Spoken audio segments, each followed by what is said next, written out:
Oh, hello there. I wasn't actually reading this. Hi, I'm Forrest Valkai, and today it's SkepTalk, and I'm joined today by Skeptical Heretic all the way over from TikTok land. How are you doing today? Good, I'm doing good. Right on. Yeah. So I very recently found your content within the past couple of months and have just been binging it. You've been doing an amazing job on TikTok. And so, as I usually do with new creators that I find that I like, I popped into one of your live streams and tried to gas you up. And people in the chat were like, "You got to get her on SkepTalk." And I think they made a good point. And so we have you here today. And thank you so much for joining me. This is great. We've got a great show for everybody tonight. Really quickly before we get started, I want to let everybody know that today is Monday. We got SkepTalk going on tomorrow. We've got Chewed Gum with Alyssa and Eve. We've got The Hang Up with Matt and Eric. Then we've got Takis, the Transatlantic Call-In Show with Josie and Luxander. And then next week, we've got the Sunday Show with Matt and Eve. And then the Sunday Show After Dark with me and Godless Engineer. So you've got a great lineup for the rest of this week. But for today, it's SkepTalk time. And that makes me happy. This is probably one of my favorite shows on the line, right after all the other ones. But I want to make sure everybody gets to know you. So would you please be so kind as to tell our audience who you are, what you do, and where they can find you? Yeah, I'm mostly on TikTok and MS exclusive on TikTok, but I do have a YouTube. I'm trying to build that up more because of the fun TikTok ban thing that might be happening. So, but yeah, I make deconstruction content, ex-Christian content. I've been doing that for about 2 years now. And yeah, that's essentially it. I love it. I love it. We'll dig more into your background and everything as we go along, probably, because we're going to have people who are going to want like specific details about like what you know. I am happy to see that like the chat is already alight with excitement for this. Apparently, a lot of people want to see you on here for a long time. Just so everybody else knows, by the way, I have been told by the powers that be that we are trying to break a certain subscriber goal. So if you are watching this and you haven't subscribed yet, it'd be really cool if you could just click that little button. It's free, and it does actually help the channel quite a bit.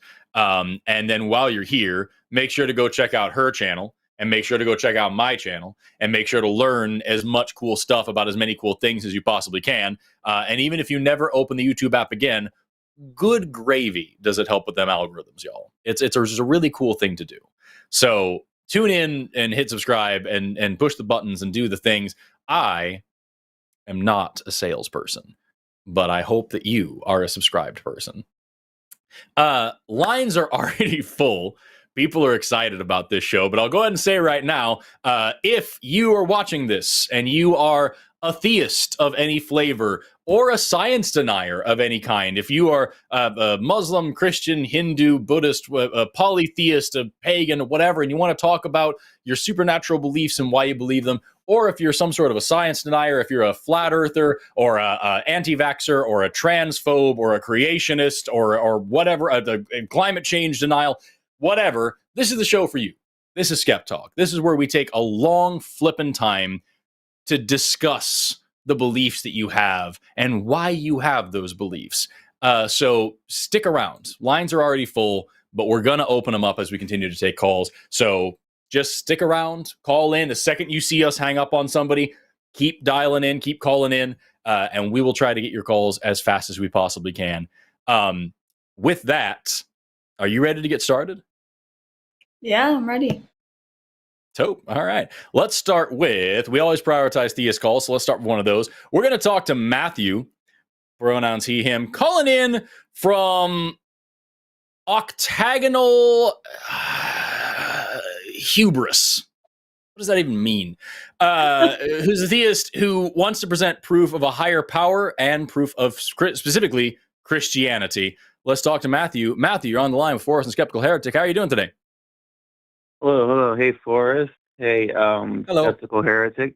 Good to see you again, Skeptical Heretic. Yeah, good to see you again. I saw you on TikTok, and I told you said you were going to be on the line. I was like, you're going to do great. So I figured I'd call in. So I want to start off with presenting truth for a higher power. And then if we have time, I'll get into the proof for Christianity. Sweet chicken. Sounds good. Alrighty. So I was thinking about truth, and I wanted to ask you guys, and it doesn't matter which order you guys answer this in, I just want to know, do you guys see any higher value than truth? I mean, it depends on. I'm sorry, I don't want to start this way, but it kind of depends on what you mean. It's like it's weird. Yeah. You go first. You tell me what you think. I actually tried to answer this today on my live, but I said it depends on like the context, because if it's, I would say in my everyday life, I value truth over a lot of things, but let's say like I feel like there's a time and place for everything. Sometimes maybe compassion, empathy would be first, but that it's a very specific situation. So it's hard for me to give a black and white answer for that. Well, in my opinion. Yeah, like, when you say like the highest value or whatever, like that, like yeah, in terms of like I really care about science and I care about reality and stuff, like, but like I don't know how to like hierarchically rank that in terms of like other stuff like goodness and morality and really good sushi and like cool water slides and stuff. You know what I mean? Right. Like I don't know where to put that on the. Yeah, when you're doing all that, what you're trying to do, though, is you're trying to be true to something. Like with empathy, you're trying to be true to what's right or what is the best situation or something like that. There's at the end of it, or the essence of it, you scratch the surface, truth is still at the end of that. Even let's say you make a mistake and it wasn't the right thing to do, you're still trying to be true to yourself, true to that ideal or whatever it may be. Does that make sense? I mean, yeah, it makes sense, but like that's kind of the issue, is that like it is a word with a ton of definitions. And so if we're going to say truth is so important, and I as a scientist I'm like, yes, I want to know the truth, and you're meaning and also you want to be like honest with yourself and have like integrity. Those are very different things. And so just to say truth as like this massive blanket statement, it's kind of just the limits of the English language. I don't see how it gets us to a God. It sounds to me, and maybe I'm wrong, but it sounds to me like what you're going to then say is that God is the ultimate source of truth, and that in order for us to say that anything is true or to be true to ourselves or any of these things is like somehow borrowing from the Christian worldview and like connecting us to God in some way. Is that where we're going with this, or is it something different? No.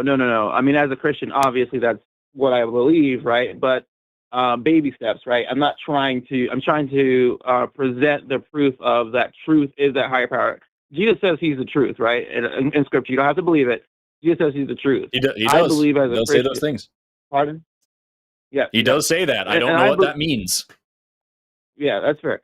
But I believe as a Christian, right, in some evangelical sense, and I'm not like this massive evangelical or anything like that. That's not really my office or whatever it may be. But as a Christian, I believe, and maybe because evangelism is not my office, I believe if somebody is true to truth and sticks truth and finds truth, if Jesus says he's truth, they will find truth. And if Jesus is not truth, then if they're sticking to truth, then it doesn't make any difference anyway, right? If Jesus was false, he's a liar, and then that's there. So, I don't believe that. So if someone is sticking to truth and trying to find truth, they will eventually find Jesus. Yes, but that's not the point I'm making. So then why is it that like the vast majority of scientists are atheists? I got you. That's not the point I'm making. And I know, but it's a reasonable follow-up question to the thing that you just said. Yeah, my Christian rationale for that question would be because I deal with a lot of. I grew up around the whole Richard Dawkins kind of God delusion kind of boom. There is no God. There's probably no God, so do whatever you want kind of thing. That explosion, I grew up around that time, and not grew up, but like when I mean like grew up, I mean like grew up in my faith around that time. I was a little bit older at that time, but still grew up in my faith around that time. So when I talk to a lot of people that claim scientists or that claim to be scientists, take Neil deGrasse Tyson, for example. I don't know what your guys' view on him is, but he's getting into a lot of hot water because he's going for wokeism and denying truth. And he's supposed to be a scientist, right? So what's even wokeism? Prominent scientists, pardon? What's wokeism? Well, if you don't know what that is, you can look up Neil deGrasse Tyson. He's in a lot of hot water for No, what people are calling wokeism. I know what Neil deGrasse Tyson is. I know who he is, and I know his views on a lot of things. I'm not and are you aware endorsing that or denying anything he's saying. I know that there's a lot of conservatives that don't like him for the same reason they don't like Bill Nye, because they're talking about modern science. Recently, he was in some hot water with Bill Maher, for example. Did you see any of that?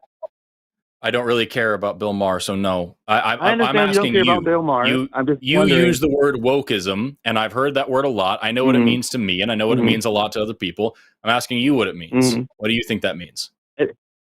I don't think it's worth going into. I will tell you what I think it means, but I don't think it's worth going into. That's not where I'm going. But just this idea of these ideologies of women's sports and all these different things. I mean, what you see at Disney, put a woman in everything. If you have a show, it has to have a certain race and a certain sexual orientation, that kind of thing. Or you're not getting any money. You know, Hollywood kind of just panders to that. They really don't care about that stuff. If you look what they do with China and stuff, they really don't care. And we covered Title IX, Disneyland, inclusion, and racial diversity. I don't understand why this is something that would land somebody in hot water. I'll give a good example of wokeism. For example, you had in the Harry, I think it was Harry Potter. I could be wrong. No, it was Spider-Man. They had a Spider-Man game, and Insomniac. They wanted to put all the the woke stuff in there, but when they sell it to Saudi Arabia, they had none of that stuff. They took it out. So it was just like, woke stuff? Hollywood. That's what happens all the time. Literally every movie we make, when we sell it to China, we have to go through like Chinese propaganda filter and like take certain stuff out. Everybody does that. Is that woke? Because that's been happening for a long time. Well, I'm sure you know what I mean by wokeism. You've just described. I really don't. I will get what you've described there, Matthew, is capitalism. Yeah, that's capitalism. Is what that is. Is that they wanted to sell it to another country? I think you know what I'm talking about with wokeism. I think I don't think you do, Matthew. But that's not the point. I just don't see where we're going here. Like we've been. I don't see what the point is. I'll pull back. Right. The whole point is, you asked me about scientists. There are scientists that have a certain agenda. That's why I believe that those scientists that claim to seek truth are not actually finding Jesus. That's my Christian answer. Pulling back from that is not my point. My point is that truth I believe has a solid definition. The one that we were talking about earlier. You think that truth is the highest thing and that truth has a million definitions, but eventually Jesus said, "I'm the truth." So if you seek out truth, you will find Jesus, unless you're a scientist, because then you seek out truth, but you won't find Jesus because you might want to sell a Spider-Man game in Saudi Arabia. So what I'm saying is that truth has a solid definition. I think we can all, if we're playing games, we can play games, but if we're not playing games, we have an understanding of what truth is for the most part, right? I think Skeptical Heretic gave a good answer about what truth was. She understood what truth was when I asked about it, and she gave a good response to it. But then I asked, like, well, when we're doing that, we're trying to be truth to ourselves. We're trying to stick with what is and what we believe is right or high value. So truth, as I was saying before, is the highest, most value that we seek as human beings. Even right now, you and I are having a conversation. If I was not acting in what is, you're expecting and hoping that I'm genuine in some type of sense so that we can at least have a coherent conversation. Okay, so I guess I'm kind of confused about the point. Are you saying that, like, no matter who you are, what you do, if you seek truth, like, you'll end up believing in Jesus? Is that what you're saying? That's not my argument. That's not my point. I believe that, but that's not the point I'm making. Okay, what's the point you're making? The point I'm making is that we see truth as the highest, most value, us as human beings. We see truth as the highest, most value. You say we. You mean the three of us on this call? Yes, I would say that all of us, the three of us, and humans in general. I don't think humans in general. I don't think that's a statement you can make. But the three of us, sure. I wouldn't say I agree that most people the truth is like the most important. I think there's like a lot that goes into play there, especially when it comes to religion, because I think I run to a lot of religious people who it seems like they care more about holding their dogmatic beliefs than they do about maybe something that's proven. Do you agree with that? Well, or no? Do they think their belief is true? I'm assuming they think their belief is true. That's why they hold on to it. They're not like, oh, it's a lie, but I'd rather hold on to it anyway. The thing is, like, it's interesting to me when people aren't willing to like look outside of those dogmatic beliefs at other things that could contradict that dogmatic belief. Do you know what I mean? Like, it holds them back. It's like they're afraid. Yeah. It's almost, and it's weird, right? Because they're almost like afraid that it's true that they're wrong. And if they're afraid that it's true that they're wrong, why are they so afraid that it's true? Can't they just believe the lie? No, because if something is true, that means you have to adhere to it because we see truth as a higher value, right? So it's like, oh, well, if I believe that, I do that, then that could be true. And if that's true, that means I have to submit to that. Like, who says you have to submit to truth? But for some reason, they feel like they have to do that, right? That's why they hold on probably to the delusion.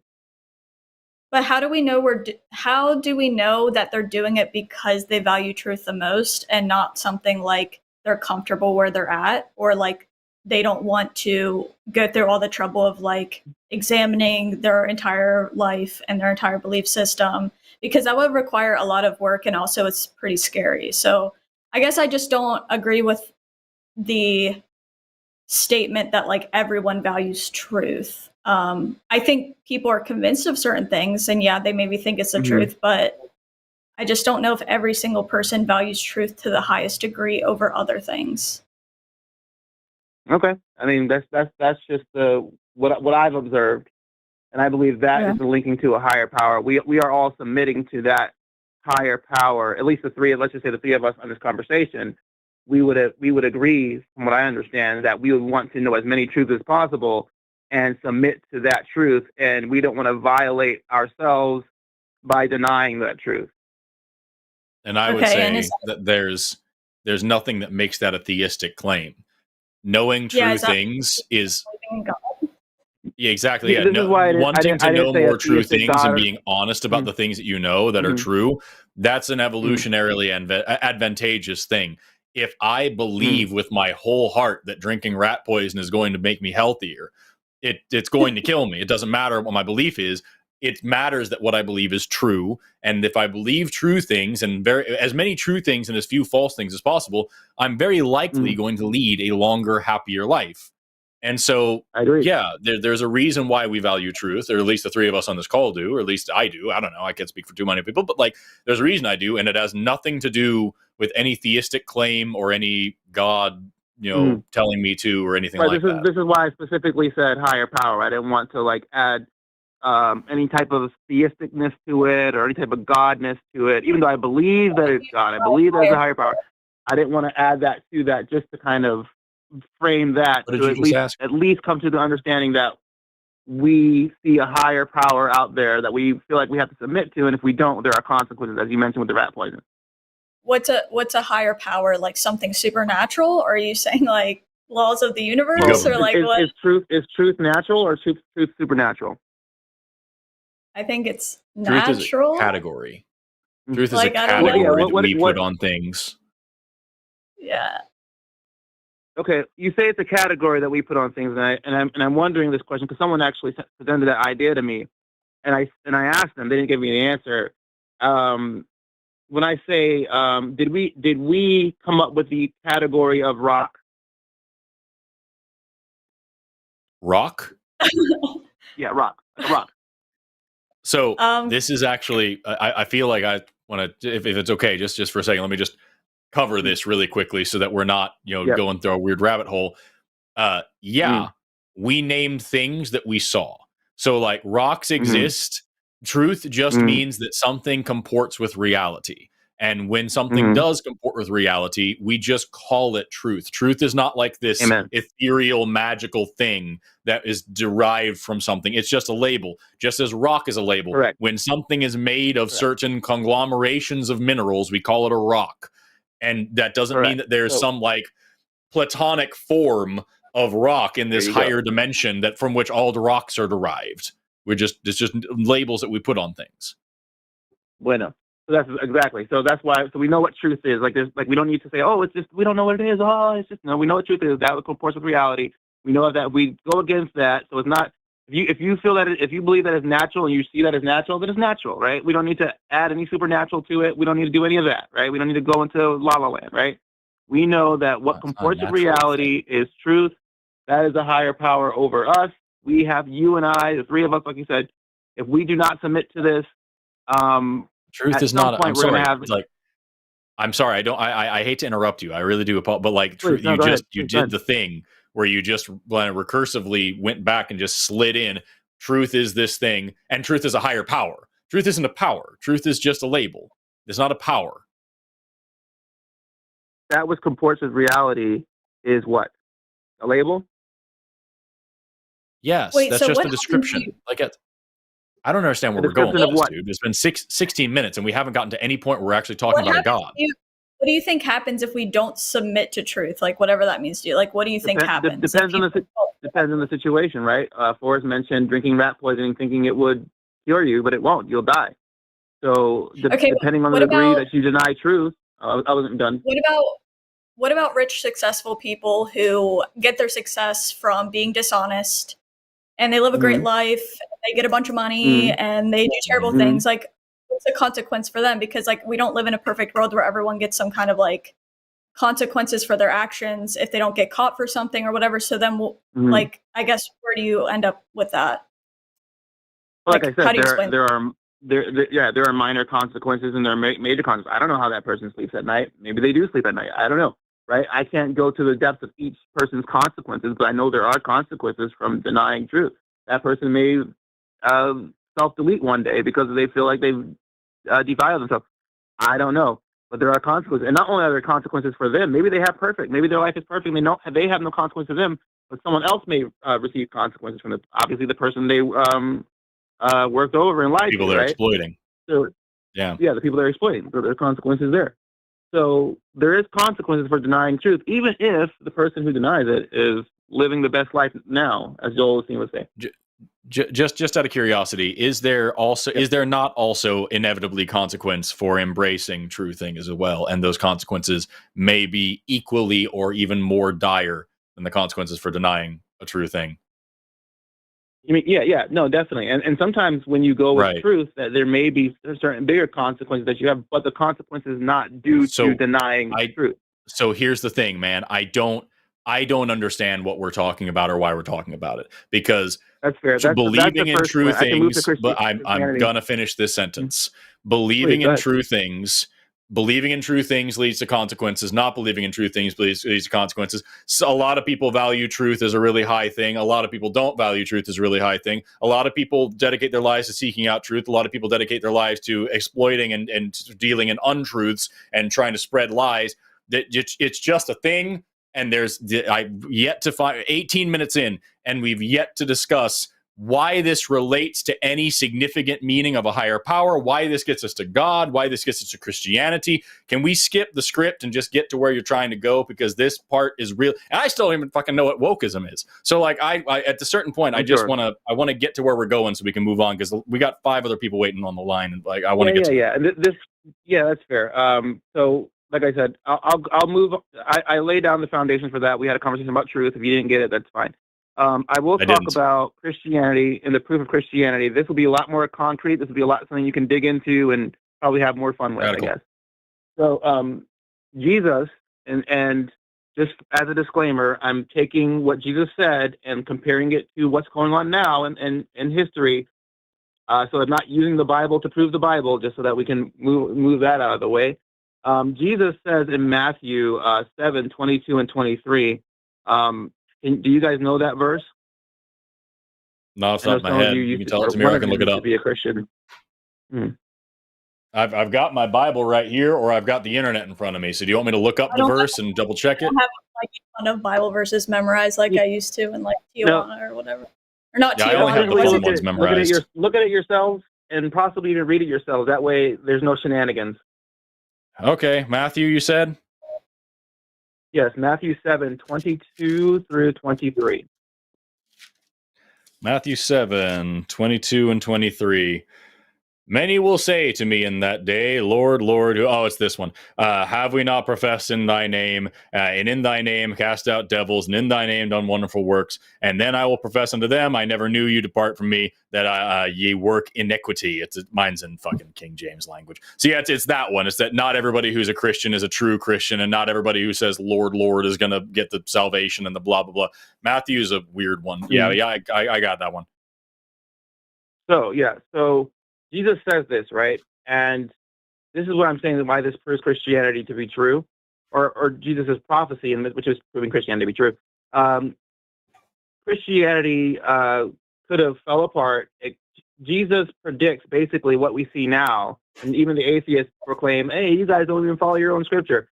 There are going to be many people that come in his name and say they're going to, we did this in your name, we did that in your name, and he's saying, So basically, he's saying that there's going to be many people that are going to claim to be Christian, and in that many people that claim to be Christian, there's going to be a mass hypocrisy, which we're seeing in this day and age today, which confirms what Jesus was saying back then, in a time where his religion didn't have a snowball's chance and HE double hockey stick to get off the ground.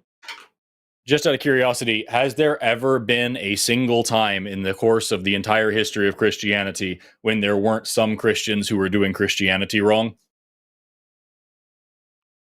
No, this confirms the prophecy. Cool. Right. It confirmed the prophecy the second it left Jesus's lips. Immediately at that moment, there were people who were doing it wrong. And now 2,000 years removed, with over 40,000 different denominations of Christianity around the world, it's even more true. It got more true over time because that's how the telephone game works. This is not a good prophecy. This is like me saying someday people will breathe. Let me. Are you coming at this, and I'm not offended or anything? Are you coming at this as a matter of fact, or are you coming at this from a skeptical eye? What does that mean? Yes, the both are true. If you're doing one, you are doing the other. If some kind of cult leader told me that, please. I'm sorry, she had something to say. If some kind of cult leader told me that, like, not everybody is going to follow me in the right way, I'm not saying Jesus is a cult leader, but I'm just hypothetical. If they said not everyone's going to follow me the right way, and then like they had a following after, and there were different like variations, I don't know. I just don't think that's a good prophecy. I also don't think it's a good prophecy when people are like, oh, well, Jesus said people would turn away from him. Like, of course that was going to happen. There's always going to be people who don't agree with you. And like, I don't know. That just seems more like a fact, or like a fact of reality, than some kind of prophecy in my. It is the same thing as all the other prophecies, like the prophecy about there's going to be a lot of people who turn against, or who come against you as a Christian and try to convince you you're wrong. That's always true of everybody with any belief ever. Or there's going to be wars and rumors of wars. That's always going to be true forever, no matter, like, a lot of Bible prophecies are either fulfilled within the Bible, which means they're not actually a prophecy, or they're just typical things that happen all the time forever. Well, let's dive into this one, because Skeptical Heretic, you said that people are going to disagree with you. This is not people disagreeing with Jesus. They're believing they're following Jesus. And Jesus said many. The whole thing could flip-flop. It could have been few, right, that would think that they were going to follow him. But Jesus wants to encourage his people and say, hey, look, all of you guys will follow, but there'll be a few of you that won't get it. No, he predicts that what we see now is many people claim Jesus, call him Lord, but don't follow what he says. And this is not happening in now where there's a bunch of religious stuff going on. This is where Christianity was really hard to get off the ground, to even predict that there'd be many people that will follow. And not only that, mass hypocrisy. And the hypocrisy goes in not just with we don't agree with you. It's like, no, we know we're doing what you say to do, but they're not doing that. Just as a point of interest, you already admitted that even in the time when Jesus was saying this, supposedly, there were already people who were doing it wrong, which means whether or not this is persistent religion doesn't really have any bearing. This is just kind of like the Texas sharpshooter fallacy. If the religion persists, that means the prophecy is true and people are doing it wrong. And if the religion doesn't persist, then that's because the people were doing it wrong and it didn't get to persist properly. Or you would never know about the religion long enough to debate it. There's plenty of other religions that didn't persist that made similar claims. It's I don't know, man. This isn't compelling to me yet. Oh, well, hold on. You said there are plenty of religions that didn't persist, that made claims. Do you know of those religions? No, because they didn't persist. But I know of plenty of cults out there that were. How do you know? I know of plenty of cults out there, and I do know of plenty of other religions that have these kinds of ideas. That's why you have priests and stuff in all these religions to make sure people are doing it right. And I know of plenty of cults that have failed where as she said, they did make this claim: you have to do things my way, otherwise you're doing them wrong. And then everybody drank cyanide. What about different types of like different variations of Islam or different variations of like Jewish people?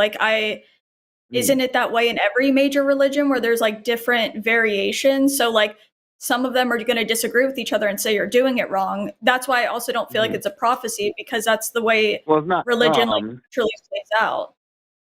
What? The emphasis here on it's not some. The emphasis here is on the many. That's one emphasis. And as it goes, and you mentioned religions that like boom, like go and like successful religions. Or no, you guys mentioned cult, right? Cult, either like you said, skeptical heretic. The persons are going to like blatantly disagree and not say, "Oh, we're following your belief," but no, it's different. But the idea is that Jesus says many will come and say this. He's predicting mass hypocrisy in his own religion, right? He's not predicting mass adherence to his own religion, which you would probably see in something like that. He's predicting mass hypocrisy, emphasis on the mass hypocrisy in his own religion. Do you think that's what does an mass impressive mean? prediction? A lot, many, mucho. Right. What does that mean? How do you know who's right? Because was he talking about a grand amount? A religion a grand amount. So like if there's 20 Christians in the world, then many of them would be like 16 Christians. Yeah. So how do you know he was talking about thousands and thousands and thousands of Christians instead of just like, I bet like fucking Ralph and Dave over there are going to come over here and be wrong about it, and many of them are going to be upset. And like, how do you know what many means? It's a very vague term. Well, thankfully, we're in the time now, and we see what the many is. Are there many Christians out there? Are there just 12 and Ralph and doodads over there? No, we have many people today that claim to be Christian. Do we not? Right, but what I'm saying is that again, this is such a vague thing that it could apply to literally anything. And also, as I mentioned before, there are over 40,000 denominations of Christianity, the vast majority of which think that all the other ones are getting it wrong. So how are you going to sit here and say, I have the right one, and the other 39,999 types of Christianity, all those other guys are the ones that are in the many? I'm not in the many. I'm in the few. How do you know you're not in the many?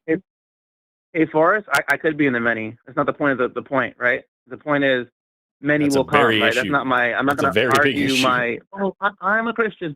No, many will come to him. That's what he's saying. Do you feel like that's an impressive so-called prediction for you? Like, do you have any other predictions that you think it proves Christianity to be true? Pretty impressive. Just because he said in the future there will be people who don't follow me in the way I want them to, that proves Christianity? It does. If you have this historical context. What's the context that makes that like historical context? Yeah, the historical context is that Christianity could have been a wash. It could have gone nowhere, right? How did Jesus know that many would follow? It could have been like Forrest said. There could have been like 5 people. I think maybe he was just overly confident that his religion, like not even overly confident, he was confident enough. I mean, it obviously happened, but like he was confident in that people would follow. Is that really make it true if he believes that people? That's a great prediction, I guess. So at the very least, he's just a great. He's really good at predicting stuff, or lucky guess. Lucky guess. Again, that's not even a lucky guess. That is just a truism. That's like, it's like the Art, what is his name? Art Williams. He was an old motivational speaker, and he would say like, things are always going to be about the same as they are, or something like that. And to say that like, even when big crazy events seem to happen, people still get up, they go to work, they make do with what they got, and there's even in crazy wartime, people are just people getting along with people. Is that a crazy, amazing prediction, or is that just a truism? Is that just a thing that you can say about reality? Some people are going to follow religion wrong. It's a truism that many will come in the name of Jesus and say, Lord, we've prophesied in your name. We cast out devils in your name. We did many wonderful works in your name, which we see what's going on now. That was just a truism, is what you're saying. And then he will say, depart from me, you work. You guys complain about Christian hypocrisy all the time, and you're saying that's a truism. Am I correct there? Yes, literally yes. That is just a saying that means nothing in a real context. I can say right now that there are many people out there that are going to get science wrong, that are going to misunderstand the teachings of science and are going to believe hateful, horrible things, and they're going to blow it. And they're going to just be terrible people thinking that they're actually scientific. And that is demonstrably true throughout history. You could put me at any point in history, including today, and that is true. Does that make me a great prophet, or does that make me socially aware of the world around me? It would make you socially aware around you if this was going on. We already know that people do this, right? Okay, right. So then does that prove that I am the best scientist in the whole world and I know all science forever? No, it doesn't, because you already know how the game works, right? So Jesus, knowing how the game works, knowing how people behave, being a public speaker, knowing how people follow religions, everything, says people who follow my religion sometimes aren't going to get it right. Not all of you are going to do it properly. And now you're saying, yes, and he could only possibly know that as an extremely lucky guess or as a prophecy, a divine prophecy. It makes no difference. So you would say that Jesus existed, or yes or no? I want to put words in your mouth. Just for the sake of argument, I'm just rolling with it. Okay, sure. You say Jesus existed, and he said these things, and he just was a guy who knew how people worked, and he kind of just said that, and then that's how it works. Because you have to actually commit to it. If you don't believe he existed, then somebody made this up, and the guy who made this up was the social guy who knew everything what was going to happen, or Jesus knew what was going to happen.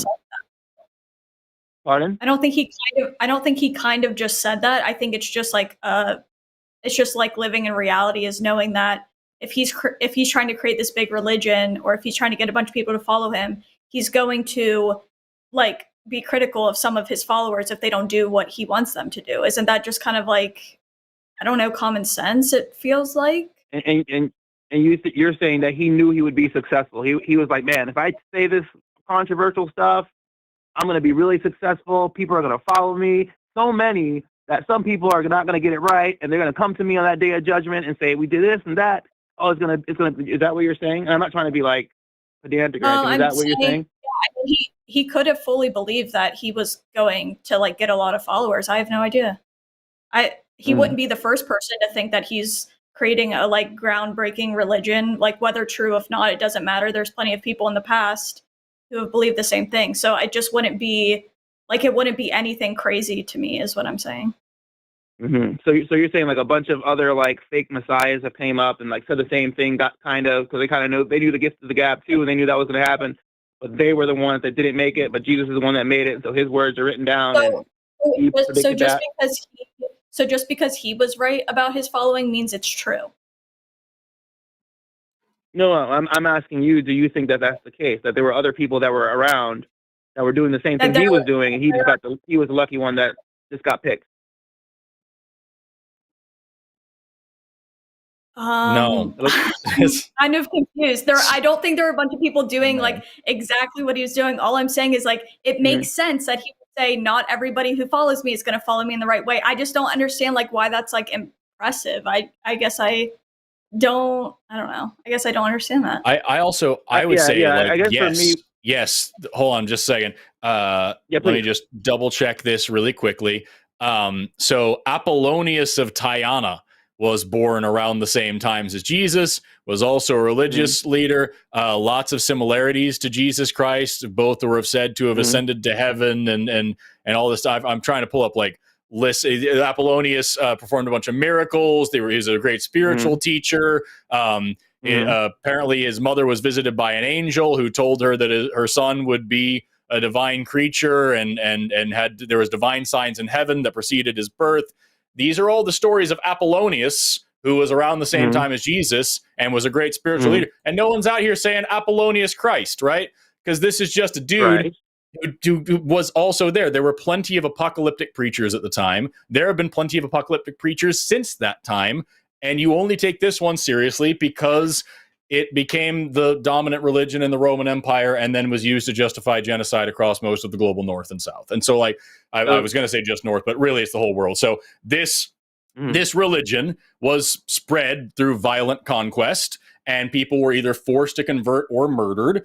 And now we have this as like a global dominant religion. That's not the only reason it spread, but it's a big one. And you don't care about any of the other religions that say the same thing. You don't believe in Satya Sai Baba, who was alive during our lifetime back in the early 2010s, who was in India, had millions of followers, walked on water, raised the dead, produced gems from nothing, like did all sorts of miracles, and had millions of people believing that he did these things. You don't believe in that guy because it didn't get written down in a Bronze Age slave manual. And so, like, here you are looking at Jesus and saying this is the only time this has ever happened, and it must be right because he said things that are very obviously true to anybody ever.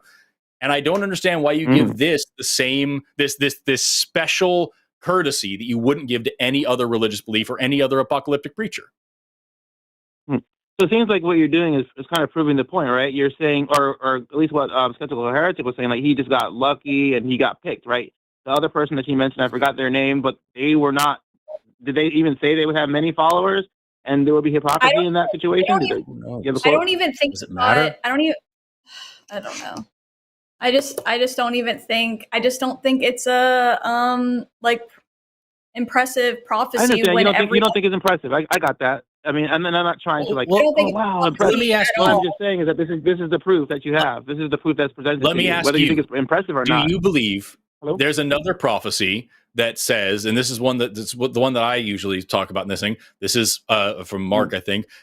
If you were to obey most of the people on earth, they would lead you away from God's way. They would teach you nothing but assumptions and do nothing but lie. That's this prophecy speaking to Jesus, speaking to so Jesus. If you were to listen to most of the people on earth, they would lead you away from God. They do nothing but lie and make assumptions. Do you think that is also a good prophecy? Because most of the people on the earth would lead you away from Christianity by your definition? That's probably not why I think it's a good prophecy, but I appreciate what Jesus said there, and I believe it. But the reason why you're saying why I would think it's a good prophecy is not the reason. My focus is on. Do you think that this prophecy? Do you think that this prophecy is evidence of the truth of Christianity? Is what I'm asking you. I think. I think this what I given you here is the strongest one. Maybe that may be good, but I don't think it's the strongest one. I believe this is what I'm talking about. Yeah, but I'm asking you about this one. Yeah, I'm asking you about this one. Do you think that this one is also the one that I just said? Jesus, if you were to obey most of the people on earth, can you find that one for me? I don't. I just have it written down. I'm reading it to you. Jesus, if you were to obey most of the people on earth, they would lead you away from God's way. They would do nothing but make assumptions and do nothing but lie. Do you think that is a good prophecy? Did he say this? Do you think that's a good prophecy? Do you think that's a good prophecy? I'm not impressed by it. Going back to what Skeptical Heretic will say, is not one of the ones that I'm impressed by. The one that I'm giving you right now. So this one that says almost verbatim the same thing, you're not impressed by. I mean, I haven't really thought about it, right? If I think about it, maybe, but I'm presenting this one. Like, I don't even know where you got that from. Like, I would like to see that where you got it from first. It shouldn't be hard. You have one that says a lot of people are going to do religion wrong, and I have one that says a lot of people will lead you away from God. That's almost identical. And because you don't, I haven't thought about this. Yeah, I haven't thought about it, but I wouldn't say it's identical. But like I said, maybe I need to give it more thought. But I'm presenting this one here in Matthew. To me, is the one that, to me right now, as I see it, because I've been looking into it and I've been thinking about it. To me, that one says, hey, there will be many that will come to me and there'll be mass hypocrisy. And what do we see? And maybe because my focus is on hypocrisy, that's one of the things I try to go against, even in myself. So maybe that's why it's more impressive to me. And Skeptical Heretic said it's not impressive. I'm like, that's fine. It doesn't have to be impressive. It's just what it is, right? And so this is the prophecy. And the thing that I just read to you is isn't impressive, but it is just what it is. What's the difference? Okay. Like I said, with this one that I'm presenting, with this one that I'm presenting, to me, it's more concrete, right? You can see that there's mass hypocrisy, there is mass, and you can see that most of the people that will say these things. Pardon? And you can see that most of the people on earth lead you away from God. That's your belief, is that most of the people on earth are getting this wrong. Yeah, but I don't think weird? I don't think they're frothing at the mouth trying to get me away from God. You know what I mean? It doesn't say that. It just says if you were to obey most people on earth, they would lead you away from God's way. How is that not what you believe on earth? Yeah, this is why I would need the scripture. I don't know what you're talking about there, Forrest.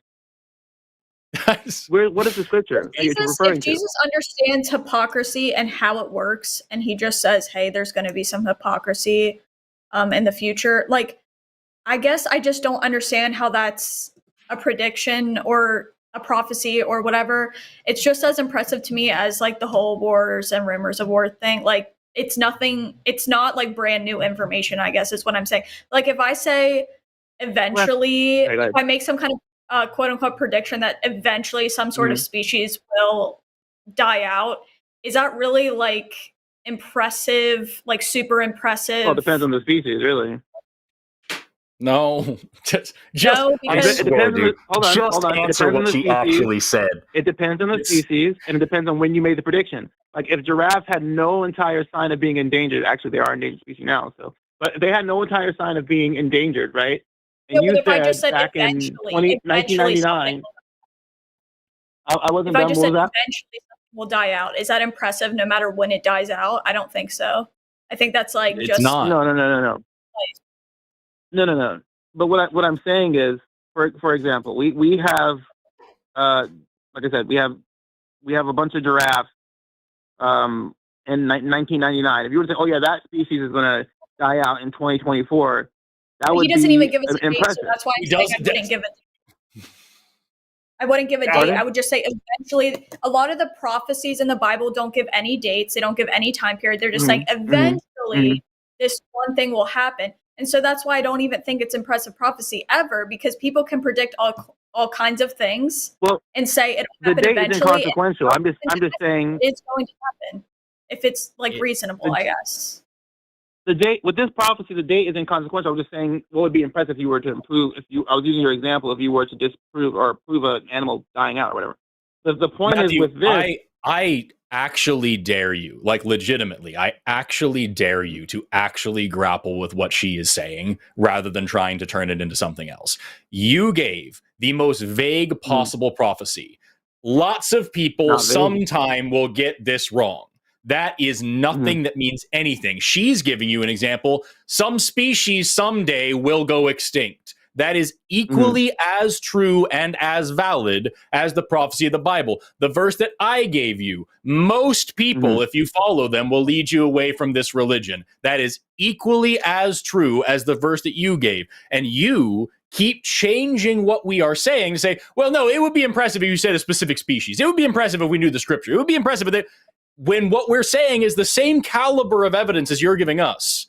I dare you to grapple with what she has said. All right. You got it. So with the verse that you gave, I would still want to find it because I don't know where that verse is. But no, with skeptical heretic, I see what she's saying, and I agree. Like, if you were to make a prediction to say you never gave a date, right? And you said sometime this animal is going to go extinct. Animals do go extinct. So it's possible. And if it goes extinct, oh, lo and behold, it's gone extinct. It's inevitable. That would not be impressive. It's not possible. It's inevitable. Right. That every species will eventually go extinct. Correct. That is not impressive, right? Just as it is inevitable that every person who follows a religion won't follow it the same way. And it's inevitable that if you listen to everybody in the world, you're going to be pulled in a different direction than whatever your tiny little religion says. These are all inevitabilities, Christianity, not prophecies. This is why the historical context is important. Christianity was not inevitable, right? Christianity could have been a wash. It could have fell away. It could have gone nowhere. Jesus predicts it's going somewhere, and you even gave somebody else who apparently did the same thing, and it went nowhere. So did you just get lucky? Was it a lucky guess? What about the religions that are like, I don't understand. So just because somebody predicts a religion will go on for a long time, then it's true? Or he's not saying it will go on for a long time. That's not what I and I understand what you're saying with the giraffe thing, and I made the giraffe, but the animal thing, that's not what he's saying. He's not saying the religion will go on for a long time. Even if he did say that, that would be okay. That would be a little hint. But no, he says talks as if it'll go on for a long time. Uses the language as if it'll go on for a long time. Does that mean it's true? Like, what if you found out somebody from a different religion talked as if it would continue for a long time? Would that prove that religion or that belief system? Not that it will go on for a long time, but it would be interesting. But I would say what Jesus says about the hypocrisy. If you can find me another religion that claims this exact thing, then I would be impressed, and I'd probably recant that idea. But I don't know of any. Okay, please go ahead. The Quran very clearly says that the majority of the people in the world will lead you away from God, and that don't get the religion right. Well, I'm talking about religions before Christianity that are not copying Christianity. Islam is obviously an obvious fake. Just like how Christianity copied Judaism. Islam is a parody. Islam is a parody of Christianity and Judaism. If you don't believe that, that's fine. I'm not trying to convince you that that's the case. You can look into it yourself. Hold on. What was that? Didn't you guys come from the Jewish faith? Like, I feel like you can't say something about Christianity is Judaism fulfilled. Same thing. What? Pardon? Say that again. I said it's kind of weird to say that. It's kind of weird to knock on the Muslims for doing that to your religion if you did that to another religion, right? This is not like I'm in elementary school pointing at the Muslims and laughing at them. Islam I'm not saying fake. Let me explain. Islam is an obvious forgery, false, fake parody of Christianity and Judaism. Jesus talks at 5 years old, or once he comes out of Mary's womb. It's an absolute joke. I'm not telling you have to believe it. If you don't, just pardon? I'm sure. That's what I'm saying. I'm not trying to convince you of this. But what I'm asking, what the challenge was, what I'm challenging is a religion that doesn't grab from Christianity or anything like that, doesn't grab from any other religion, that just stands on its own and says, hey, look, you're going to get a mass group of people here, and many of those people are going to say, hey, we followed what you told us to do, and I'm going to say, depart from me, I never knew you, workers of iniquity. We have evidence here and now of this Christian hypocrisy, this mass Christian hypocrisy that Jesus has predicted. Christianity doesn't stand on its own. I believe it does. Can you tell me why it doesn't stand on its own? Because it's built off of another religion. And because even now, lots of Christian traditions are built off of other pagan religions. Okay, so I'm talking about raw Christianity before the pagan religions that. The raw Christianity, the Roman Catholic where Church. You could still sell your daughter into sex slavery and stone your children. That's not what I'm talking about, and I understand why you're trying to go there. But we're talking about the prophecy, right? We're talking about the prophecy that Jesus predicts. You said raw Christianity, right? Raw Christianity. So. Raw Christianity, also, Jesus makes this prediction. He says that people are going to come to him and not deny him. They're going to call him Lord, right? Thinking that we're doing the right thing, which we see today. And he's going to say to those many people, depart from me, you workers of iniquity, I never knew you. I'm so incredibly, like, it's gone from fun to boring, man. Because here's the thing: you've given us this. I'm done. I said all I needed to say. That's fine. No, I'm summarizing what's going on here. Is that you've given us this prophecy, which, as we've explained multiple times, isn't impressive. Both Skeptical Heretic and I have given you other prophecies. Hers was just a vague thing about biology. Mine was actually from the Quran, by the way, which say almost certainly the same thing. Something that is as useful and as vague. You went on this tangent about how I was like, hey, what's going on here? You're gonna have to stop interrupting people if you're gonna learn a thing. So we went on this tangent about how Islam is this forgery, as if you had to convince us I don't disagree with that. Islam is almost the exact same story as Christianity. One just has a magic carpenter from Bethlehem. The other has a magic pedophile from Mecca. It's the same fucking thing. And then you've got here, you said, well, that's not older. You need an older one. Here, I just looked up. It took you 2 fucking seconds to find like 5 or 6 verses from the Bhagavad Gita, from Hinduism, that say similar things, that talk about how there's going to be people who value their own wealth and desire over the teachings of the Vedas, and they only believe the flowery parts that they like, and they don't do the hard parts, and they don't seek the wisdom, and all the same normal stuff as in what you're claiming. But you certainly aren't going to look at Hinduism and say, well, magically, this one is just got lucky, and it's so many billions of people that believe in it, and it's just all over the world, and all these people believe in it magically, so it must be true because it said something that's obviously true of literally any ideology ever, and therefore this one must be true. You're just putting Christianity on this ridiculous pedestal where it has to pass the bare minimum qualification to be considered coherent, and that means that it's actually divinely inspired. And I don't get why you do that, besides the fact that it's just comfortable and nice for you, which is the kind of shit that like other religions claim your religion does. So I don't know, man. I'm not impressed. It's so far been really weird and really boring. And I've got other callers waiting. I think we're about done. Alrighty. Skeptical Heretic, I leave it up to you. Do you want to continue on with Matthew at all? I mean, I think I've said really all I can say. Yeah, all I can say is... I'm sorry. I'm sorry. No, all I was just gonna say is literally, you go ahead. There's a delay. You go ahead. I just feel like I hear, like what Forrest said, I hear other religions say stuff that's just as like the same level as like what you're saying. So I guess I just don't look at it any different. That's all. Also, just for reflection, Matthew, you interrupted her like 50 times more than you interrupted me. Every fucking time she opened her mouth, you fucking just started talking over her. And it's so fucking annoying. You let me interrupt you quite a bit. You rarely interrupted me. Almost every single time she started talking, you started talking too. Quit doing that shit. I know Christianity teaches you that women shouldn't have authority over men, should be silent and submissive and all those things. You don't have to act like a dick. You can just read the book. Oh my glob, that's so annoying. We've got a ton more callers. Do you have any words of parting wisdom at the end of that? Anything you didn't get to touch on? No, I feel like I couldn't say anything else. I don't know. There's only so many times you can say the same thing and have it just bounce off of a rubber wall. It just doesn't get any further. Really frustrating. Yeah, but I just haven't heard any good like prophecy stuff so far, and that hasn't changed. So yeah. Did you ever do any missionary work? No, not really. Not like went on a missionary trip or anything. Thank God, okay. Ironically. Neither did I. But we have somebody here who did, who has called before and wants to talk about it and just has some really poignant thoughts and has some stuff that she's trying to grow and learn from.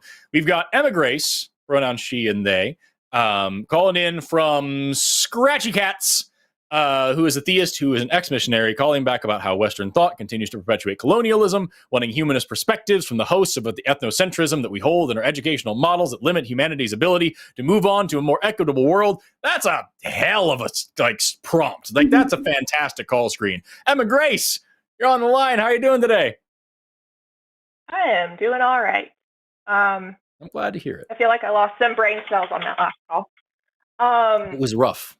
So, yeah, just prefacing this by saying I don't think I talked about it last time, that I'm not just seeking advice from two white or white-passing strangers on the internet about this. I'm like also drinking tea and breaking bread with my community and mutual aid networks, but I do really think that casting a wide net, picking the brains of scientists and humanists and evangelicals, and that part of available community around me is very small, almost non-existent, is helpful, even if it's not like my priority number one opinion that I'm going to take. Sure. But you were like, come back and tell me if you figure out how to make things less weird in global aid work and stuff. And I think it's going to be weird until there's less capitalism and epistemic violence in education around the world. That's what a lot of people have been saying, and that like report that you shared is like kind of just coming down to capitalism and resource leverage and control. So what else is new? But like I've seen bad faith actors, both religious and irreligious, kind of independent of that. And so the sticky point that I have that I would like to hear from y'all is that like colleagues or international students or workers in the global south and other indigenous groups being forced to comport with the ideals of like Western research methodologies and scientific models. And like even the report that you shared mentioned how its decisions to be published in a certain style of report are because it's the norm for donors and it's considered by the West to be more formal. And so I have trouble with a little bit of a skeptical worldview when the majority of the world is being forced to comport with our scientific models and ideals. Sure.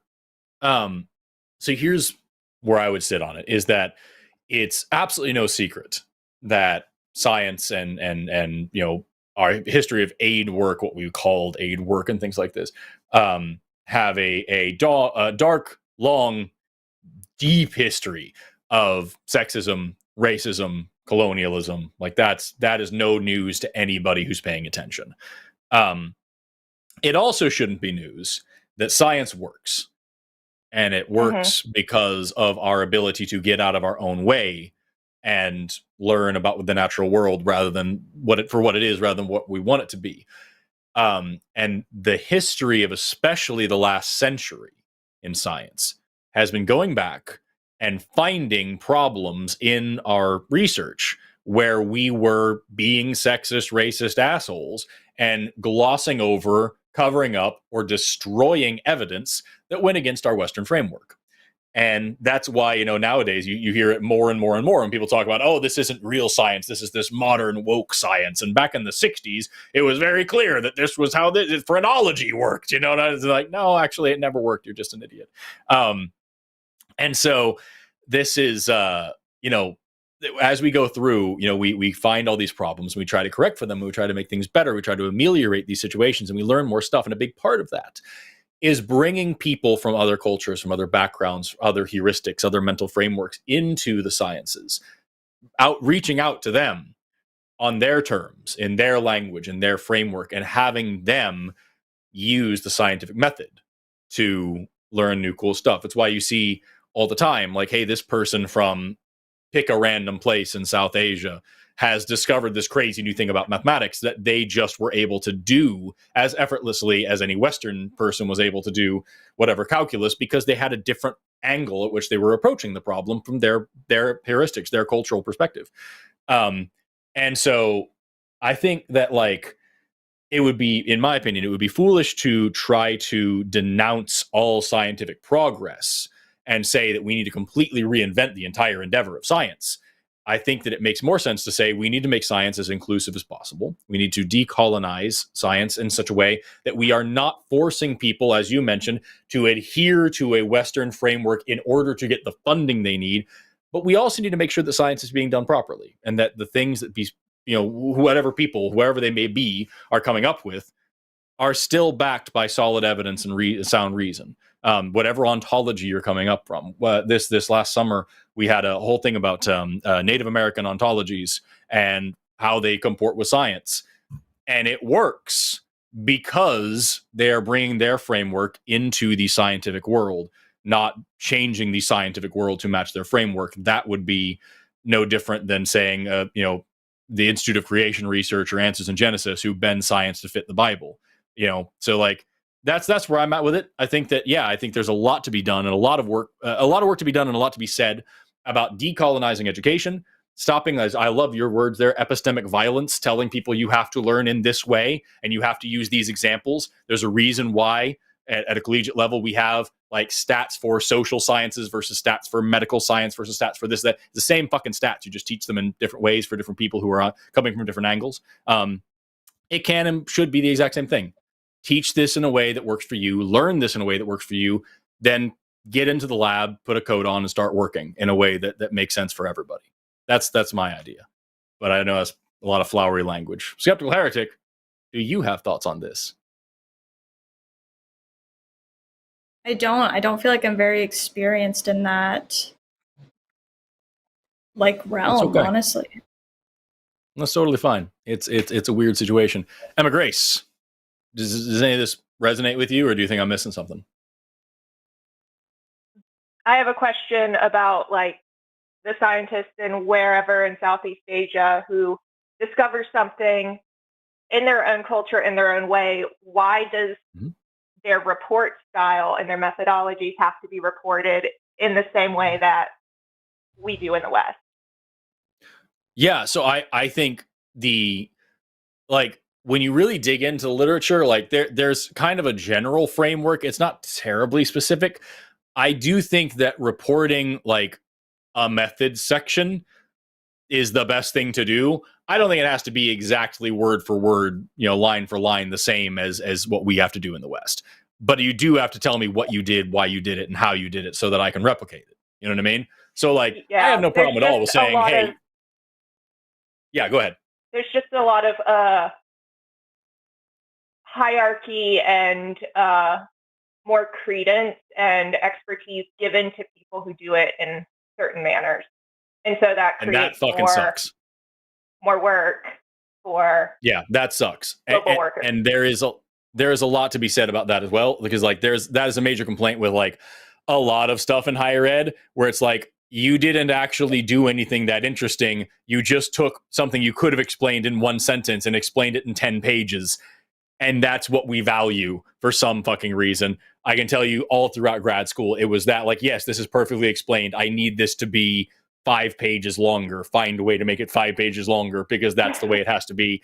And there are a lot of scientists out there that are trying to arguing that we should be not doing that because it stops the democratization of science. It makes it much more difficult to get people excited about science if they can't even read it, if they don't know what's going on. And so, yeah, I think that actually benefits everybody, is making this, more palatable for everybody, plain English, make it super specific and esoteric when it needs to be, but it doesn't have to be written in a way so that an old white man with a long white beard and a big white coat in some ivory tower will feel like he's learned enough erudite knowledge for the edification of great experts and all that. That doesn't have to happen.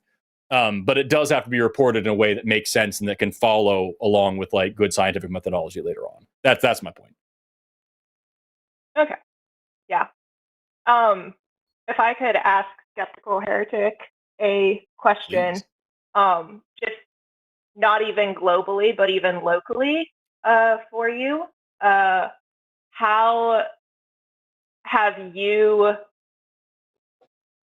been confronting ethnocentrism with white supremacy and Christo-fascism that you've deconstructed, and been able to work on combating that when that's just Christian hegemony that you grew up with comes up at you? So to be honest, I feel like I'm pretty far behind because the entire time I was a evangelical, which was up until like 2 years ago. I didn't even know the term Christian nationalists. I didn't know fascist. Like I did, but like I didn't know really how voting certain ways contributed to that. And so first I deconstructed in a political way where I'm like, hey, this is, especially Christian nationalism, is really a disgusting way to go about things when you think about people other than yourself for 2 seconds, which I did before becoming an atheist. But it was actually interesting to see the amount of the amount of Christians who do not allow you to be Christian and allow you to like denounce things like Christian nationalism in the evangelical space, because that's what got me to start questioning in the first place. Was the politics were getting very heated when it came to people being like very, very, and that's always been a thing, but I guess the Christian nationalism and the fascism was just becoming more blatant and more outspoken. And so there's just a lot I've had to deconstruct there as to why did I believe that my belief system was superior, and why did I believe that it was okay for me to think that it was okay to like take away people's rights. That was like a really hard thing to deconstruct. And I think there are a lot of Christians out there who are like me and don't realize, because they've been indoctrinated in it their whole life, they don't realize what Christian nationalism really is and how they're contributing to it. Because I have a lot of Christians I actually interact with that are like, what are you talking about? Like, what is that? And that's concerning though, because they are participating in it. There are a lot who know they are, but there's a lot who I think are just very heavily, it's one hell of a drug, indoctrination. So it's a struggle. For sure. Yeah. I'm trying to think if there are certain things. I mean, the best way I know how to put it is I was just constantly, when I was deconstructing that, I was constantly trying to put myself in other people's positions, even if I knew nothing about those positions. Was really important to me, because I was also working for a company where I was meeting people from so many different backgrounds and so many different races, so many different genders, so many different sexualities, that it really opened my eyes while I was a Christian to, you know, what I was really believing and what I was really supporting. So that had a lot to do with my deconstruction with that. That's something I remember. Rhett and Link, the people from Good Mythical Morning, they talked about that a lot. They were super Christian, and then they were working in LA, you know, doing this show, and they're like, yeah, we had all these people on the show that were gay or lesbian or trans or whatever, and I really loved this guy that was gay, and I hug him and I'm like, I love you, and I meant that. And then I had to go away and remember, oh shit, he's supposed to go to, I'm supposed to not like that guy, he's supposed to go to hell, I believe, and that was a major thing in their deconstruction. They were like, this, I can't sustain this hate, and now I've got to figure out what's left when that's gone, and there's not a lot. And like, yeah, dude, that's why a big part of the woke agenda is to force black people into more video games and stuff, and then distribute them around the world, like Neil deGrasse Tyson does, or whatever the fuck we're talking about. Well, yeah, part of why I left evangelicalism and stuff like that had to do with that as well, of teaching English to tons of refugees and writing curriculums overseas and just stuff like that, and meeting people with other points of view, which is why I think it's good to get other points of view and cast a wide net with questions. Yeah, absolutely. I love that. I think that's fantastic. It really, like, that's the whole point of, you know, to circle back to education. That is the point of education. Like, it's not about teaching you what to think. It's about teaching you how to think. And more importantly, I think, especially as you go higher and higher in education, it's not about just memorizing shit. It is about being exposed to different ideas and different ideals and different ideologies and different people and different places and different cultures and different people, like all these different things. That's why it's a university. It's a university is a universal experience. And that's the most important part of higher education. People who go through their whole, you know, college career and come out the same person they are as when they went in, they didn't study hard enough. Those people got an F in going to college. You know what I mean? Mm-hmm. Yeah, and I mean, most Christian nationalists I know are people who support Christian nationalism, whether they label themselves that or not, are people who have never left like their small hometown. And that's like the struggle, is you can't give people your experiences. You can't force people to want to learn more, to want to meet different people. And that can be pretty frustrating. Yeah, for sure. Anyway, Emma Grace, as always, I appreciate your calls. Do you have anything else you wanted to bring up to us or to chat with us about? I can't think of anything at the moment. Okay. I'm going to ask you again. I think I asked you this last time, but just in case, you are calling in as a theist. Would you like to talk about what God you believe in and why, or are you not interested right now? I'm not going to force you to.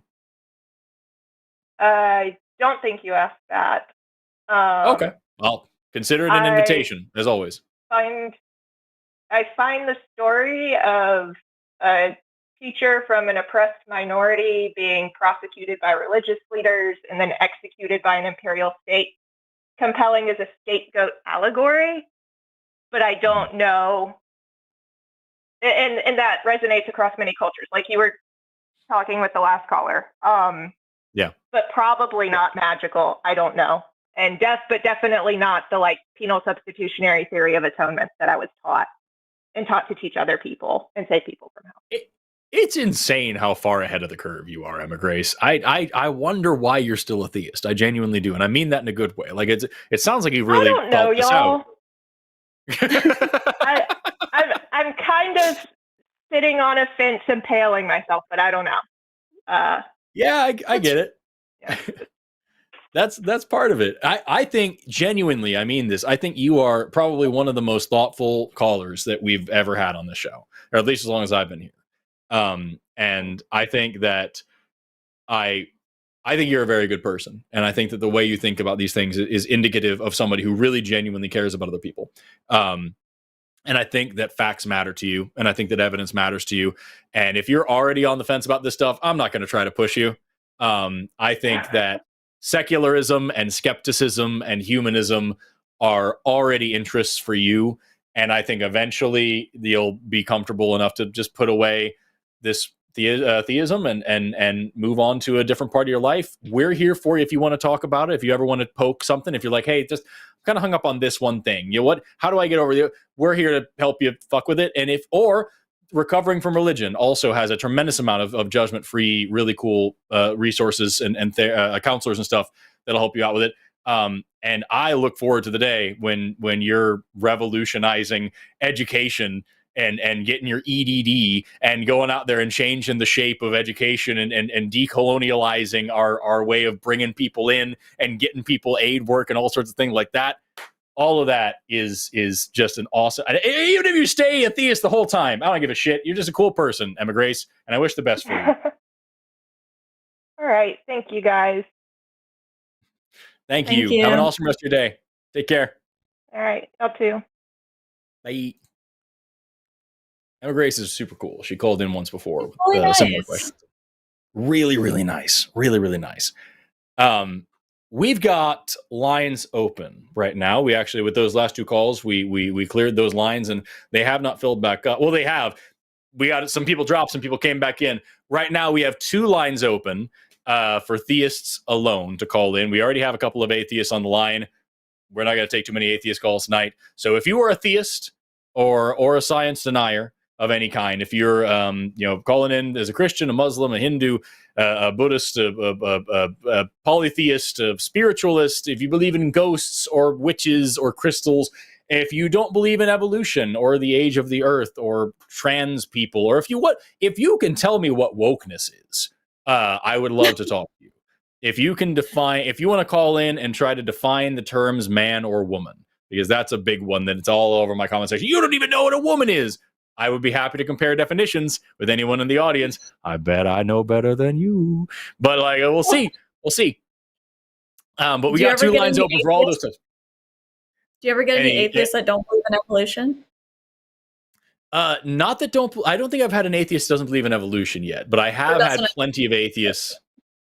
I've had plenty of atheist transphobes, and plenty of atheists who are anti-leftist, wokist, Marxist, socialist, blah blah. The types of people who think that the only difference between socialism, communism, Marxism, anarchism, and terrorism is the spelling. Those types of people, we get some of those every now and then. Makes sense, actually. So yeah, the lines are open for those people who want to call in. And we have, Dwayne, if you want to call back, you can. We had a theist who had some evidence they want to present, and they've been on the line. They were waiting for a minute, and then they dropped. While we're waiting for that, we'll actually take this person here. Let's talk to Iffy. pronouns he and they, calling in all the way from Nigeria, who is an atheist who wants to talk about deconstructing in an environment that allows for nothing of the sort. It's a very heavy thing. I bet we can both help you. If you're on the line with Forrest and Skeptical Heretic, how are you doing today? I'm doing good. It's actually midnight right now. I'm just getting some work done, but yeah. How about you? Right on. I've never had a bad day. Yeah. So tell me about your journey, dude. So basically, I've been born into Christianity culturally and as like a religion pretty much all my life, and I didn't buy it for the longest time. I didn't buy it at all. I didn't care. I was forced to go to church. I did not care about it at all. But I actively decided to actually start deconstructing and putting effort and start caring about my beliefs recently. But I've identified with the atheist nomenclature for like a long time. But since I'm actively deconstructing and actually picking apart what, how this indoctrination has affected damn near every aspect of my life, I'm coming to the realization that the whole of this country and the environment I'm in doesn't allow for any of it. It's really hard to, I don't know, it's like when there are no people around to bounce ideas off of, when there's no one you can have a conversation with without them looking like you grew a second head or something, it gets really difficult, essentially. And I'm just trying to see if you have any advice to help deal with that. Yeah. I think Skeptical Heretic, you probably have more insight on this than I do. Yeah. So I definitely am not wasn't ever in a situation that is, I think, to your degree.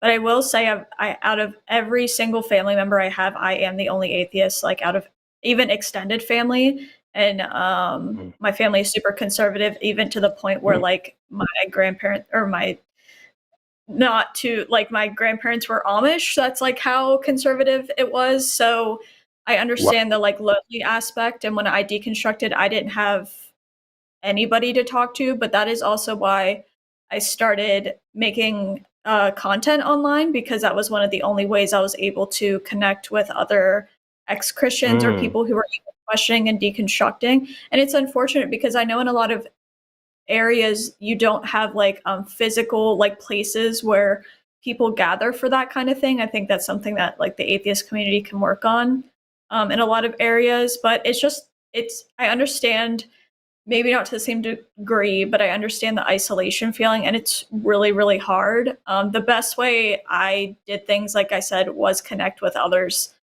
in different like online settings. And I know that's like not the best. I know that's not the best. And I know sometimes I know you need someone that you know and care about to be able to talk to. And I know that's really hard. I think that's exactly it, because I do have some online friends that do not give a shit about like religion or anything of that sort. And I can actually have these conversations with them. But for me to just feel like I can be myself and like the most authentic version of myself, I feel like I would have to be chronically online interacting with those people to actually like get the feeling that I'm craving of like connecting with someone. Yeah, that is so hard. I can't even imagine like to the degree that you have it either, because that sounds even harder than anything I've experienced, because I had a couple of friends that I could talk to that even if they weren't atheists, they were like willing to hear what I had to say and engage with it. So I can only imagine how hard that is. And you're right, like it does, like if you spend too much time connecting online, it does feel like you're chronically online, which I am. And sometimes it cannot be good. Sometimes it's not good. Sometimes it's like not good on your mental health. You want to have like real life relationships that you see with people every day or often. So I understand that can be really, really hard.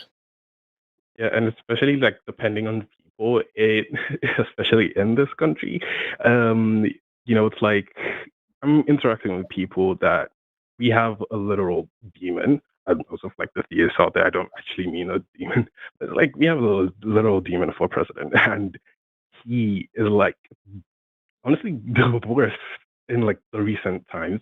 We are going through one of the hardest economic recessions in the last half a century, but our solution apparently is to pray it away, and that is the type of people I have to interact with, and I'm really trying hard not to get radicalized and become a bigot and not just slingshot to the complete opposite end of the spectrum. But it really is hard, especially when you've grown up with it. And I think I'm in the angry atheist stage of my evolution right now. Yep. And that's a fair, valid feeling. Like, you shouldn't feel bad about feeling angry. I think there's a reason why, like, that's such a stage. But if you think about it, that's one of the stages of grief. And like, you're probably also going through that too with all of that isolation and stuff. And it's very valid for you to be angry, for sure. Yeah, no, it makes sense. And like, it's not so much. Okay. Oh, I'm sorry. I was going to say, like, I live in Oklahoma, which is the buckle of the Bible Belt in this country, and like, it's very high religiosity. There's a church on every corner. Like, there's literally right now there are double-digit churches within walking distance of my home. Like, they're everywhere, and we have a lot of hate and a lot of transphobia and a lot of homophobia. It's crazy. And growing up here, and especially my own, going through my own deconstruction and everything like that, like you want to go bang on everybody's door and yell at them and try to like pull them away and like try to like shake them by the shoulders and like, please, like I think you'll find a lot of community in places like this. And I know being chronically online probably doesn't sound very good, but it might be a place for you to at least feel a little bit sane, just making sure you're not in an echo chamber while you're at it. Yeah. You mentioned the churches dotted all over the place. There's this super mega church that originated in Nigeria, this Redeemed Christian Church World or something. And their literal motto is to have like a church in every 5-minute walking distance. And that sounds insane to me. And that is just, people don't question that here. That's just a default mentality. Yeah. If you question that, it's like, you're insane. And it's not like the atheist Nigerians don't exist. Like, they're out there, but it's hard to find them. And it's always like you're trying to suss out, okay, what is this person's sensibilities? What do they align with? It's like, are they a complete racist, bigot? Or are they like, it's like, do they actually have like a brain, it feels like? And I don't want to, again, it's that whole I'm trying not to get radicalized thing, but I'm trying to tell myself again and again that it's just flawed reasoning, indoctrination, things I have to battle with myself. But it really does feel like I am existing in this void, and I'm not finding anybody. And I guess it sucks. I don't know. I think honestly, the thing that helped me a lot, because I was the same way for a long time. Like, as I've just thought that every religious person was fucking stupid. How could you not see this? How could you not get this? And I realized that, and I know I'm preaching to the choir here, that this religion is spread through abuse. These are lies that were told to children, that were teaching these little kids at the most vulnerable age of their life that they are evil, broken, wicked, sinful, disgusting. The best thing in the world is for them to burn for all eternity, and only through a twisted mockery of love do they get the grace of being treated like a human being for a moment. And maybe they get to go see a theme park in the sky and see grandma someday. Like that's abuse. And the people who spread it today are doing so because they were abused, and they think that is a good thing to continue doing. And so I'm not telling you to go around being, just pitying everybody and being all up in your high horse, but forgiving them of that and trying like hell to maintain your own sanity, to trying to reach out to communities online, getting in this community, reaching out to organizations like Recovering from Religion, reaching out to places where you can have conversations with people. And you're right, the problem with atheism is that it is just one belief about one thing. So there's plenty of atheist racists and plenty of atheist bigots and plenty of atheist assholes of every flavor and variety. But finding some people that you can talk to and vibe with and play video games with and blow off steam with is huge. And when you're walking through your street and you see these symbols, every time I see a cross on a big ass building, it is a hate symbol to me, and it makes me sad. But just trying to remember how these people feel, and that they're as patronizing as it sounds, just trying to remember these guys are lost, they're misguided, they've been abused, they've been lied to, and I am going to do my best to help them on their terms and in their way, and in a way that isn't oppressive and doesn't take anything away from them. And that sucks, but it works. I think I'm going to try a little bit more outreach, and I guess get a little bit more confident with people physically, just like trying to be a little bit more like, hey, what do you think about this? Like broach it in a more gentle manner, I guess. Because at this point I'm lost, because I'm in a situation where like the next year I have to go to church every Sunday. I have to go to weekly activities. It's like I have to do like daily devotions in the morning with my parents, because I'm in their place, like I'm under their roof, and I just have to simply deal with it because I have no other choice. And so it's like for the foreseeable future, I'm going to be stuck like this, and there's nothing I can do. But I am trying to deal with it. It is just a little bit hard. I just wanted to come here, I guess, rant a little bit. Well, you're always welcome to. And like, there's no recourse at all with your parents? Like it's not happening. If you were to come out to them as an atheist, it's just going to be a serious problem. I don't fear for myself. I'm full grown adult. I can move in. I'm staying here for like financial reasons, but I would be fine. But I would probably get this one. Yeah, that is the man. Like, I'm not going to tell you. I don't know your culture. I don't know your life. I don't know the expectations that are put on you. But what I like to do in here, when I talk to people about how to deal with their parents, is I like to just play on the emotion of it. And just say, like, listen, I understand you're afraid of my soul being tortured. I understand that you are fearful for my eternity and all these things. Do you think I deserve those things? Do you really think I'm so bad that I deserve to be treated that way, that I deserve to be hurt? So because I disagree with you, do you love me so little that you would say those things to me, that you would wish those things upon me? And if not, are you still going to follow into this religion that allows it? Are you going to follow this religion that demands it? Like, is this really something, like, I'm a human being, I'm your child. Is this really something that you are going to put upon me? And like trying to just get through to them in that way a little bit might help. Or just saying, I don't know if this works for you or your culture, your family, or whatever. Just saying, listen, I love you enough to let you believe whatever you want to believe, and I hope you do the same for me. That might be enough as well. It might not be. I don't know. But like, I think if whenever anybody calls in and talks about trying to deal with their parents and religion stuff, I always ask, is the conversation worth your relationship with them? And if it is, then you need to have it. And if you can find a way to get somewhere in the middle where you have a little bit of the conversation and there's a little bit of sacrifice of comfort, and you move together forward in a way that maybe they don't treat you the same way, but you still get to be around them, and also they don't drag you to church every Sunday and do these things that are super uncomfortable for you, that might be worth it too. I think you need to do that calculus, man, and just think about what's worth it to you and how much you're willing to give up. I've been trying to. I've been doing those equations and differentials in my head and whatever, and I've been desperately considering drawing that line in the sand. But I'm also thinking, hey, I'm pretty much done after this next year, and I'm as free as I can be, essentially. So maybe just tough it out, or don't, and then just keep up the facade. I don't know. It depends on how close you want to be with them in the future, and like that's the thing. Maybe that's the ticket. I don't know if my family was very much a kind of a tit for tat reciprocal situation for a long time when I was growing out. So like that, maybe that would be a thing, is like, hey, I don't like this, but I stuck it out because I love you.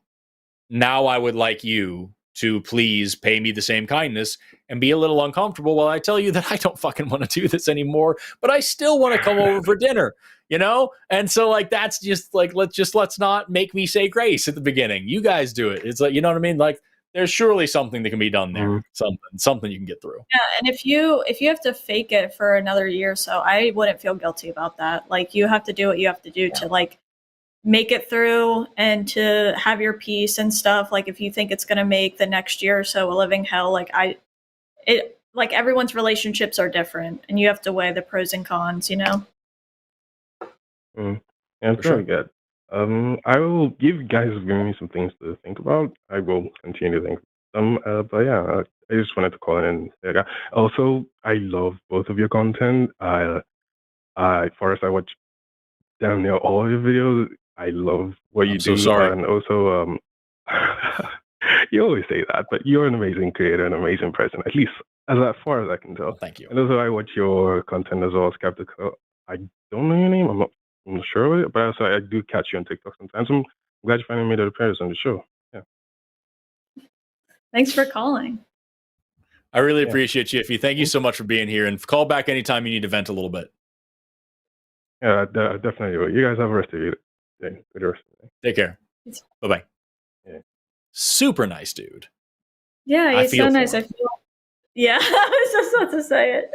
It's so rough. I have a hard time, like, even being able to, like, talk about those type of situations because I just have no idea, like, in different countries or specific countries, like, I have no idea what it's like. Yeah, no, that's what gets me is, like, you know, I have the extreme privilege of getting to be an atheist in Oklahoma, which is a very difficult place to be an atheist, but at least I probably won't be killed for it. And there's plenty of places around the world where that isn't the case. Yeah, we're about to. I'm doing a trip next year. I'm doing a thing. We're going to Malaysia to go see orangutans and stuff. And that's so cool. it is illegal. Blasphemy is illegal there. And so I'm selling tickets to go to this thing, and I'm having to remind people, like, hey, come see pygmy elephants and sun bears, and don't agree with me publicly because you will probably go to jail. But it's gonna be a lot of fun. Like, I actually have a good friend from Malaysia, and she is Muslim, and some of the stuff she's told me is illegal there. It's just like I knew that stuff existed, but hearing it, like, from a person directly, I'm like, oh my god, like, how? I don't know. It's crazy. It's a whole nother world. It's really tough. That's a lot of what we're talking about with, you know, with Emma Grace earlier on. Like, how can I come in here and be like, this is wrong because I say it's wrong? And then there's the things that are objectively wrong. And so it's like, it's a tough line to tread. We've got several other callers that have poured in. I'm going to go ahead and they're all theists. But I'm going to go ahead and go back to Dwayne. Dwayne was the one that we lost for a second, but he called back. Dwayne, pronouns he, him, calling in from Long Apples, who is a theist who wants to know what gods the host want evidence for and believes that he can defend his theistic beliefs. That's a very interesting way to start the call. Dwayne, you're on the line with Forrest and the Skeptical Heretic. How are you doing today? Hello. I'm doing okay. I didn't say necessarily I believed I could defend it. I'm just calling to find out what you guys believe and what you're looking for. Yeah. I just happened across your podcast this evening, and like I said, the evidence. Excuse me, Dwayne. Dwayne. Yeah. Are you driving? Yes. Yes, I am. All right. We don't take calls from people when they're driving. We can put you back in a call queue, and you can find a place to stop. I think Dwayne dropped. I didn't touch the call screen, but he's not there anymore. I didn't do anything, so I think he's calling in again because I see initial. Yeah, he's calling back. So yeah, we'll just if you could please just let him know to pull over, and then we'll take his call immediately. He's also calling in over the web caller. Don't use the phone like that while you're driving, you lunatic. What's wrong with you? You're going to die weirdly, and there's nothing else. There is no God. You're going to die weirdly, and then you'll just be done. Let's see here. Let's get this guy through the queue. I don't want to put him back because he's waiting for a long time. But Morgan, I leave it up to our producer tonight is a Morgan, and I leave it up to him. If you'll please tell us if this guy has pulled over yet, and then we'll take his call, and then we'll quickly move on. Sorry? I asked the call screener to make sure he's pulled over. Perfect. So the second it's on the queue, I'll go ahead and take his call really quick, and then we'll go from there. I know this kind of sucks to wait. There we go. Okay, let's check him. Dwayne, you're back. Yes, I am. Okay, are you pulled over? Yes, I pulled over. Like I told the screener, I don't want to go to the afterlife on the air. Thank you very much. I appreciate that. Okay, cool. So to answer your question, both Skeptical Heretic and I are both atheists. We don't believe in any gods. And as far as evidence that, like, as far as what God we're looking for, literally any of. If you could convince me that there's anything any supernatural higher power of it all, I'd be very interested in it, because we get calls all the time from Christians, from Muslims, from people from all different faiths, usually Christians. Sure. I've been doing this for a few years, and I've been watching content like this for years and years before that, and I've yet to see anything that's convincing. Okay. Well, I am not here to convince you. Oh, okay. Like I said, why are you calling? I was here to learn what you guys were looking for, and maybe if you ask, I'll tell you what I believe, what I think. Sure. I don't claim any specific authority or super knowledge or anything like that. I'm, just a guy making my way like anybody else. Well, that's polite of you. I did kind of hear on your well, I am. Aren't we all? I just heard you talking to your last caller about kind of your experience with. Dwayne, if you're on the web caller, which I think you are, if your phone goes to sleep, we can't hear you. So you just cut out in the middle of a sentence. I need you to tap your phone and wake it up, please. Okay, well, I'm learning this as I go too. It's weird. I'm sorry. No, that's quite all right. Quite all right. Actually, I have narcolepsy, so being told to wake up is not a new thing. What you described about your experience with Christianity, being told from the time we're kids that you're a miserable, wretched creation and you are going to burn, and the only hope you have is that God reaches down and rescues you. Mm-hmm. It's a horrible thing to tell kids, and you were saying all that kind of stuff. I got to say, amen, brother. That is a horrible thing to tell kids. And that is also contrary to my understanding of God and our creation and our nature.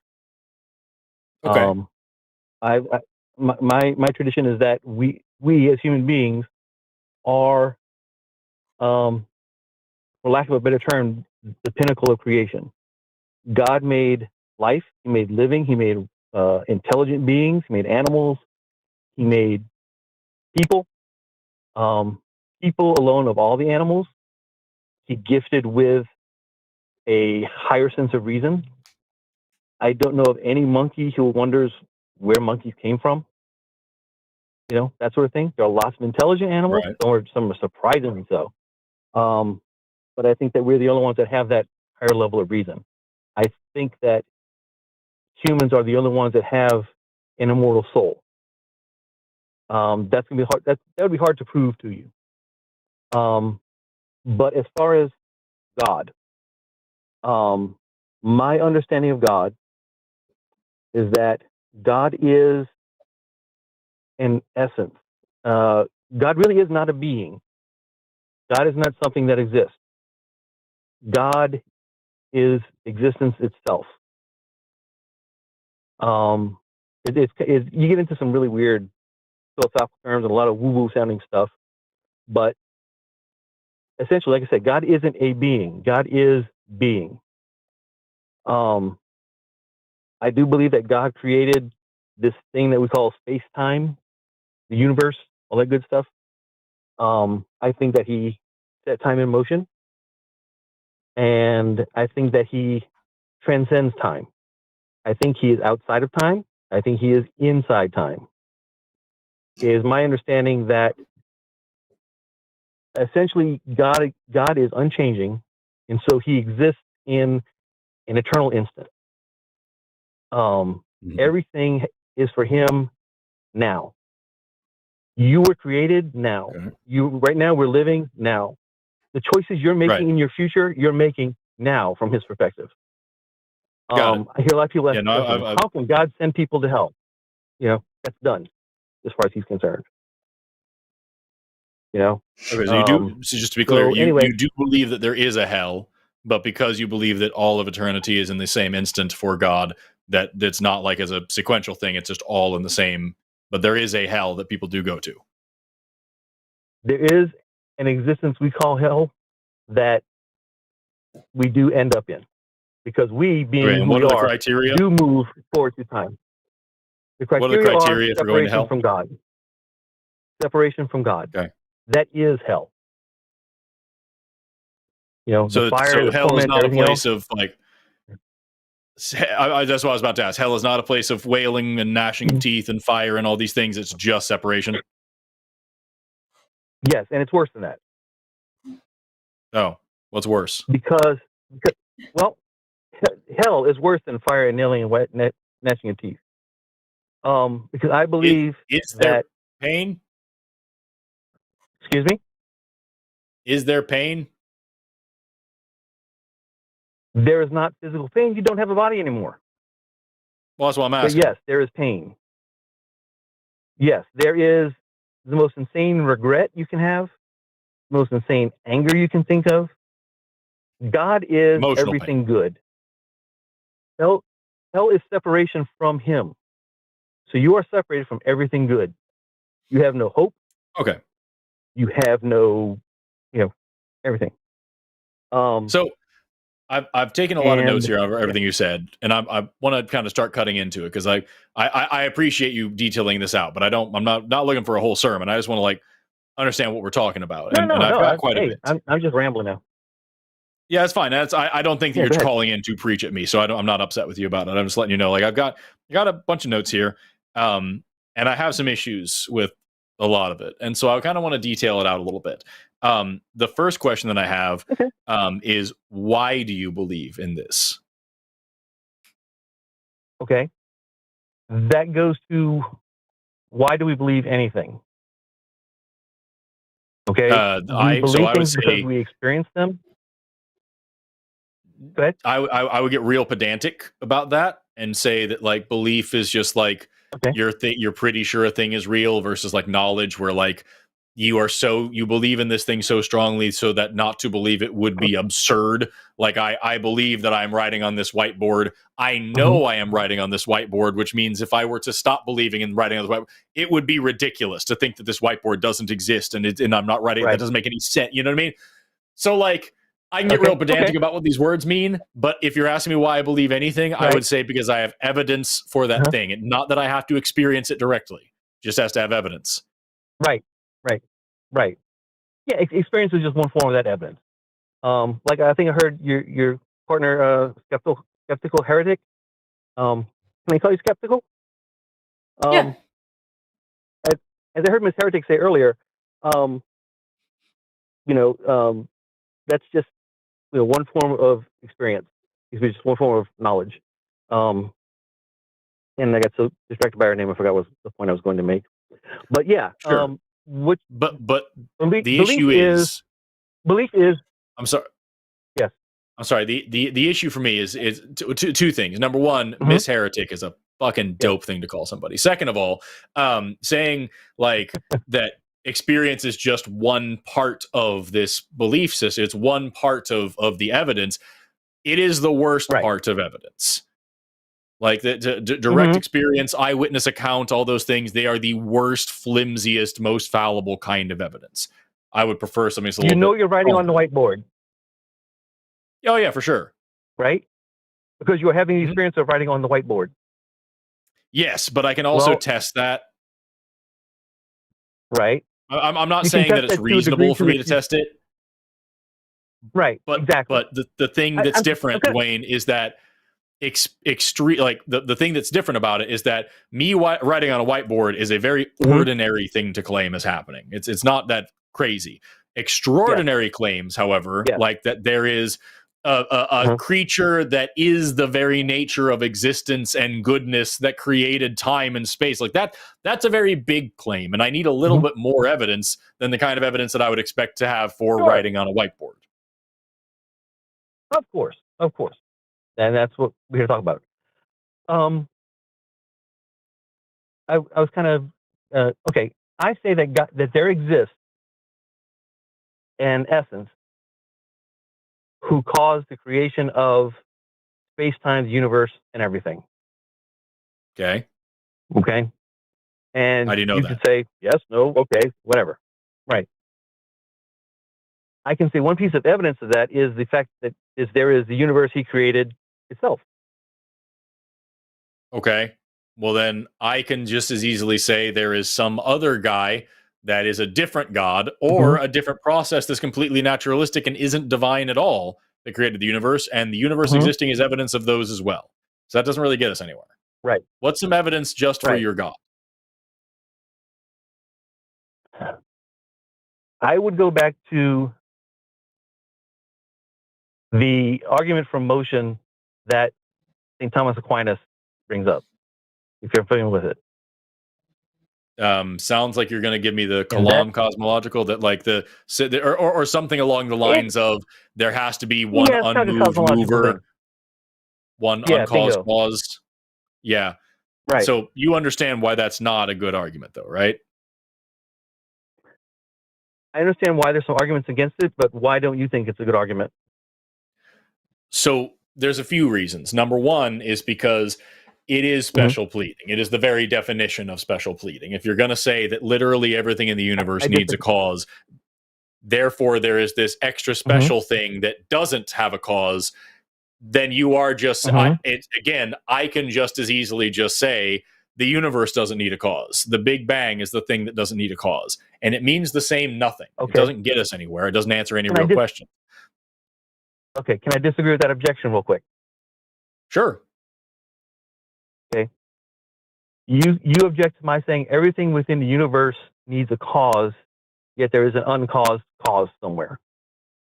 Yes. My position is everything within the universe, including the universe itself, has a cause. And there is an uncaused cause that is outside the universe. Okay. I get that that's what you're saying, but my objection that I don't think you addressed is that it is just as easy for me to say that the Big Bang, which this is, by the way, this is not what the Big Bang theory is. I am making my own straw man of myself. But like, I can just as easily say the Big Bang happened outside of the universe and time and all that. It is the uncaused cause that made everything. It's not divine. It's a natural process. And it is the uncaused cause that caused the universe. And it means the exact same nothing. It doesn't answer any questions. It doesn't do anything. And it has a lot less assumptions, a lot less baggage than your claim does. So what's the difference?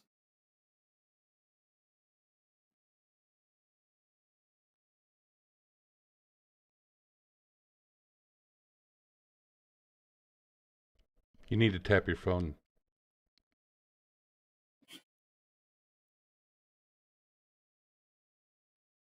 Thanks again.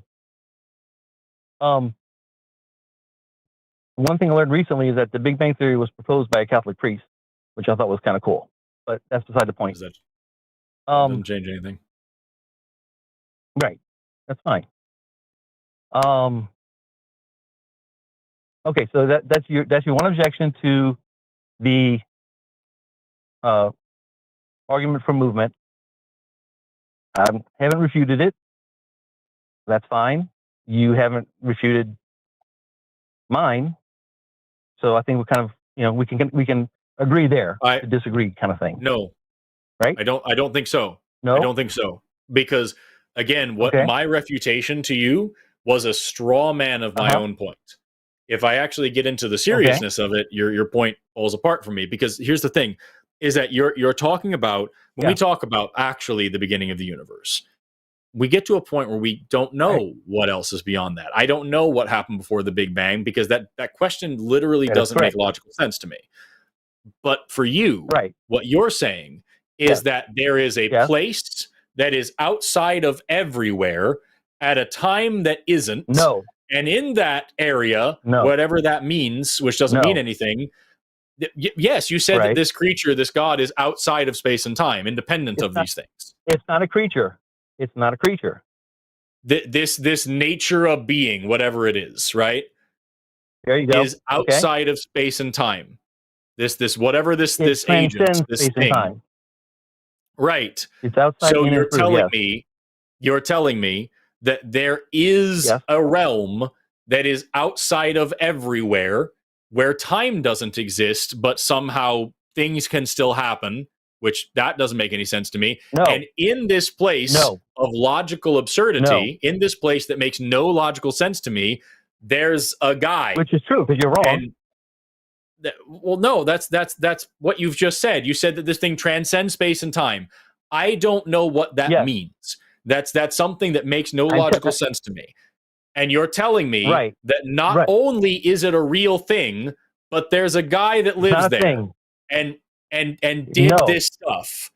And also, on top of that, on top of that, you're also saying that there's this other place, this hell that exists, and that there's rules that the guy made, and that you know the rules, and that you know of the hell, and that you know of the eternal, unchanging nature of this thing that exists in a realm that doesn't make any logical sense. Like, you have so much baggage attached to your claim that takes so much explaining just to get it to where it's halfway coherent. And all I'm saying is, I don't have any reason to believe in that. And if I were to straw man my own position and say, hey, the Big Bang is that thing, there's some other thing that isn't your God that does all this stuff, it means the exact same thing as what you're saying, and it doesn't help anybody. Okay. You like you're saying, there's a lot of baggage. Let's unpack it. All right. Okay. I'm not saying something exists outside of space and time. Okay? Okay, then where does God live? Thing. God lives. God lives. God does not. Where? God is not a being. I know, you said that. Is God an intelligent thinking agent? Yes. God is intelligent. Okay, then where is it? Yes. So then you just replaced the word universe with God. No. The universe is not God. God is not the universe. And yet they are both everywhere all the time. No. Okay. Because the universe... Okay, we're onto something here, though. Okay? The universe is everywhere. All space, all time, if you want to call it that too, is the universe. Right? Sure. Okay.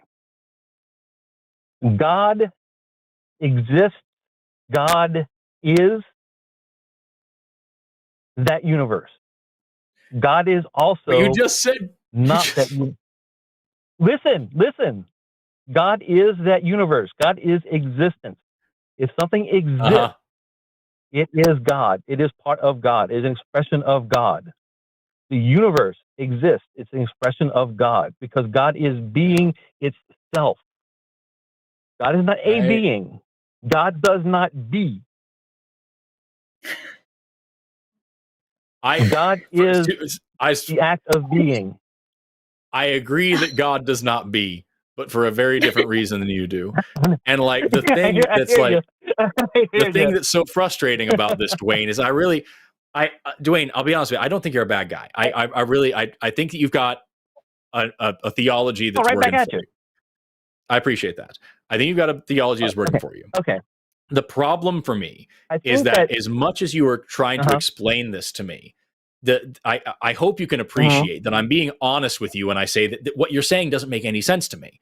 And what's more important is that even if I were to take the time to try to parse out what you're actually saying, that doesn't help me at all because I don't know why you should believe it's true. I can sit here and explain to you for 45 fucking minutes why the tooth bunny is real, but or what the tooth bunny is and how the tooth bunny works and how it collects your teeth. But I need to tell you if it's real or not first, right? And so like whatever this God is or isn't or doesn't be, why do you believe it's real? What's the evidence for it? And don't just say the universe is, because I swear to God, I'm going to pull my own eyeballs out. Your God and somebody else's. I know, you swear to the universe. I got you. I think one thing we're coming at here is you have learned what God is in your as you were educated.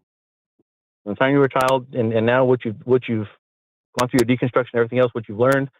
I don't know your educational background. I assume from what you said that you've been through college and, excuse me? It's weird. Okay, that's fine. I'm a biologist. It's real weird. Okay. Well, and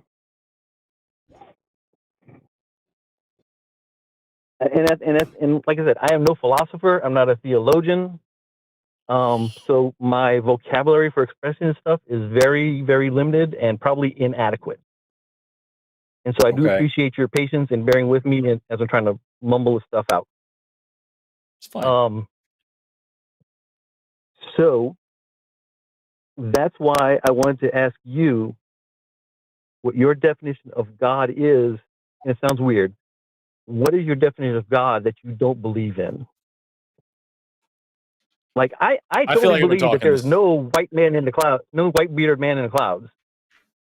Well, we agree on that. I feel like I've been talking this whole time. Yeah, you go. I just feel like there's so many different versions of God, and I have yet to hear about one that I believe in because I've yet to see one present itself. So, I mean, the one I talk about a lot is the Christian God, because that's the content that I make. But when people say God, like people can mean a lot of things. As far as God, if people say they believe in God and God is just like laws of the universe or something, I don't really care about that because I'm just like, okay, whatever. But if they're talking about some kind of entity that has control of something or sends us places or does things, like that's when I'm like, I don't think there's any proof for any of that. Yeah, I would say it's kind of difficult because like I've been doing shows like this for a while. I also studied. I use the word studied very usually. I was exposed to a lot of different beliefs about different religions and different ideas. And so like I'm familiar with a lot of different versions of God, especially doing these shows. Every single caller that I get, even if I get 10 Christian callers in a row, they're all different gods that they're talking about. And so like I don't believe in any of them. I don't believe in any intelligent agent that created the universe, that has any control over the universe, that is in charge of the universe. I don't believe in souls. I don't believe in ghosts, spirits, magic, none of it. And so like pretty much anything outside, if there is a thing that you can think of that is outside the natural world, outside of space and time, there's a very good chance I don't think it's real. And it's for the exact same reason as everything else, because I don't have a good reason to believe in it. Okay. Let me do this then. I'm gonna have to leave soon, actually. But you start to ask me what I believe about God, and I came up with some things that you thought, contradict each other. Sure, but let's kind of start there. I think I want to try to find some common ground that you and I can agree on, and maybe go from there. Sure. Okay. I guess what we're looking at here is I'm asking you what it is you don't believe in. Conversely, you're asking me what I do believe in. So you're saying that you don't believe that there is something that caused the universe to exist. Is that correct? I don't know.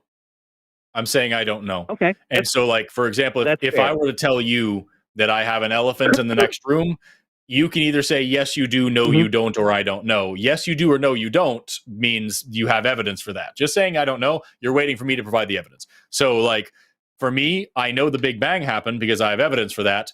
Anything beyond that or before that or anything like that, literally, I don't actually even know how to ask that question appropriately. I don't know if it is a question that makes sense in our reality. And so like, I have no idea. And I'm willing to just say I don't know. Doesn't mean I'm happy about it, but it is the truth.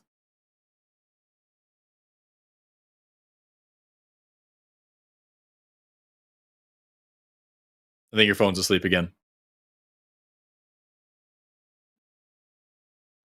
Hi, welcome back. You can say you have an elephant in the next room, and I can choose to believe it or I can choose not to believe it. And my belief should be based on evidence. Yes. Right? Now, yes. I have no reason to disbelieve you.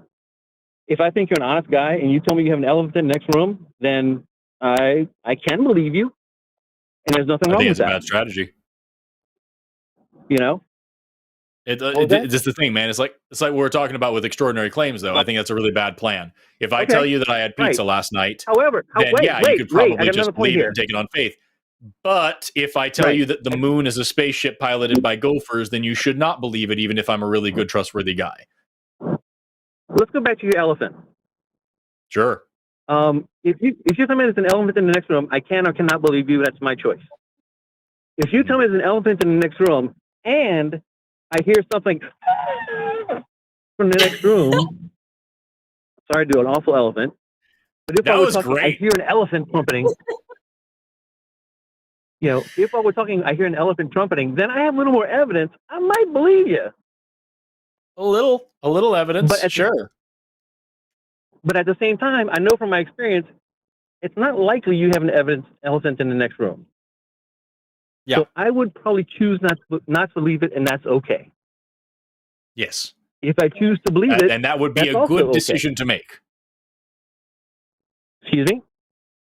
And I said, what I was saying is that would be a good decision to make, to not believe it. Because what's more likely, that I have an elephant in the room or that I have a loudspeaker in the other room playing elephant sounds? You know what I mean? Like that's kind of like the Occam's razor thing. It's if you hear hoofbeats, you should assume horses before you assume zebras. And so when you're talking about, the creator of the universe, that is a way bigger claim than any elephant. Then it makes a lot more sense to say, I don't know.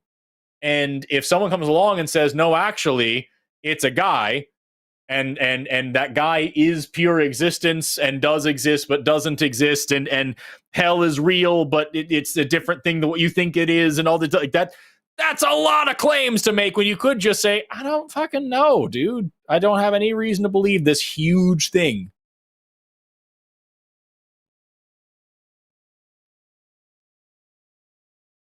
I think we lost you again. And I think we got to move on anyway. Dwayne. Okay, one quick thing. I'll let you have the last. Yes, well, I'll let you say one more quick thing. One quick thing. I will tell you right now, all this stuff I do not know. And I'm not here to tell you what I know. I'm here to tell you what I believe. Yes. I agree. And I think that's a very honest thing for you to say. The issue that I have is I don't think you have a good reason to believe it. I think you have a lot more questions than you have answers, and you have a comforting morality or a comforting theology that fits in with your view of reality, but I don't think you have any actual real serious evidence. And I think that that's a dangerous game to play. I agree. And I think that you are saying, do you believe that there is no God? I believe there's no reason to believe that there is a God. I'm not saying there is no God. I haven't turned every rock over on the whole Andromeda galaxy looking for a God yet. Okay. But I'm saying that I have no reason to believe that there is such a thing. The same reason that you can't say that there is no tooth bunny, because you haven't checked. There's no reason to believe in that. That's correct. Right. You and I can agree on that. Yeah. Yeah. Now we just have to apply that to your faith, and we'll agree on everything. Okay. Anyway, Dwayne, that's fine. I appreciate your call. You don't believe a damn thing I believe. I appreciate your call. I think you've been very honest. Thank you. I'd like to call back sometime when my phone's not falling asleep. That would be great. That would be great. Thank you very much for your time. Okay. Take care. Have a good Bye. Bye. I felt like I just talked that entire time. I hope I wasn't cutting you off. No, I didn't. You looked like you were just watching a man grow more heads.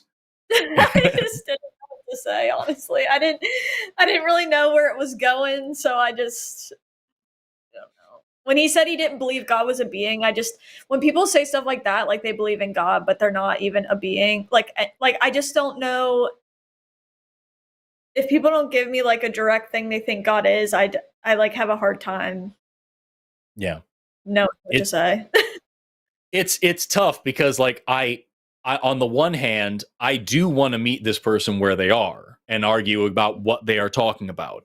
But when the thing you're talking about requires a whole fucking different realm of physics to start, and like we have to have a 30-minute sermon before we can even get there, and we have to do this perfect language of like, no, it isn't that he is, it's that he ising, and like it's a what? You know what I mean? Like that's I can't get there. And so and plus that's not the God that 99% of believers believe in, which is the bearded man in the sky that he was claiming doesn't exist. So like it's it's tough. Yep, I agree. We've got a few calls left, and I think this next one might be right up your alley. And I would love to hear what you think about it, because like I said, I thought I was rambling that last call, and I want to see what you think of Kevin. Kevin, pronouns he, him, calling in all the way from the frozen wastelands of Canada, who is a theist, who wants to talk about how Jesus is a loving God and not an evil God, and wants to ask why the hosts don't believe in him, believes that hell is not what people think. There's a lot to go on there. We'll start with just what Jesus is. I know I've got a lot to say about that. I hope you do too. Kevin, you're on the line with Forrest, the Skeptical Heretic. How are you doing today? Hey. Hey, guys. Hello. How are you today? It's me, Kevin. Can you hear me? I can hear you just fine. How are you guys doing? Good. Never had a bad day. Oh, that's good. So how much time do you have? I don't want to take up too much of your time, or how much time can we chat on here? It's my first time calling. Let's see. I don't know. We don't really have a time limit on this show. We'll see how it goes. Sure, of course. So I want to ask you a question first, Forrest, and Skeptic after. So, Forrest, if you don't mind me asking, why don't you believe that Jesus died for you to be saved? I have no reason to believe that. I don't know. Like, there's a lot of people who think that there was a guy named Jesus. I don't really care. If there was a dude named Jesus that did actually live and was actually crucified, that doesn't prove that he was resurrected. That doesn't prove that there is a God. That doesn't prove that he was the son of that God. That doesn't prove that there's such a thing as sin. That doesn't prove that there's such a thing as hell. That doesn't prove that he walked on water, healed the sick, cured the blind, the lepers, the blah, blah, blah. Those are all different claims, and I don't have any evidence for any of them that really means anything to me. But what's more important is that even if all of that was true, even if we were to say for sure that there is this guy named Jesus who really did die for my sins so that I can be saved, I want nothing to do with that. I didn't ask for that. I wouldn't have allowed that if it was asked of me.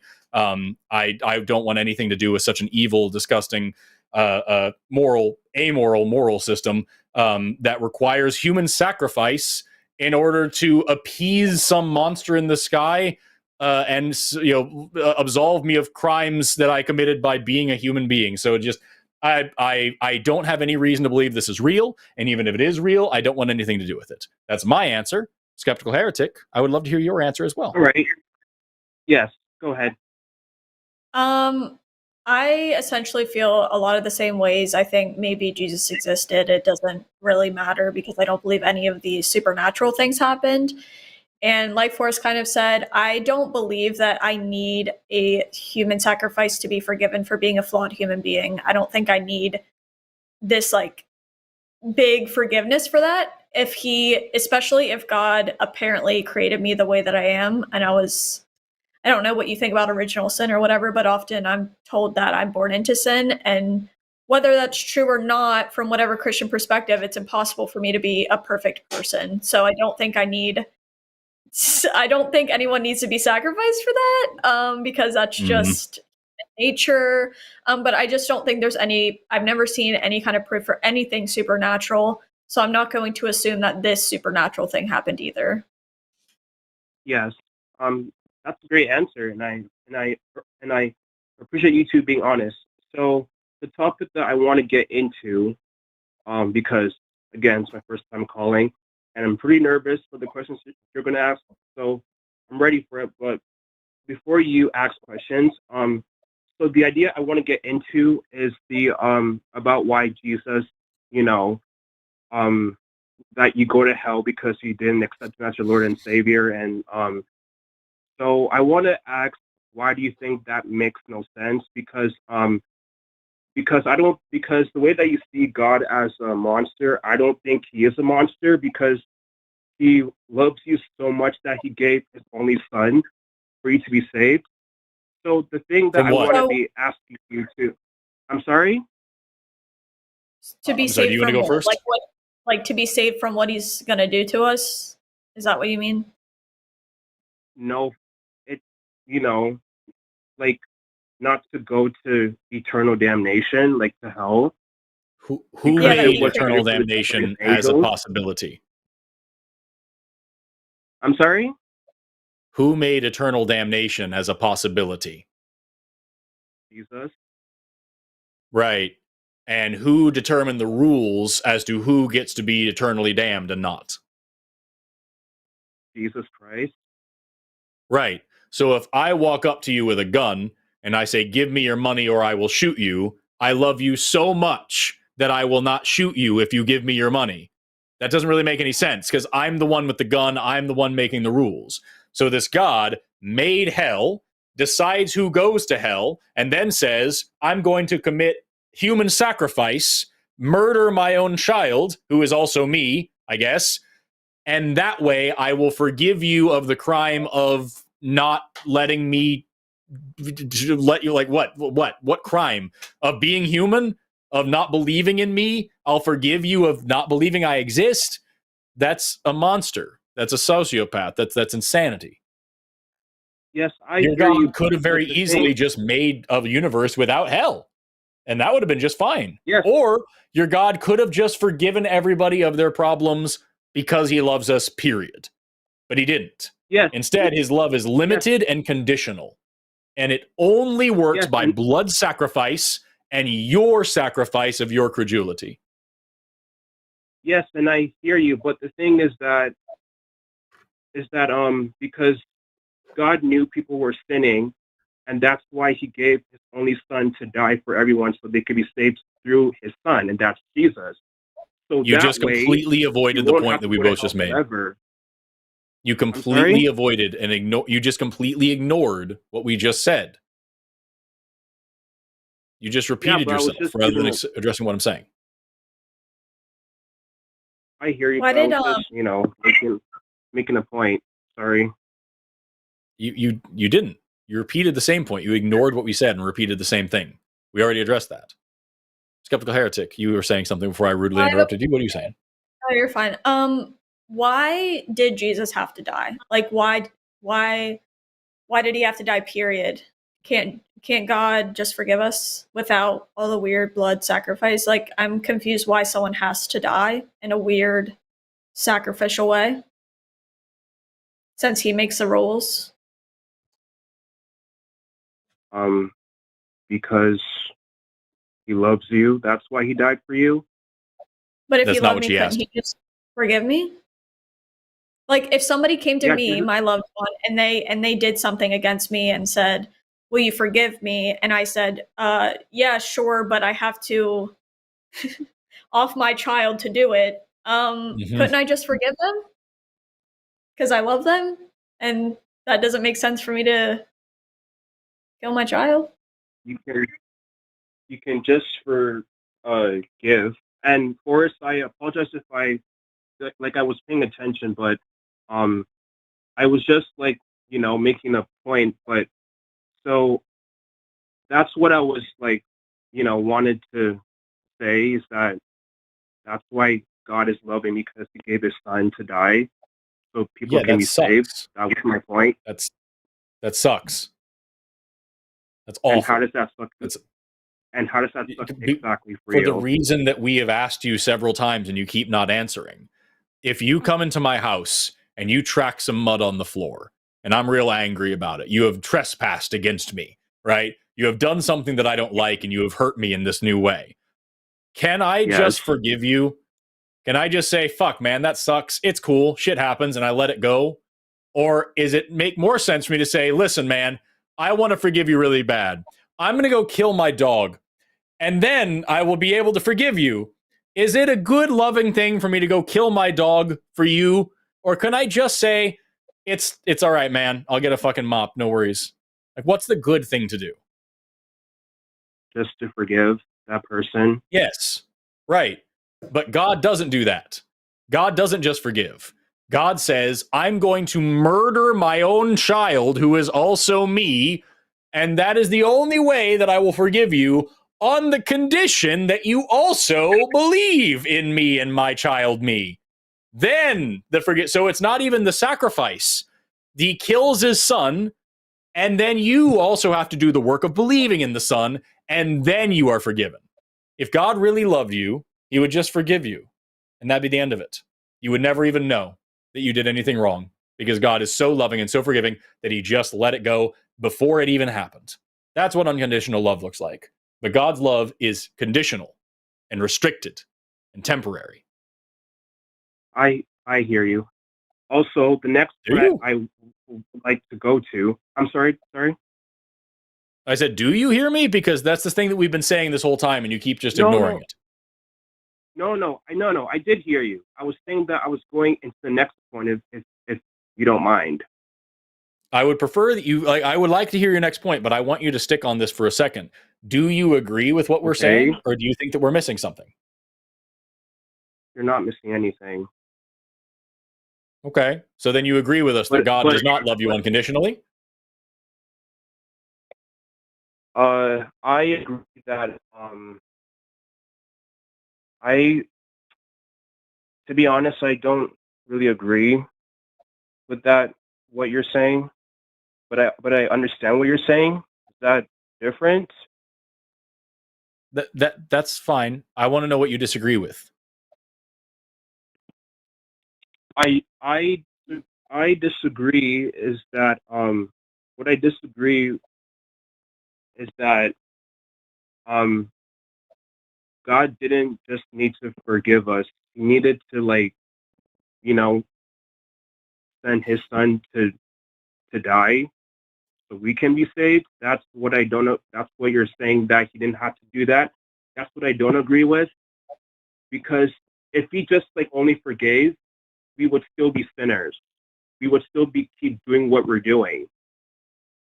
Aren't we still sinners? Yeah, I was going to say, isn't the whole Christian philosophy that we are still sinners? Yes. So it wasn't even an effective sacrifice. It didn't work. The sacrifice did work.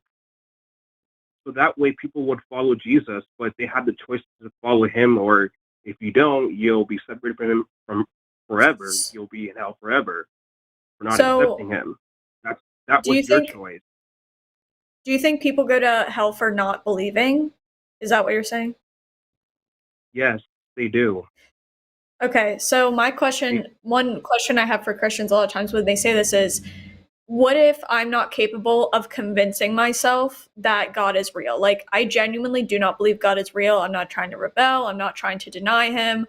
I just genuinely am not convinced he's real, just like you're not convinced other religions are real. Do you think that warrants me burning in hell for eternity? Do you think that's fair, since I don't have full control of what convinces me and what doesn't? Before I answer your question, the thing is that he's not forcing you to love him. If you don't believe in his son, you will go to hell for all eternity. That was your choice that you made. It was my choice not to believe. But here's the thing, I'm telling you, I'm not convinced. You're not, I know there's plenty of gods out there you're not convinced of, right? And if I held something to your head and I'm like, hey, believe it right now, even if you were scared, or even if someone was trying to force you to believe it, you couldn't if you weren't convinced. Do you know what I mean? Yes. Does that make sense? So I guess my question is, if I can't control what I'm convinced by, because I was convinced at one point and now I'm no longer convinced, which I didn't have control over, do I deserve to go to hell for that? No, you don't deserve to go there. So I guess my question would be sorry, go ahead. Oh, I'm sorry. I was just going to say, I guess I don't understand why God would create my brain in that way. What is on my forehead right now? Why God would create why would God create me with a brain that I don't have full control over what I'm convinced of, and then he sends me to hell for not being convinced of the right thing? Yeah, but the thing is that it's not about being convinced, it's about believing what Jesus did for you. You made a choice by not accepting him as your savior, right? So that's I'm not why you convinced go it there. happened, therefore I can't believe in something I'm not convinced by. That's the same thing. I'm not convinced it's real, so I cannot believe in it. You know what I mean? I can't just choose to start believing it. Just like if I asked you to stop believing in God right now, I'm sure if you're fully convinced God is real, you cannot stop believing in him right now, right? No. Right. So if we tell you, stop believing in God right now, otherwise you go to hell, I have this other religion. I'm Muslim, and I'm telling you, if you continue to believe in the Christian God instead of the Muslim version of God, then you are going to go to the Muslim hell. Does that change anything to you? And does that sound like a free choice system? Does that sound like morality? Or does that just sound like a threat? No, that's not a choice for that Muslim because I'm not from there, so I don't know what their religion is over there. I only know about the Christian one. Right. So that's the thing, man. Sorry, go ahead. I'm saying that's the issue, is that this God is demanding your belief under pain of eternal torture. That's not a moral system. That's not a free choice. That's not a good, loving thing to do. Yes, but the thing is that Jesus is not threatening you. He's warning you to not go there. That's why he's warning you about what he's going to do to you if you don't do what he says. Yes, that's a threat. Yes, I get it, but that's not a threat. That was your choice that you made. But again, we just established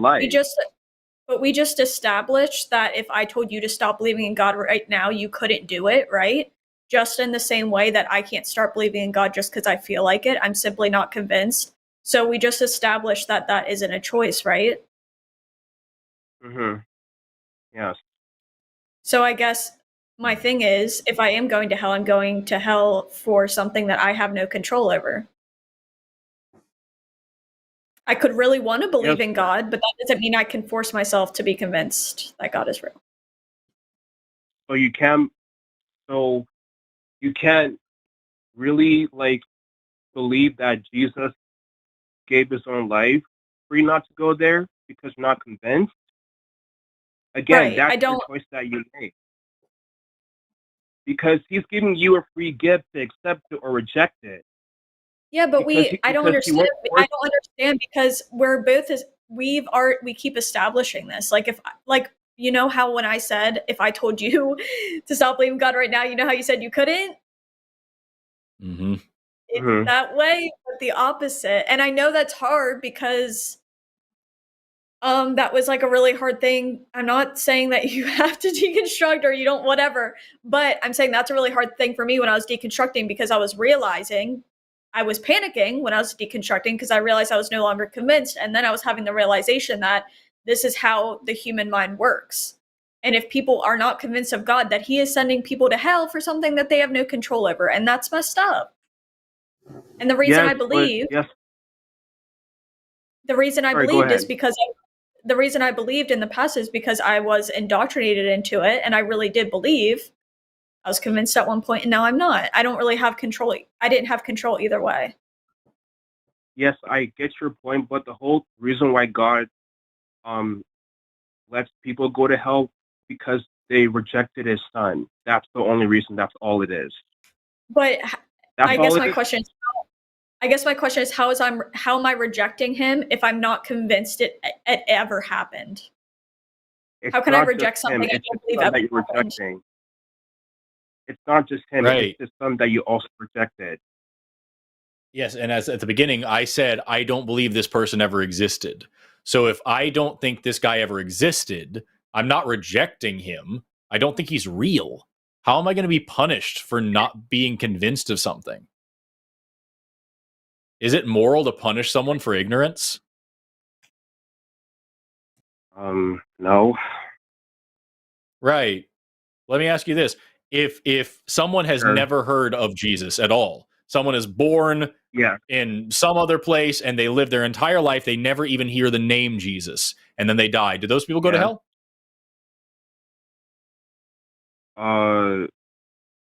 If they didn't, if they knew about him and didn't believe in him, then yeah. But if they didn't know about him exactly, then... Nope. Kevin, what question did I just ask you? You asked if people never heard of Jesus, then they would go to hell. No. I asked if people have never heard of Jesus, would they go to hell? And your response was, if they've heard of Jesus and they didn't do it, they would go to hell. Is that an adequate response to my question? No. Okay, so try again. If someone has never heard of Jesus their entire life and they die, would they go to hell? I'm not quite sure, to be honest. Quite sure. So would it be moral for them to go to hell? Would it be a just thing? I don't know for that one because they never heard of him. You don't know whether or not it's a moral thing to punish people for things they've never even heard of. Wait, are you asking if it's justified? Is that what you're asking? Yes. Is it morally justifiable? Is it a good thing? No, it's not justified or a good thing at all. No. Okay, and yet you just said a second ago that you don't know if it's going to happen or not. So there's a suspicion in your mind that your God might be doing something that is immoral and unjustifiable. I mean, yes. Yeah, does that make it a good God? Well, that's giving me tough questions. But I'll be honest. Yes, because he gave that person a choice. So, yeah. We just established that he didn't. Like if they had never heard about him at all, they wouldn't have the choice to even. Right. Yeah. This is what's so frustrating, Kevin, is that, like, I feel for you here, man, is that we keep asking you a direct question and you keep answering a different question that fits in your theology. If someone has never heard of Jesus and they die, do they go to hell? And you said, well, if they've heard of Jesus, they would. Not what I asked. And then we finally got to the point where we said, I don't know. If someone's never heard of Jesus, they might go to hell. And I asked, is that moral? And you said, well, yeah, Jesus gave them the choice, which is right back to where we just were. They don't have the choice. They've never heard of it. You keep answering the question that you want to answer, not the question I'm asking. Is it moral for your God to punish people if they've never heard of Jesus? No, it's not moral. Okay. And they wouldn't be going to hell, no. Okay. So then if they never go to hell, if the people who have never heard of Jesus are guaranteed to never go to hell, then wouldn't the best thing for you to be doing as a Christian be hiding every evidence of Jesus that you have? You should be destroying every Bible that you find to make sure that nobody ever hears of Jesus, because as long as they never hear of Jesus, they will never go to hell. You would save so many souls if you stopped Christianity from spreading. If you could eradicate Christianity, no one would ever go to hell again. Why aren't you doing that, Kevin? It's a tough question to answer. Can I be honest, though? Please. Yep. I hope you do. Because if it makes you upset, then I understand it's your show. You can do whatever you want. But I'll answer your question, and I'll be honest. The reason why I'm not doing that is because I believe that Jesus is love, and I believe that he saves people, and that he's there for people when they need him. That's what I believe in, and that's what I'm honest about. But you do admit, if you tell 10 people about Jesus, at least half of them aren't going to believe in it, right? So you, Kevin, not your God, no, but you are taking the personal responsibility of damning lots and lots of people to hell. You are sending people to eternal torture because you think you might make some of them happier in the long run. Is that a moral thing for you to do? No, but how am I doing that exactly? We just went over it. If these people have never heard of Jesus, they will never go to hell. You are spreading Christianity. And some of the people you tell this to will be saved, but a lot of them won't.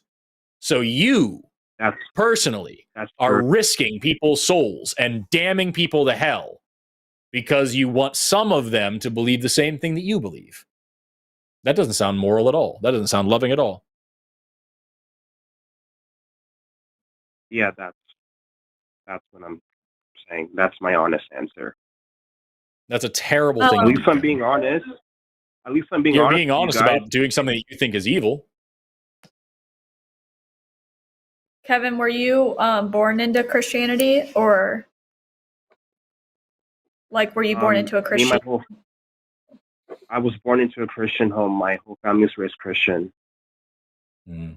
Okay, so one thing I have to ask, I guess, is, you know, like how different parts of the world have different statistics of like how likely you are to be part of different religious beliefs.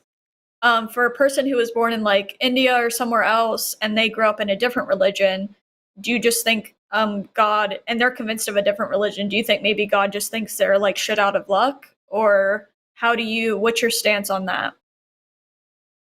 Did you just happen to be born in the right religion, and people who aren't born in the right religion and aren't convinced of it are just shit out of luck? Or how do you, I guess, validate that in your head is what I'm wondering. Are you asking if I was born in the right religion exactly? Is that what you're asking exactly? No, if you believe what you believe is the one true religion, yes. Do you just think the other people who are born into different religions and are convinced of different religions, they're just shit out of luck, and you just happen to be born into the right religion? Is that how you view it? Yes. To be honest, yes. Yes. And that doesn't make you wonder at all if you just happen to be born into the right religion? Don't you think everyone probably thinks they were born into the right religion? Like if they're convinced of it? If it's other religion that doesn't involve Jesus, then yeah, no. They're not born into the right religion. So they're just shit out of luck. Because I believe that my religion is the truth. That's what I believe in. That's right. not what So you just for any other. I know you can't speak for them, right? But I'm saying, I mean, according to you, those people are shit out of luck, right? Because God let you be born into the right religion, and they just happen to be born into the wrong religion, right? Yes, for not believing in Jesus. That's correct. Because at the end of the day, at the end of the day, you can say it's for not believing in Jesus, but what it really comes down to is they're born in a different place or different time than you, and born into a different family and different belief system. Right. Yes. Yes. I just think that's kind of crazy that God just lets it's just luck of the draw, I guess, right?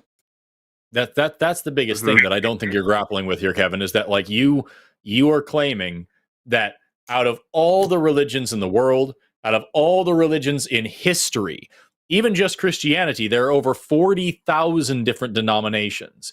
You were so lucky that you were born in the right place at the right time to the right family who went to the right church with the right interpretation of the right translation of the Bible to get to the right version of Christianity where you sit right now.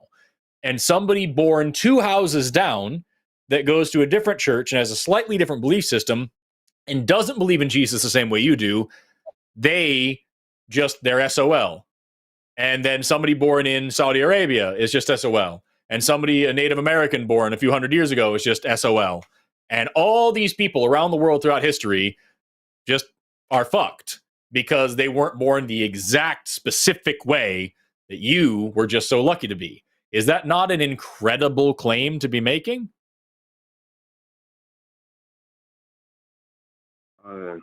No. How is that not?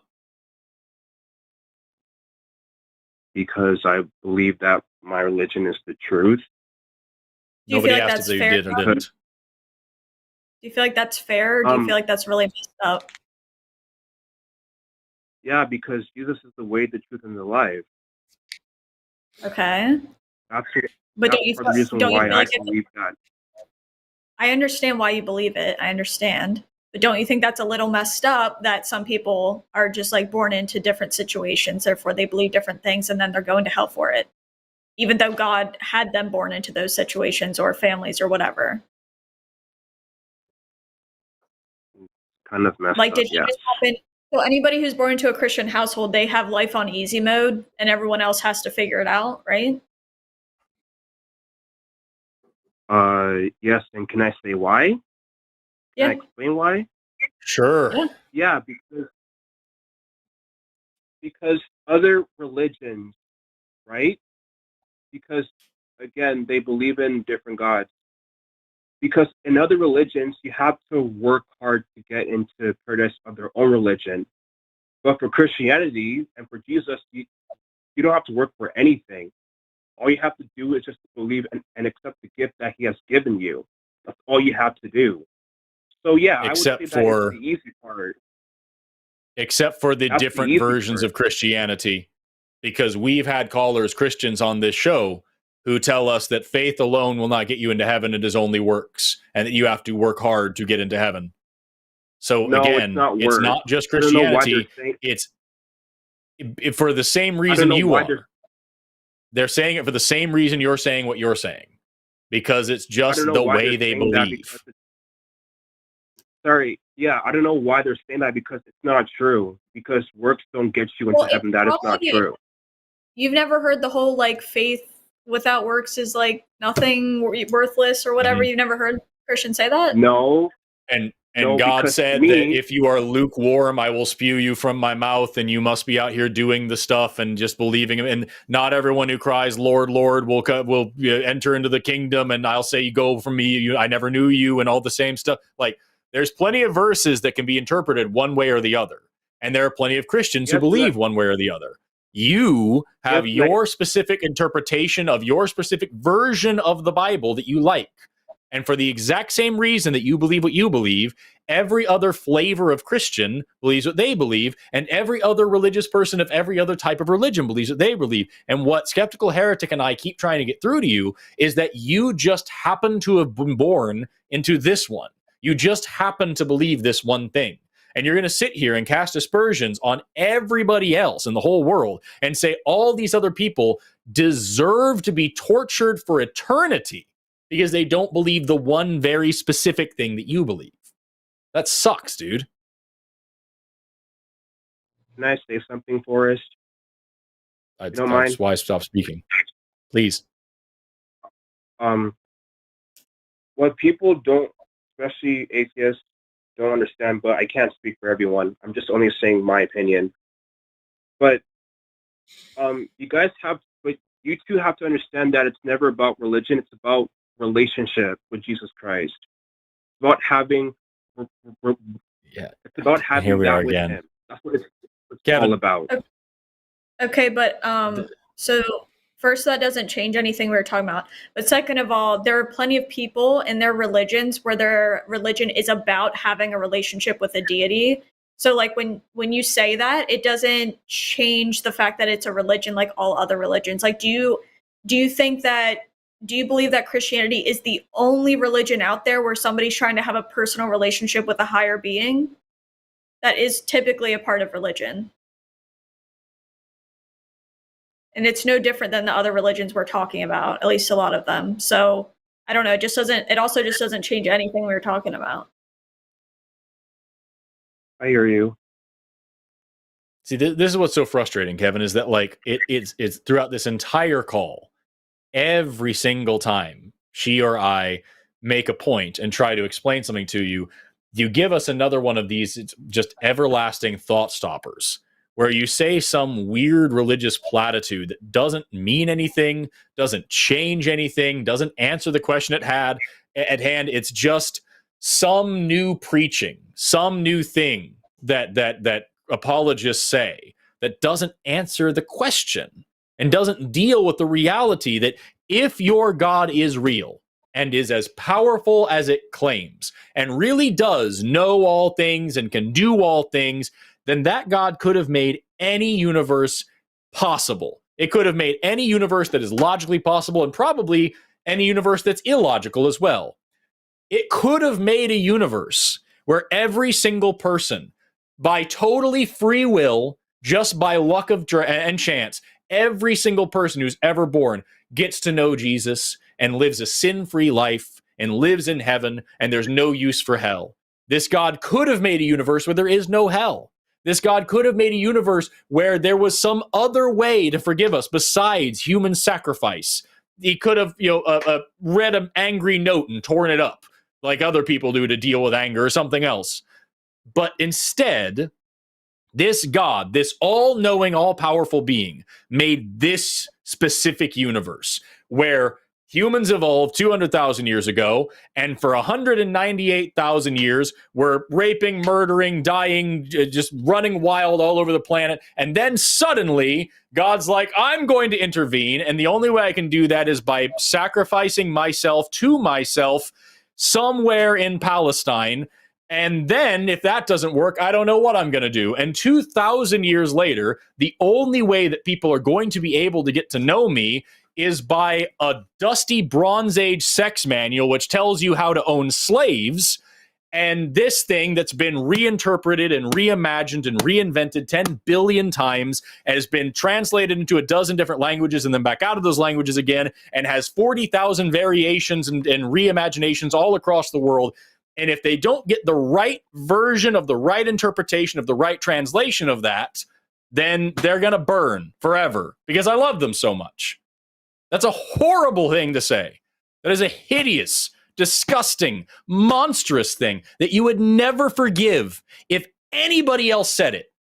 But because it's your God, you just allow this massive gaping hole in logic and morality to become your entire personality, Kevin.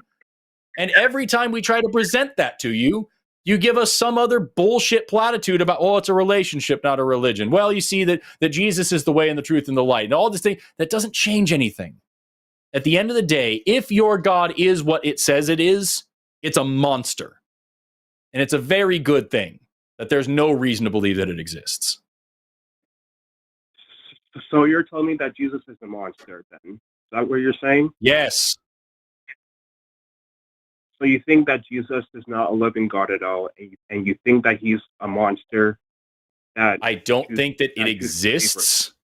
I don't think that it exists, but if it exists, it is evil, and I want nothing to do with it.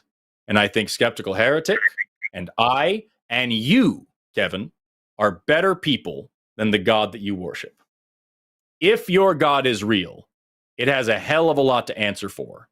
And it will need to beg me for forgiveness before I decide to join its theme park. Also, Forrest, yes, and I hear you very well. Forrest, so if you don't know, that's okay. I understand, I get it. If you die right now, and if you were to face Jesus on Judgment Day, what would you say to Jesus exactly? What would you say to him? Exactly what I just told you. I would say exactly what I just told you. I would ask this God, if I were to die right now and face this God, I would ask this God who the hell he thinks he is to cast judgment on me when his sins far outweigh my own. No, it's not just God. It's Jesus too, if you were to face Jesus. Yes, Jesus, who said that any man who does not accept me as king above them, bring him here and kill him before me. Jesus, who said, I come not to bring peace but a sword. Jesus, who said, I will set brother against brother, and anyone who does not hate their parents does not truly follow me. Jesus, who looked at the Old Testament God, who justified slavery and commanded genocide, and said, not a jot or tittle of the law shall change until all things come to pass, and I come not to change the law but to enforce it. Jesus, who is a monster, who works for a monster, and apparently is the same person as that monster. Yes, I would say the exact same thing. Who the hell are you to cast judgment against me? Oh, that's a very honest statement you just said right there, even though it's, not what I was expecting. I try to be honest. Keep it 100 here on the line. No. Yeah, I get it. I respect that. That's why it's my first time calling. And is it fine if I ask you more questions, or do you have any other callers to make?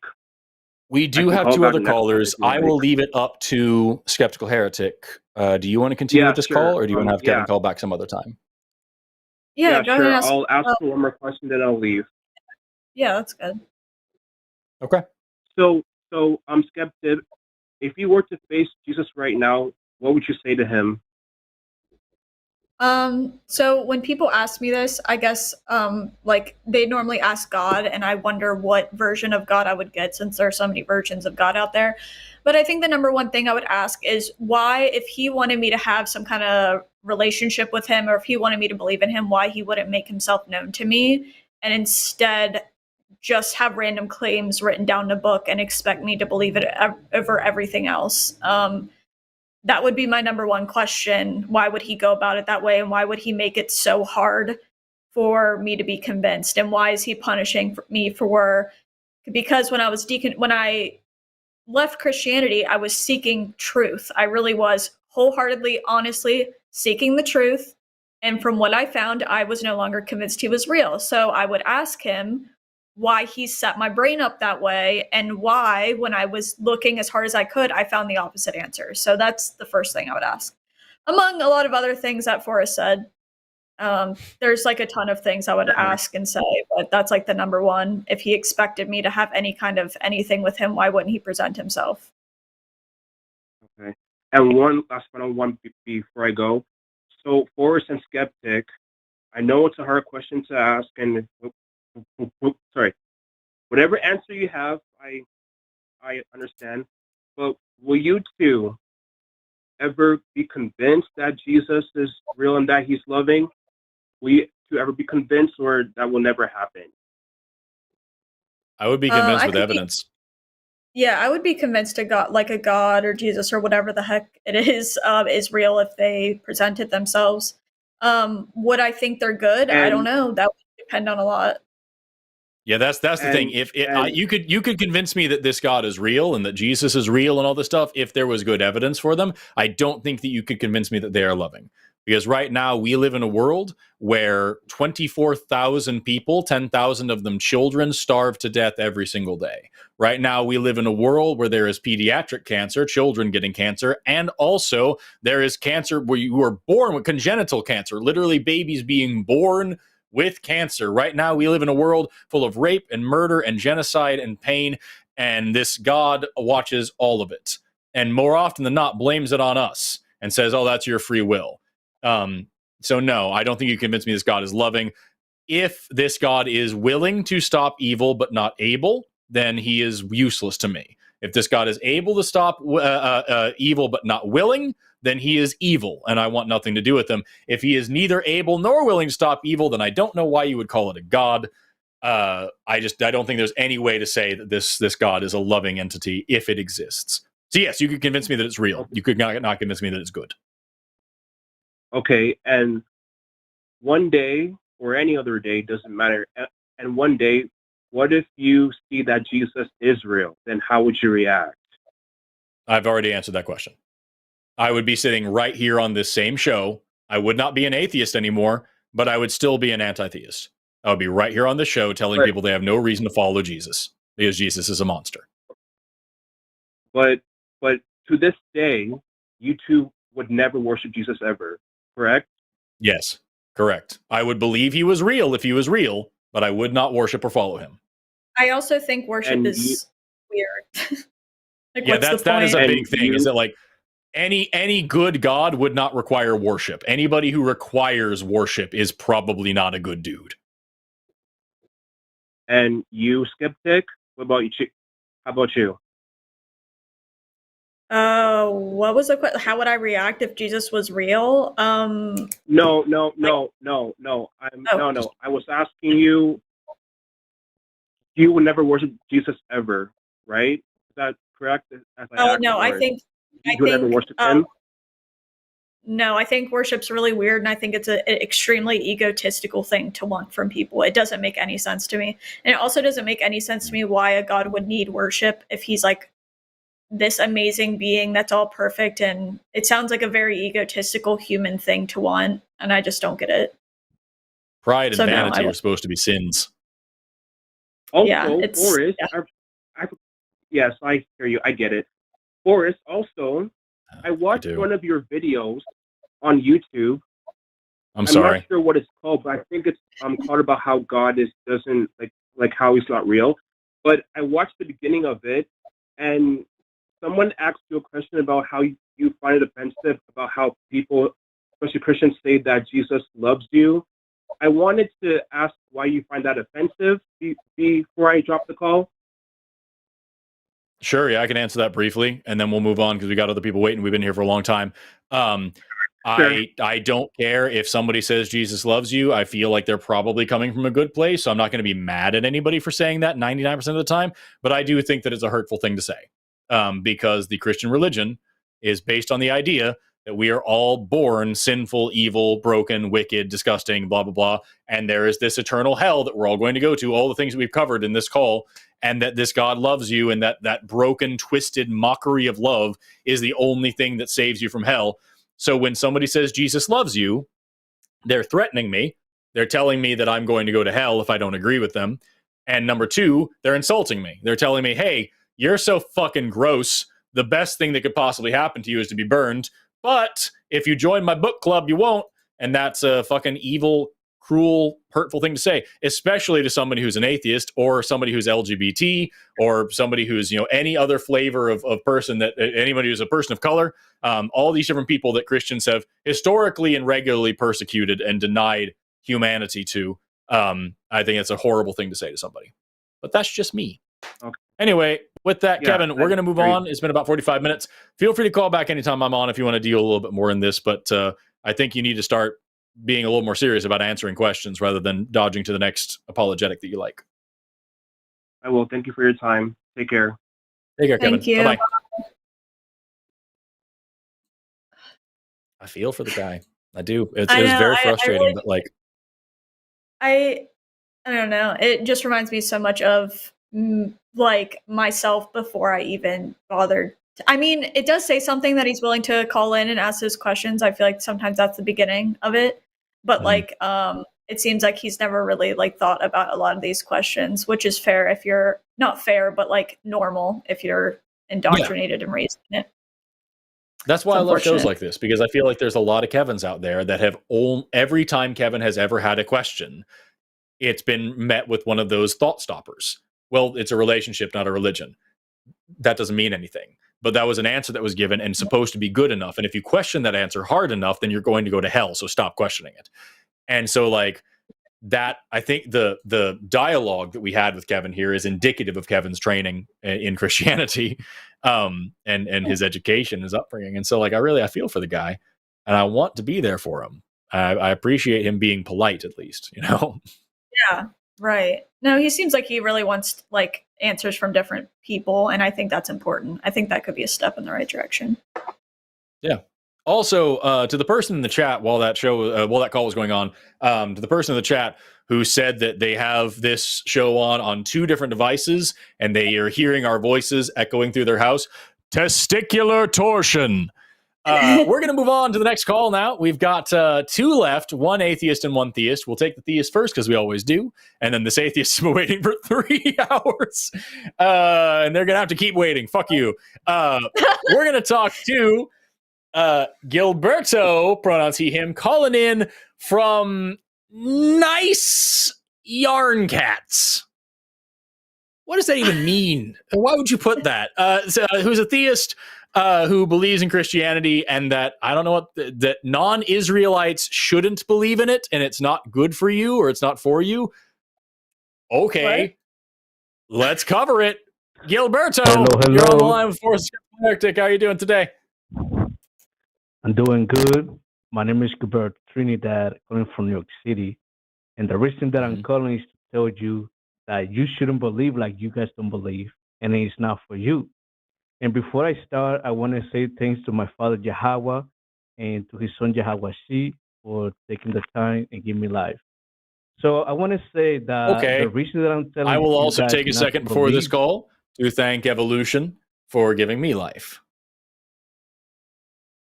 Before I begin this, is that I'm very glad that you guys are telling non-Israelites not to believe because it's not for you guys anyways. And I'm gonna go to the Bible. Just gonna read one chapter, and then I'm gonna explain a little bit on what's going on here.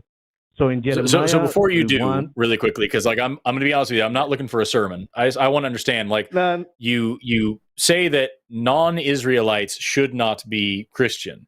Is that not the opposite of what? Isn't that the opposite of what Jesus said? No, because Jesus is not for you guys neither. So you guys are completely Right, but mistaken because the Christianity have make you guys think that Jesus is for the world. That's incorrect. Jesus is only for the Israelite, and that's it. didn't he say he was for the world? No, that's you guys are misunderstanding what's going on there. So wait, so I just want to read what's happening to everybody else? What's happening to everybody else? So before I answer that, I'm gonna read the chapter, and then I'm gonna tell you what's happening. I don't want you to read the chapter yet. I want you to answer her question. All right. So the other people that's not Israelites, they're gonna be put into slavery, and they're gonna be our servants due to what they did Well, that's awful. us historically and archaeologically and with the Bible. So you guys are not going to be like. Then let me ask you the necessary follow-up question. So then not going to be that makes a lot of sense why you believe in the Bible, because the Bible. You're going to have to stop for a second because this isn't your show. It makes a lot of sense why you believe in the Bible, because the Bible is a pro-slavery book, and here you are saying that everybody who isn't a Christian, isn't an Israelite, is going to be put into slavery. Necessary follow-up question: do you then think that slavery is a good thing in certain circumstances? Before I answer that question, you got to let me explain. No, you're going to answer that question. You're going to answer that question, or you're not going to stay on the show. Slavery, if it's good, well, I believe what God says. I believe what God says, which is God saying that those who lead you to captivity should go into captivity. So for sure, I believe that based on what God says, by the revelation, yes, you guys are going. Slavery is good. Okay, well, that's all I need to hear. Skeptical Heretic, I'll leave it up to you. Do you want to continue the call with the slavery apologist, or do you want to move on? I'm not a Christian. No, I'm not. I'm just going to put you on mute for a second, Gilberto. Nobody can hear you but yourself right now because you literally cannot stop fucking preaching. Skeptical Heretic, what are you thinking? I have never heard this in my life, so I'm just super confused. Have you? Is this a thing that I just don't know of? Yes. Yeah, no, I've heard plenty of Christians call in and defend slavery, and it's usually fucking gross. Sometimes... No, but like us becoming slaves. That's a new one. That is a new one. The idea that everyone will become slaves is a new one. It's usually disgusting and just gross. Sometimes it's real fucking sad, where it's like this person who just is in this logical trap. You know what I mean? I don't know. Yeah. Like, from what we're getting from Gilberto here, it sounds like it's in the gross box, but I could be wrong. Who knows? Gilberto, I'll bring you back. Do you have a question to follow up with Skeptical Heretic before we unmute this man? I don't. No, I'm just confused by what he's even saying, but it's okay. Bizarre. Okay, I'll bring you back. I'll ask a question. Gilberto, under the slavery that you're talking about in the Bible, would you, not will you, would you like to be a slave? Would it be a good thing for you?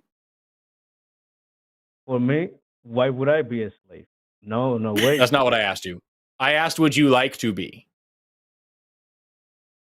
Well, I had to accept if I would have to be. I asked, would you like to be? If I would like to be? Yes. Of course not. Of course not. Okay. So then why would you want anyone else to be? Well, it's not that I want, it's why I want what my father wants, which is the revenge for what his sons and children went through from your ancestors and the ancestors of other people in the world. So you think that because of what my ancestors did, I should be made a slave. Is that justice, to punish someone's great-great-great-great-great-great-grandchildren? Oh, yes, it is. Yes, it is. For example, if you see the Bible, right? It says, prepare slaughter for the iniquities of their fathers. So that they don't create nations, it's funny. They don't create new stuff. You are not the only person who believes that, Gilberto. You're not the only person who believes that. Kim Jong-un also believes that. In North Korea, if you defect, if you speak out against the state, then you and your children and your grandparents and like the whole family line for like 5 generations are punished. So you believe in the same kind of thing as a fascistic dictatorship, and you believe that slavery is a good thing. Those are atrocious, horrible things to believe, Gilberto. No, that's incorrect, because I don't believe that that like just for saying something. I'm not like the state, because the state, if you say No, something, you're right. It is actually significantly worse than that. You don't believe in it because of, say, I'm going to mute you again. You don't believe in it just because someone said something. You believe in it because of how someone was born. So it's racism mixed into the fascism. It's not just, I believe that you should be punished for speaking out. It's I believe you should be punished for being born who you are. You should be made a slave because of what your great grandparents did. What a horrible worldview. I hope Kevin is still listening to see how far the termites can spread and rot someone's brain to speak such evil, horrible things. I'm going to ask you again, Skeptical Heretic. Do you have something you'd like? Do you want to continue on with Gilberto, the slave apologist? I'm kind of at a loss for words because I've just never heard this theology in my life that like everyone is going to be slaves except for Israelites. I've just never heard that. I have questions, but I don't think he's going to answer them. So like, we can try. We can try. Like, where is that in the Bible saying we're all going to be slaves except for them? I guess is my question. That's the question, Gilberto. Where does it say in the Bible that everybody's going to be slaves? So if you go to the Bible, that's what we asked, and you go to the chapter of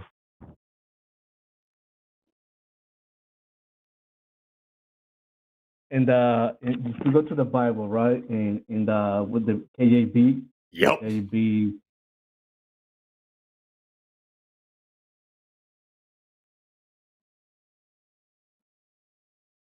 You keep doing that. I'll pull up the articles of the. I'll pull up the constitutions of the various Confederate States of America where they talk about how slavery works and why it's reasonable.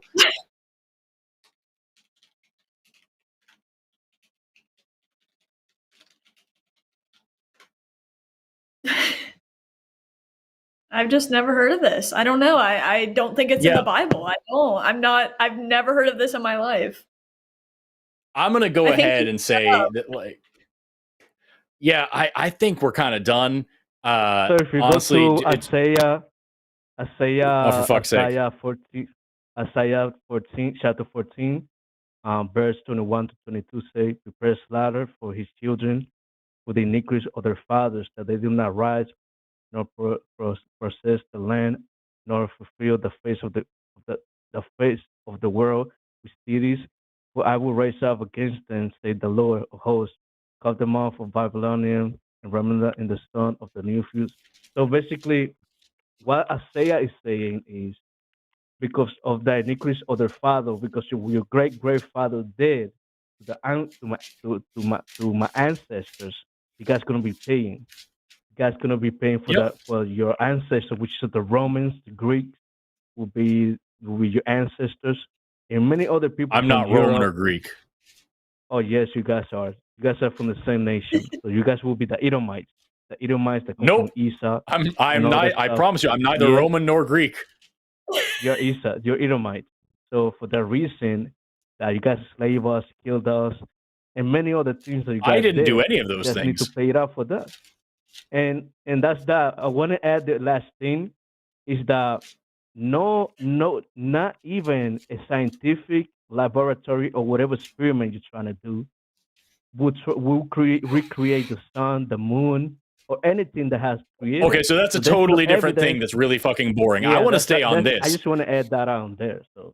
Okay, well, that's fucking stupid, but like, that's not the point. The point is, it makes sense that you would be sticking with Isaiah, because Isaiah is also the part where God says that he creates all evil. So it totally makes sense that you would be talking about Isaiah, because the God described in Isaiah is the one who says, I create darkness and light. I create good and evil. I, the Lord, do all these things. So it makes sense that you would be preaching a very evil philosophy here from that book. But I would also say that what you're talking about here is genuinely uniquely disgusting, but I don't think you care what I think. I think you just got on the show to say a bunch of dumb shit.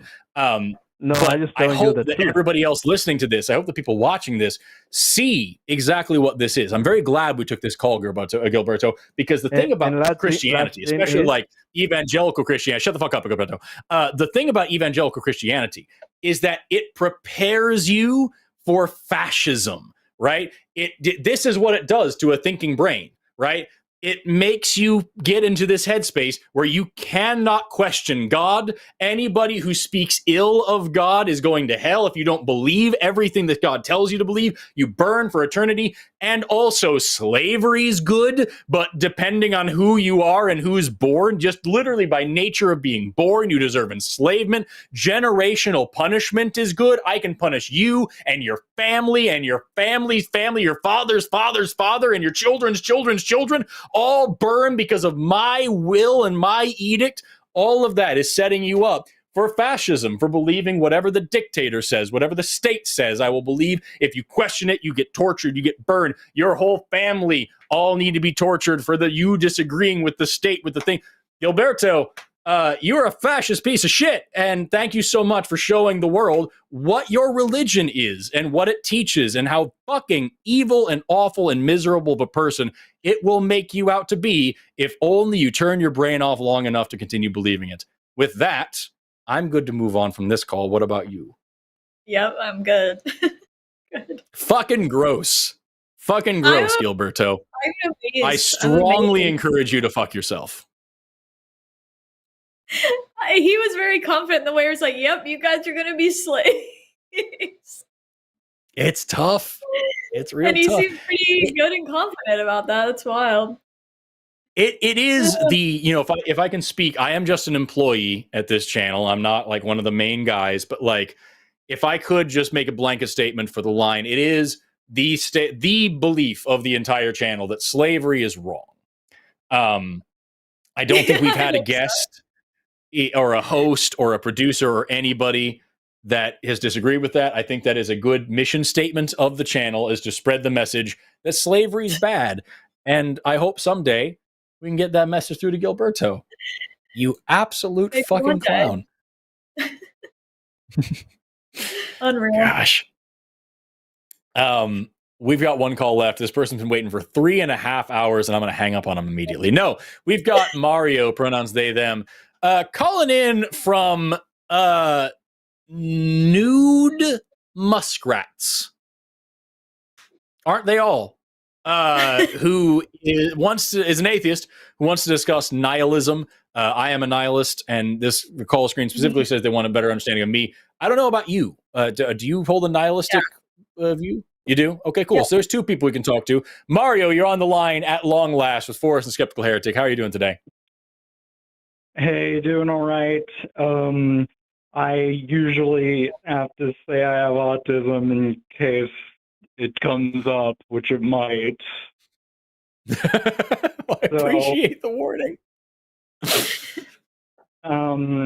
Yeah, you've said that you were a nihilist, and I kind of wanted to know what you meant by that, because I kind of considered myself a nihilist for like 15 years. Yeah. So you've got two nihilists on the call right now. It's very likely that we won't agree on everything. My particular brand, I like cosmic nihilism. So there's different types, different flavors of nihilism. There's some of the like moral nihilism, existential nihilism, this and that and the other. There's the real hard nihilism where it's like nothing actually exists at all, and like I'm not there. But like cosmic nihilism for me is just it's being honest about the sheer scope of the universe, and just how freaking crazy it is, and our place in it. The universe is so damn big and so crazy, and time is so long that it makes really no sense to say that I or this species or this planet or this galaxy are any kind of special. I don't believe there's any inherent meaning to anything. I don't think there's any inherent value to anything. I think that justice and love and society and morality and all this stuff are just kind of things that we conjure up to make meaning and make sense of the lives that we lead and the place that we have in the universe. And that is an incredibly freeing thing, because it means that you don't have anybody looking over your shoulder telling you what you need to be. You have no purpose. Nobody's decided your life before it even started. And that's fucking awesome. And it also leaves you responsible for deciding what to do with yourself.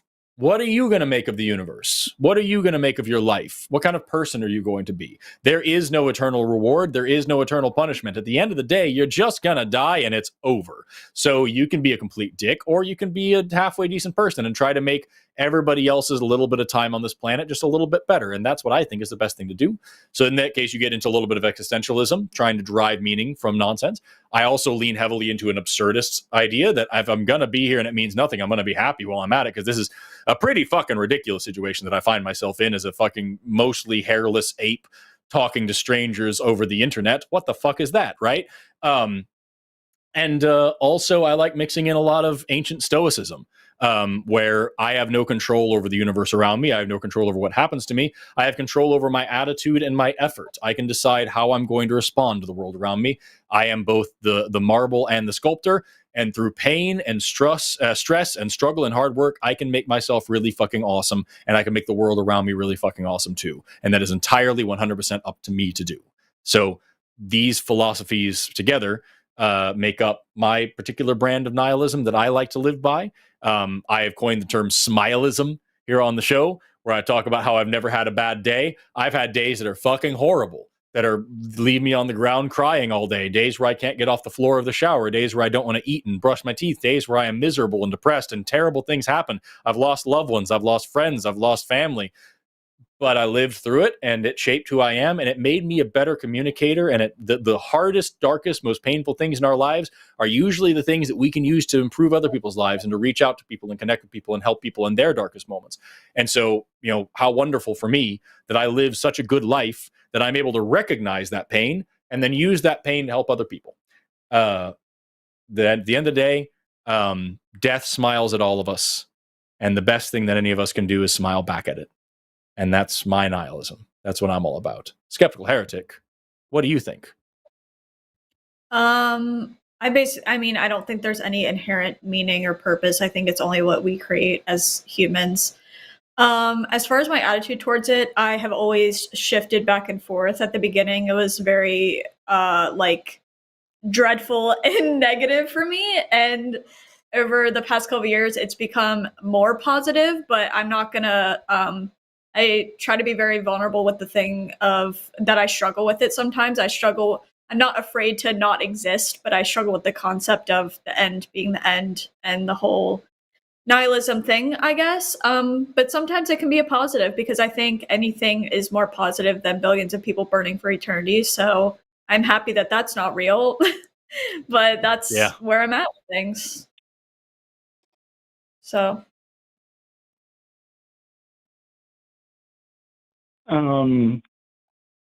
That sounded pretty good. I probably don't disagree with much of it. Again, with the autism thing, maybe I'm taking things too literally, but I'm a communist, and a communist can't be a nihilist. We have to be materialist. So that's not necessarily kind of conflicting. It's kind of hard to talk about what that even means, Yeah, so I'm also a materialist. Nihilism. Yeah, so there, like I said, there's different types of nihilism. There's the particular type of nihilism that denies the existence of literally everything and kind of falls into solipsism as well. That would be a problem, for anybody with a materialist standpoint. And I assure you, I am not a communist. I'm a socialist, but I'm also a materialist because I'm a scientist. And so the material reality around me is what I study. And it would be weird for me not to think that exists. So I don't think those are mutually exclusive hypotheses or ideas.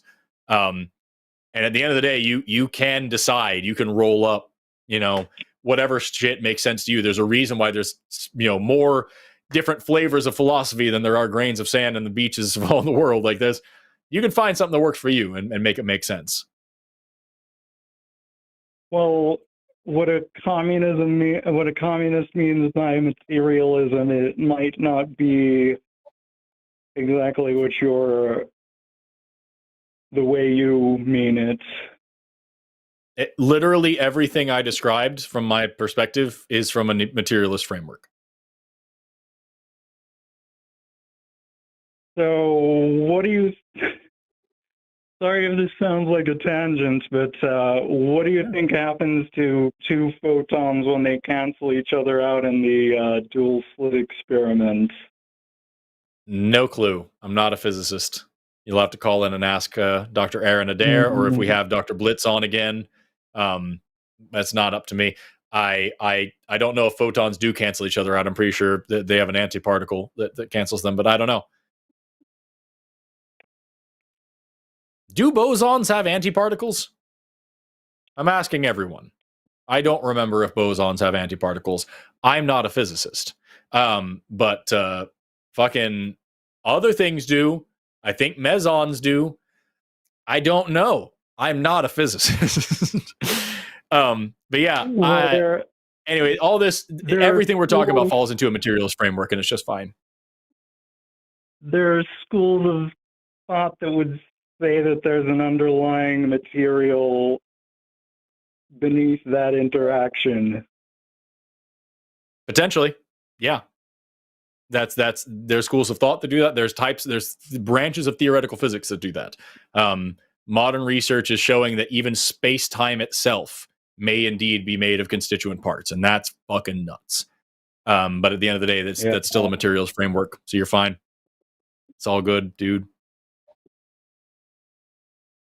Yeah, I was an existential nihilist. That's what that kind of didn't work out for me.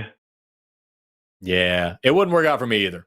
Because I can look around and see stuff and things.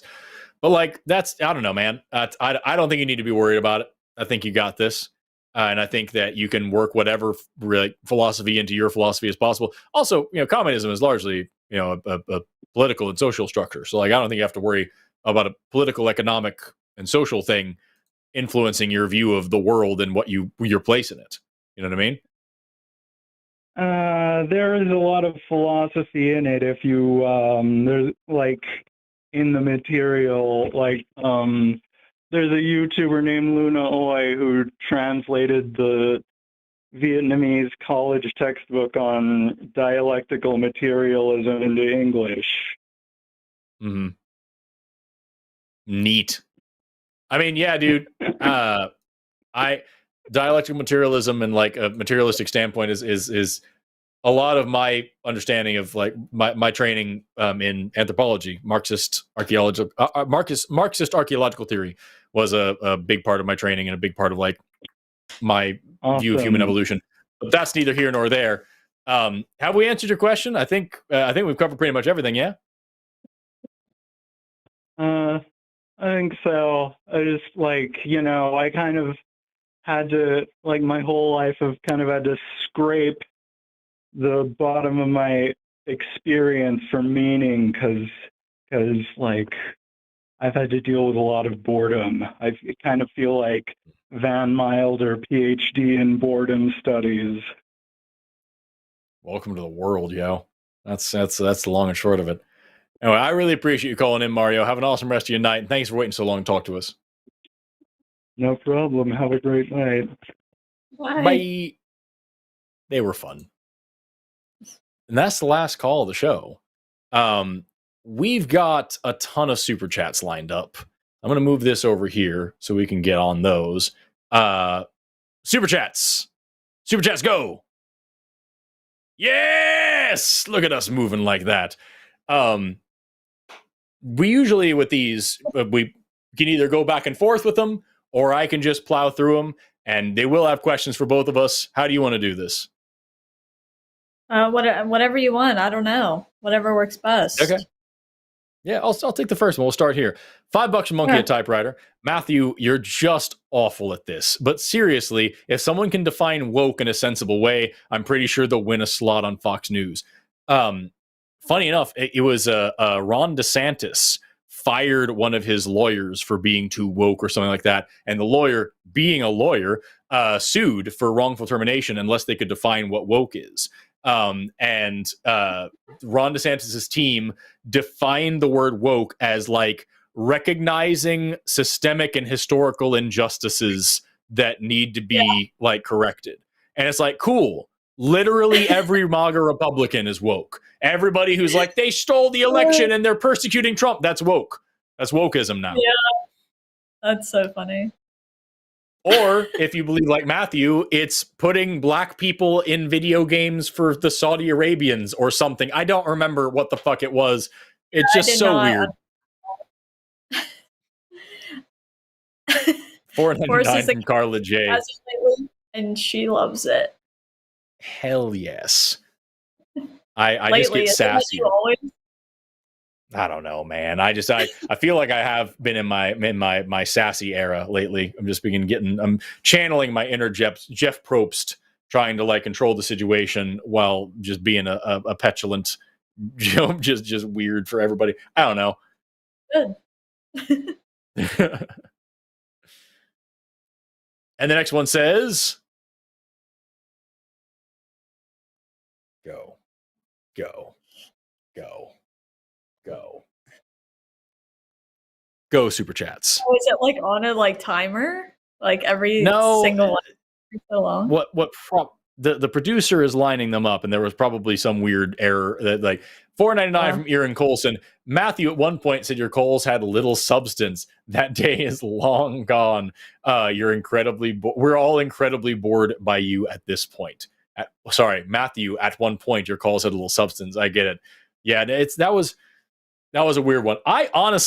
I'm glad we got into what we got into with Matthew, but I would take an entire call on Matthew just on wokeism.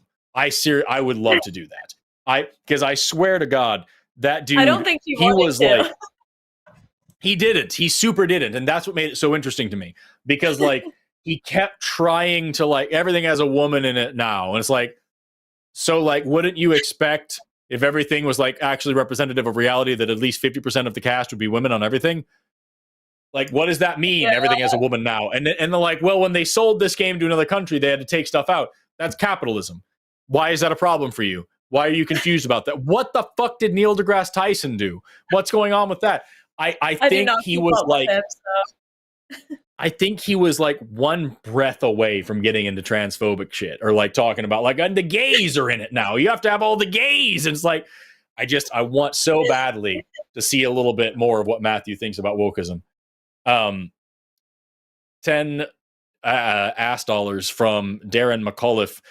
What's the name of that Indian Jesus guy you've mentioned a few times and never kept their name? Want to look him up? So there is this Messiah in India. And he says he's Jesus? He was a different guy. No. Here we go. Satya Sai Baba. I'll put his name in the chat. I'll put the whole Wikipedia page here in the chat. This dude died in 2011. And see if I can find there's a list of his miracles here. Beliefs and practices of devotees. Blah, blah, blah, blah, blah. I guess we don't get a fucking thing anymore. This dude was just a guru, a spiritual leader or whatever, and supposedly claimed a bunch of miracles. And it had millions of followers that were out here claiming that he did all of these different things. Whole organization is a charity. Accusations and allegations of abuse. But he's not the only one by a long shot. There's plenty of different messiahs that claim to do a lot of different things. JonTron put out a video a little while ago of that guy who can like cough up diamonds and shit. Like, yeah, there's fraudsters and hucksters and charlatans of every stripe. Don't worry about it. That's kind of cool though. If that were real, you'd be rich. Right? I'd be all about it. I just want to know what's going on in your lungs. Are you reading or am I? Your choice. I'll probably have you read them. Okay.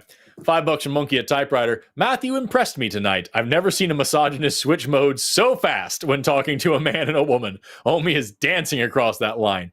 It was very frustrating. Literally every time you opened your mouth, he would start talking. And every time you talked, like, if you interrupted him, which you're allowed to do as the host, he'd be like, I'm not done. I wasn't done. It's like, we know, motherfucker, that's why we had to talk. It's like, God damn it. It'd be like that. $5 from Eric Mishima. Prophecy: if we stop jumping, eventually the eels will go extinct. Keep jumping. And he's right. It will happen. The prophecy stuff kind of makes me crazy. I'm not gonna lie. It's a whole thing, dude. $5 from Techgeneer. Sounds like a delicious dish. The only thing I predict will not go extinct is the host's patience, and it is clearly an infinite resource. Shaking my head at the people that call in here. I love to explore. I know that there's a lot of hosts that like to shut things down when they get too silly. I like to explore. I'm weird like that. Yeah, why not? $5 from it's more fun that way. Yeah, I think so too. $5 from Aaliyah Shauna Silverbow. I entered an astronomy competition. I didn't win, but I did get a constellation prize. It's very good. That's very good. Do people send you pretty often? Yeah, it's dad jokes, especially science dad jokes, are just real good, and it's kind of become a thing. Why don't ants get sick very often? I don't know. Because they got real good antibodies. Old antibodies. That's so fucking dumb. I like that one. That's dumb. $10 from Misinterpretations. Forrest, FYI, Kohlberg is the guy who did the stages of moral development based on Piaget. Emma Carroll Gilligan critiqued Kohlberg from a feminist perspective. Here's to women doing social science. I will check that out. So Kohlberg's hierarchy of moral development is something that I reference quite a bit whenever we talk about like morality and religion. And so like the base morality that Kohlberg came up with, he was a social psychologist, and he's like the most rudimentary kinds of morality is, I told you to do this, so do it. The person in charge told me to. I don't want to get hurt. If I don't do it, there's a carrot and there's a stick. I get a reward or I get hurt.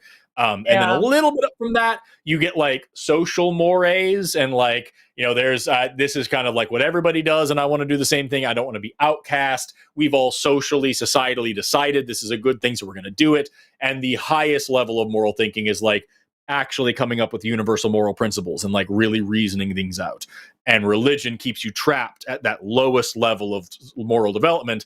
God said so, and I don't want to go to hell.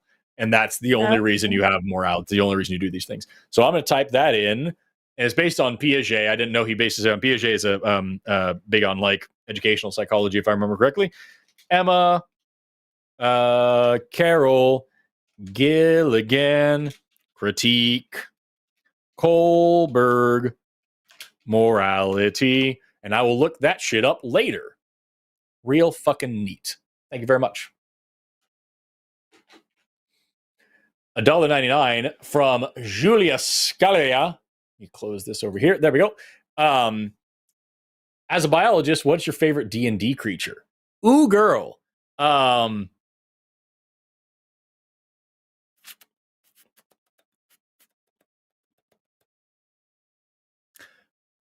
It's not a D&D creature.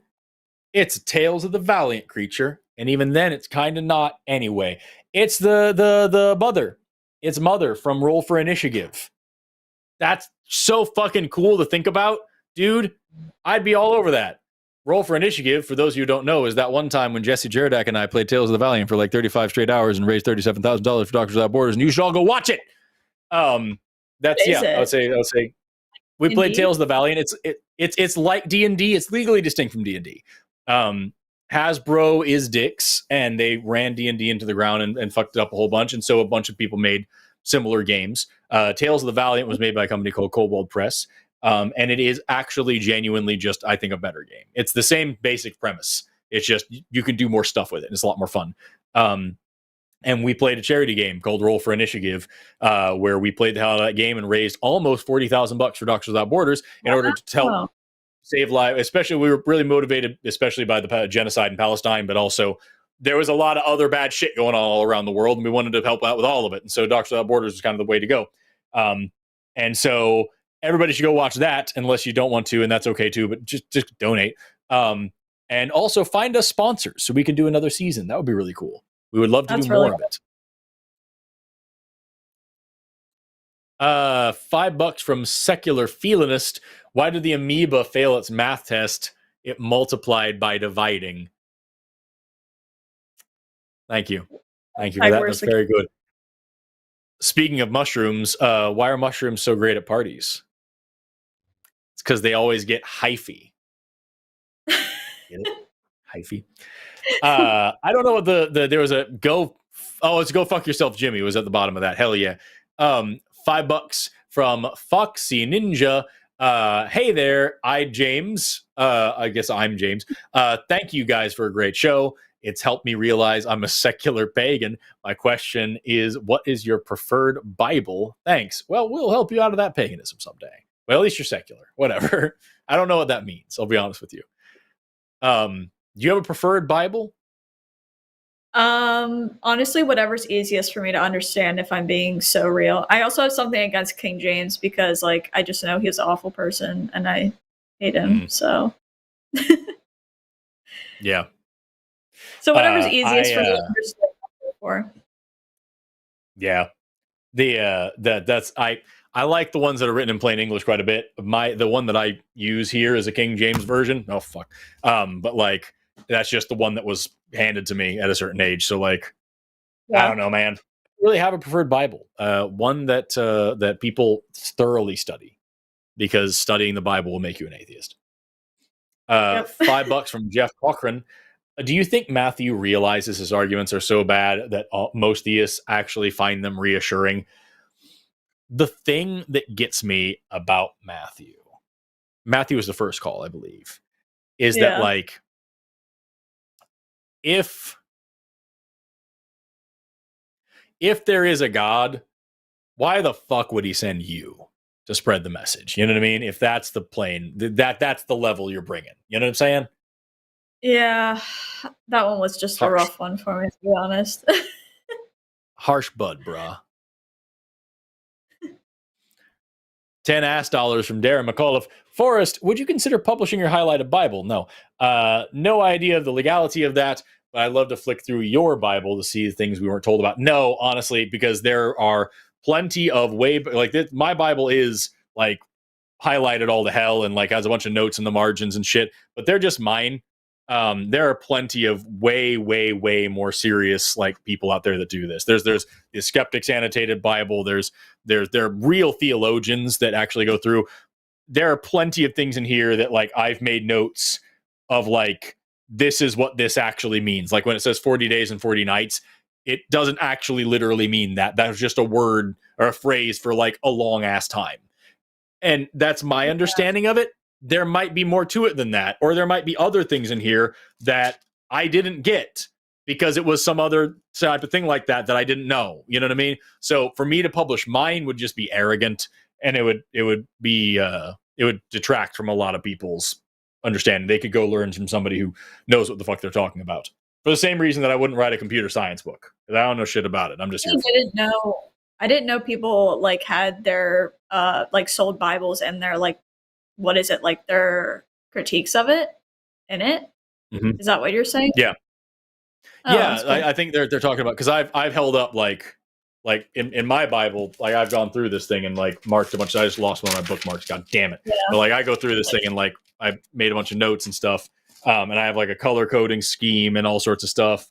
And a lot of people ask if they can see exactly what I've written, and like I have no problem with that, but I'm not going to like publish it or like sell it or anything like that. That doesn't make any sense. $5 from Monkey at Typewriter. Here's my thing. If God is outside space and time, fucking where and when would you find any evidence of it? Or where and when wouldn't it be? It's exactly the point. How can you have this idea? $5 from Allison Lydell, or just Alice is cool. Why not propose the question, which is more likely, that I have an elephant or a god in the other room? Which is more likely? That's honestly, that's a big issue where it's like the if one thing is reasonable, then I would believe any other reasonable thing. You know, like, well, how do you know you're writing on that whiteboard? Well, that's how I know that the God's real. It's like those are different levels of evidence for different types of claims. Should not be that's one-to-one like that. That's when it gets frustrating to talk about, because it's like from my perspective, it's like you either accept the reality we live in or you don't. So for people who are like, well, how do you even know that you're a person? I'm like, because I accept the reality I live in. If you don't, like, I don't know what to say about it. Right? There's just not a lot there. $5 from Monkey at Typewriter. Skeptical Heretic saying she gets told she was born in sin. Really makes me wonder, are Christians trying to make us sound badass? Because born in sin sounds badass. It kind of does. I never thought of it that way. You merely adopted the sin. I was born in it. Molded by it. $10 from Alyssa Silver Bow. Over 2 hours into the show, and I'm still hung up on wondering what raw Christianity is. Is it where you don't bake the communion wafers? Is it a sex position? I have questions. Wait, who said that? Who said raw Christianity? It was one of the callers was talking about like how we were talking about something in the Bible, and they're like, no, you have to get back to the raw Christianity, the real Christianity. I forgot who it was. I don't even know what raw that was. But finally, Alyssa Silverbow up here asking the real questions. That's fantastic. $5 from Mariah Bannister. Thanks to the only honest Kevin in Canada, Canada CA. That looks weird. The only honest Kevin in Canada. That either means there is another Kevin from Canada that calls in and is less honest, or Mariah has dated a lot of Kevins in Canada and has some bad experiences to tell us. That was my first thought, is she just knows a lot of shitty Kevins. Who doesn't? $6.66 in fake money from Quantum Chaos. I feel bad for Kevin. I can feel the cognitive dissonance, and I've been there. It's the last attempt to hold on to what he already knows is untrue. I feel like you can probably speak to that as well. Oh, yeah. I felt that the entire time he was talking. It's kind of like hard to... You kind of want to just like give him a hug and be like, it's okay. But then, yeah, you got to tell him what you really think as well. So, yeah, it's hard. But also, I think the most beneficial thing you can do with those people in conversations is tell them how you actually think. So, yeah. That's what's so important about shows like this, and about people like Hitchens and Dawkins back when he was cool, and all sorts of like a lot of people have never had the opportunity to question these things and to hear from an outside perspective. And that's what propaganda does. Is like, it's not just you see the statue in the square so you know this guy is super important. Is you see the statue in the square every day and it fills up the space in your head so you don't actually think of anything else. So you go to church all the time, it just fills up the space in your head. Yeah. There are no other thoughts. There is no opposition. $10 from Mariah Bannister. If I had someone tell me you still have a choice in voting Democrat or Republican, even if you're a queer Jew. Do I really? It's not much of a choice, is it? Same as the choice offered by God. Not so much, eh, Kevin? Yeah, that's a good comparison. $5 from Thomp 10. An old coworker said that atheists still celebrate Christmas, so Christ must be true, completely ignoring that Christmas is a pagan holiday. Lol, great stream. Yeah, and they celebrate Halloween, and that means that something. They celebrate. Nope. No, good. Rana, Easter has. I was just gonna. No. I was just gonna say that I did. What? I was just gonna say that I did. I was on TikTok today, and Christians kept on saying, "Oh, I see you have a Christmas tree. I thought you were an atheist." And I'm like, it's really not that deep. Yep. I do the same thing. I was used to do these every Sunday. I would do a live stream on TikTok, especially on Christmas time. And I have a big Christmas tree out there, and I have the same thing. How could you do this? So how could you co-opt this? Because it's fucking fun. It's a cultural thing. Yeah. I don't know. I'm looking this up because I don't know what the fuck this is talking about. I'll figure it out later. We got $10 from CJin OC71. Good calls tonight. Thanks for hosting Forrest and Skeptical Heretic. Thank you for listening. Thank you for being here. We appreciate that. $4.99 from Nuzzy D. Forrest being a bad motherfucker. Nope. But it's nice to meet you, Skeptical Heretic. It's not lying if you're lying for God, for sure. To the person in chat, Forrest admitting he's a cultural Christian. Fuck you. How dare you? $4.99 from Ian Colson. Forrest echoing through my house is beautiful. Just saying. You were the one. Oh. Yes.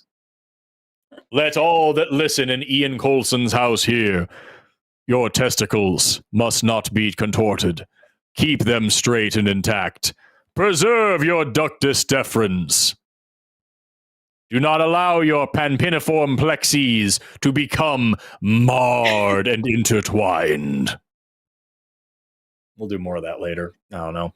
$5 from Skeptoideus. Your pampiniform plexus, by the way, is one of the most interesting parts of your testicles. It's your seminal vesicle, your spermatic cord coming down. It's got your ductus deferens. It's got the artery to the ductus deferens. It's got this whole venous plexus. It's got testicular artery. It's all this stuff all wrapped up into one business. It's fucking cool. And I've spent hours with little scissors picking them apart. It's a whole thing. I've dissected a lot of people. That's not just me saying I do that for I do that for fun, but I want to give context to the fact that I do. Yeah, quite a. I've had my hands inside dozens and dozens of people, most of them dead. $5 from Skeptoideus. If we choose to go to hell, if they don't believe, if we choose to go to hell, if they don't believe, then what of babies who literally have no concept of God? Exactly what choice do they have? Hashtag God's a dick. Yeah, dude.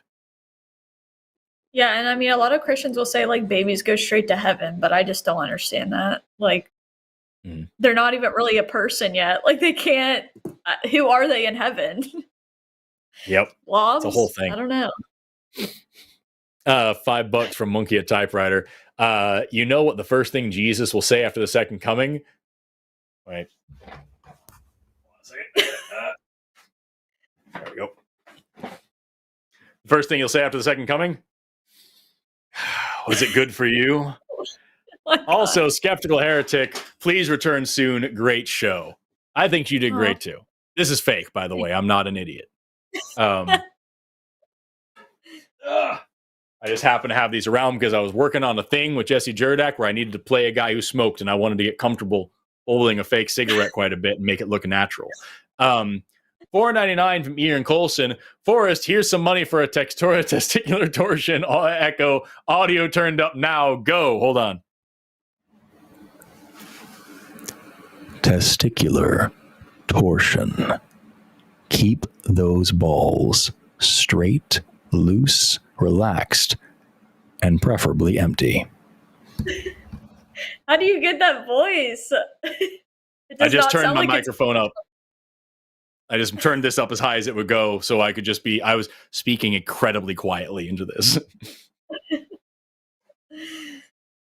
Testicular ASMR, courtesy of the Line Network. $5 from Thomp10. My mom is in the same cult as Gilberto. It's called Black Israelite. Oh my flip. This is what Kanye West is in. They are an evil racist cult. They believe Native Americans used to be black. Yeah. Is this real? Is this Kanye West is the same thing. He thinks that all black people are actually secretly Jewish and that they have dominion over the world because God chose something. And it's like Mormonism, except different racist. You know what I'm saying? It's very weird. Yeah. Wow. That's kind of wild. It's very wild. 5 fake English dollars from Herbie Shine. Totally man-crusting on Forrest for his response to Gilberto. You, sir, magnificent. Nice to meet Skeptical Heretic. He want to call you secular. Skeptical Heretic as well. Thank you so much. That's very kind of you. I appreciate it. $5 American freedom dollars from Cade Moore. My son asked me today what trans meant. I was about to give him a robust and respectful answer, and I credit that. Oh, I was able to. Sorry about, I don't know where it come from my mind. I was able to give him a robust, respectful answer. I credit that to Forrest and the Transatlantic Call-In Show. My heartfelt thanks. Thank you so much. That really means a lot to me. I've got a new long-form YouTube video on sex and gender coming out this month. If all things go well, I might big fat might push it into January a little bit, but I'm planning to get it out by the end of this year. I've been saying for months that I'm going to have it done by December, and I'm fucking determined to get that done. So I've already got a great script. I'm just beefing the script up, and I want to make it really fucking good because I don't want to have to do this again in 3 years. I'm like, I could do it better. $5 fake dollars from Cartoon Hero 1986. I can't read today. First time I've actually caught a show live. Usually watch a show after uploads. Love seeing Forrest go. I'm so over this kid teacher on BS Scholars. Yeah. You've been doing this for a long time, and it wears on you. You see where it's going to go before it happens. $5 from One Eyed Heathen, heading out early, so just saying thank you. Much appreciation to both you for enduring slavery apologies. I fucking am having a hard time reading words. To both of you for handling slavery apologists. Whatever. 5 pounds. 5 pounds of what? From Herbie Shine. It's $3.26 here in the UK. Learn to use a $ and learn to use a colon. I fell asleep early last night. I woke up at 1:30. I woke up at 1:30. Fuck you, British person. And started watching. Hearing SCs, I look forward to catching up with the show. Thank you so much. I appreciate it. Super chats. I didn't know what it was. I was just going to move on as if I did and hope nobody called me out on it. $10 from Space Barbarian. Thanks for a great show. I'm working on my holiday decorations. So far, I have the Grinch, Jack Skellington, and the Krampus in the front yard, with more on the way. Hell yes. Love that. Sounds beautiful. Check out Jesse Jurdek's Krampus costume, by the way. Everybody go check out his fucking awesome Krampus cosplay that he did at PAX. $5 from Empress Lizard. I got complimented on my Question Everything hoodie. I started telling her where to get one, and she dropped in, I'm a flat earther on me. I'll be real honest with you. I'm still selling that shirt. I'm still selling that hoodie. I'm still selling all that stuff. And I still have mine. I have not been wearing them very often anymore because Question Everything has been kind of co-opted into like every flat earther and anti-vaxxer. And it's a little weird. And like, yeah, I don't know, man. It's a bad time. It's like it could be a QAnon sweatshirt. I appreciate you buying it, though, and I appreciate you supporting the channel, and I appreciate you watching, and I hope you like it. It's my favorite shirt. I just hate some of the people it attracts. $5 from Jeff Cochran. What's the minimum sponsorship needed for another season of your RPG shenanigans? So the reality is we need about $20,000 to do it again, because I bankrolled a huge portion of it, and I can't do that twice. We raised way more money than went into it. Cobalt Press sponsored it. We had one private sponsor, and then Jesse and I sunk a shitload of money into it. And we raised way more than we put in. But in order for us to do it again, we cannot. The only reason we were able to do it the way that we did it is because a ton of people donated a ton of time. If we had paid everybody that deserved to be paid, we would have been way in the hole. We would not have raised even half of what we should have. So for us to do it again, we would need at least $20,000 worth of sponsorship, and then we'd be able to do it. So if you know a person or a big brand that wants to throw us that money, we will put them in every description. We'll put them on a card on the screen. We'll mention them at the start and end of every show. We'll do all sorts of things, just like we did this last time. But like, I don't want to draw public donations to do it, is the big thing. Because I want public donations to go to the fucking charity. You know what I'm saying? So like, we own a 501. It's called Roll for Initiative. It's how we run the show. And that way there's a clear money trail, and nobody can say that we're handling any of the money any particular way. If a corporation or a business or somebody wants to give us 20 grand and then we run the show, and then the public donates their money to Doctors Without Borders to save lives all around the world, I'm into it. That's what we're trying to do. Just making sure that we keep things clean, and we're not like, hey, everybody donate to me so I can play a dumb fucking game, and then hopefully we donate enough to actually help somebody someday. I'm not doing that shit. Yeah. $10 from Draven Dresden. Did you hear about the guy who got cooled to absolute zero? He's okay now. That's really good. That's really, really good.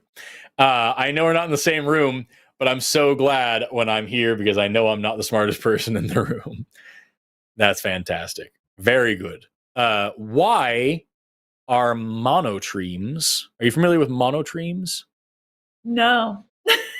Can't say I am. Do you know about platypus reproduction?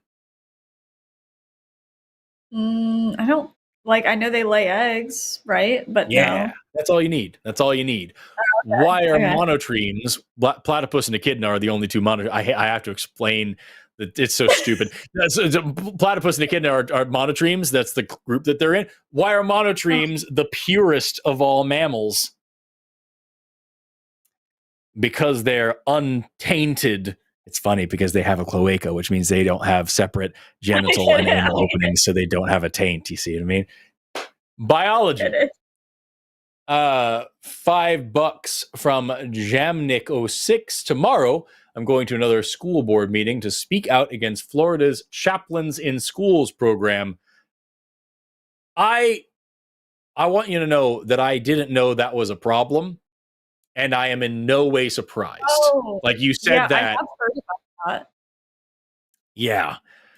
That just immediately clicked in my head that yeah, of course that's what's happening. You know what I mean? There was no amount of questioning necessary. Yeah, with everything else happening with Bibles and other stuff being taught in schools, it's just so I fear that it's going to get worse, but we can just if it doesn't. Yeah. It's a bad time. $5 from Jamnik06 again. Time flies like an arrow, fruit flies like a banana. Hashtag puns make the show longer. That's really good. That's a very, very good one. I like that one a lot.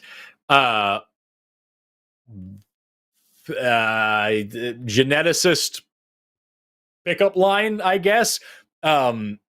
I wish that I was an adenine so I could get paired with you. I don't know. That's dumb. That's why dumb. People are sending all these jokes because they know you love them. That joke only works if you're talking about double-stranded RNA, which only works in viruses. I don't know, dude. It's so stupid. $5 from Space Barbarian. The Oogie Boogie Man and a Brontosaurus are in the mail. Are you sending me things? Who are you sending these to? Who's being sent to Brontosaurus and an Oogie Boogie Man? I don't know what Oogie Boogie Man is. Is that from Nightmare Before Christmas, I believe? Don't send me things unless you do. God. $10 from Raven Lunatic. Because why wouldn't I send money for such an entertaining show? It's been a great one. $5 from Jamnik06. I ordered a chicken and an egg online. I'll let you know which comes first. Hashtag scientifically inaccurate joke. Hashtag eggs came first. They certainly did. What do you call the building block of a protein that has a bad attitude? Can't say I know. It's amino acid. What is that? I do like that one, actually. It's so fucking stupid. God damn it. No, I think that was the best one. Yeah, it's honestly. I think I'm also, I don't know if it's just me, but my screen is frozen. So I don't know if that's everybody seeing that or if it's just us. Oh no, that's fixed. We're good. $5 from Tib, fucking god damn it, dude. Tim Deviney. Forrest, seeing you're an evolutionary biologist, can you explain why the ram fell off the mountainside path? I don't know what that means. I feel like that's a reference. That? I don't know. A minute ago I said I'm gonna I'm going to Google this to see what, because I saw that super chat come through and I looked it up. I didn't see what. No idea. Like, I have no idea. Thank you for the $5. I don't know what you want from me. I'm just a man. $5 from Emery King. We weren't allowed to have a Christmas tree since it was pagan and not Christian. Also, no Easter egg hunts or trick or treat. My dad was crazy. I live down the road from a Catholic church right now. And one year, this group of like young girls came by and knocked on our door like the day before Halloween and had a bucket and were asking for donations for the church. And there was a parent, an adult standing at the end of the porch by the street and was like, this is their trick-or-treating. Like I'm going to be like, oh, that's wonderful. And I'm like, oh, that's fucking sad. Fuck you. Money? Yeah, they have to go trick-or-treating to get donations for their church. That's actually messed up. I hate that. That's worse than not making them trick-or-treating. Right? Broad daylight, not even on Halloween. And I'm like, fuck you, lady. Can I please give these kids candy? That's terrible. That's messed up. $4.99 from Ian Colson. Forrest is later now, and I need more echo.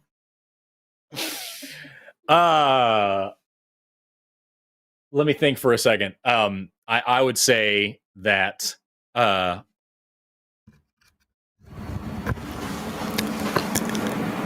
since we're on the topic of dissecting people, I will tell you now a very brief, very fun story from a cadaver lab that I worked in once. One time I was trying to extract a lung from this man who had a pretty severe lung cancer that nobody actually knew that he had because he died of liver cirrhosis before the cancer took him. And so he had one lung, his right lung was just a tight wad, this tiny little packed up mess full of cancer, and it was thoroughly adhered to the pleura, to the lining of your thoracic cavity here. And I could not get this lung out. It was just cemented to the inside of his body. Now remember, these are embalmed bodies, but in this particular body, the embalming didn't go over very well. So there were several parts of his body that were, for lack of a better word, raw, and this was one of them. And so while I was working very hard to pull this lung out of this man's body, eventually I finally broke through and squished my hands deep into his thoracic cavity behind that lung, which caused a great ejection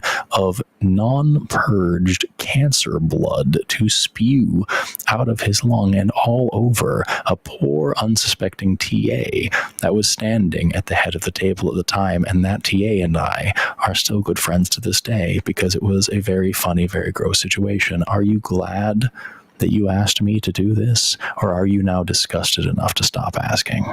This is for you. If this is something you enjoyed, you're welcome. If this is something you hated, you're welcome. That's foul. Yeah. Sorry about that. We've got $5 from Foxy Ninja. Secular paganism holds that humans should work with nature instead of against it. And secular part is that the gods are metaphors made up by human. Okay, I'm into that. Fucking to the person in chat who said they purged too. Fucking that's the best answer. That's the best response to me trying to be gross. For you to then follow up with that, well done. Well done. So gross. $5 from Mahali. Since we were the pinnacle of creation, why do we have taste buds in our tush? There's a reason. Yeah, you actually do have taste receptors in your butthole. That is a true thing. They're just not the same style, if you will, that's why you can feel capsaicin. If you eat spicy food, you will feel the spicy food later as well as you release that capsaicin from your body. Similarly, yeah, TRPV1 receptors specifically. TRPV1 receptors something vanilloid number one. It's they're receptors that bind to capsaicin and they tell your body that you're burning, and they're part of your taste system, and it's a whole thing. Damn. Yeah. $5 colorful ass dollars from Cartoon Hero 1986. Black Israelites is like Mormonism plus the sovereign citizen conspiracy tossed together as a faith system to ignore everyone they don't like. Yeah.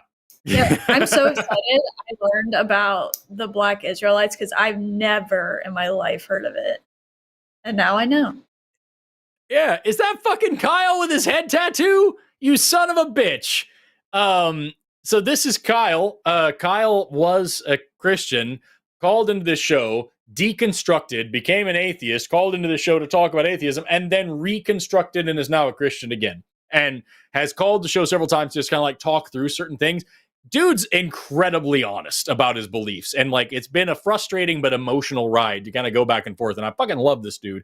And there's his fucking head tattoo. That was one of the reasons he didn't want to leave Christianity, is because he got a Bible verse tattooed on his head. Honestly, and we all feel for him.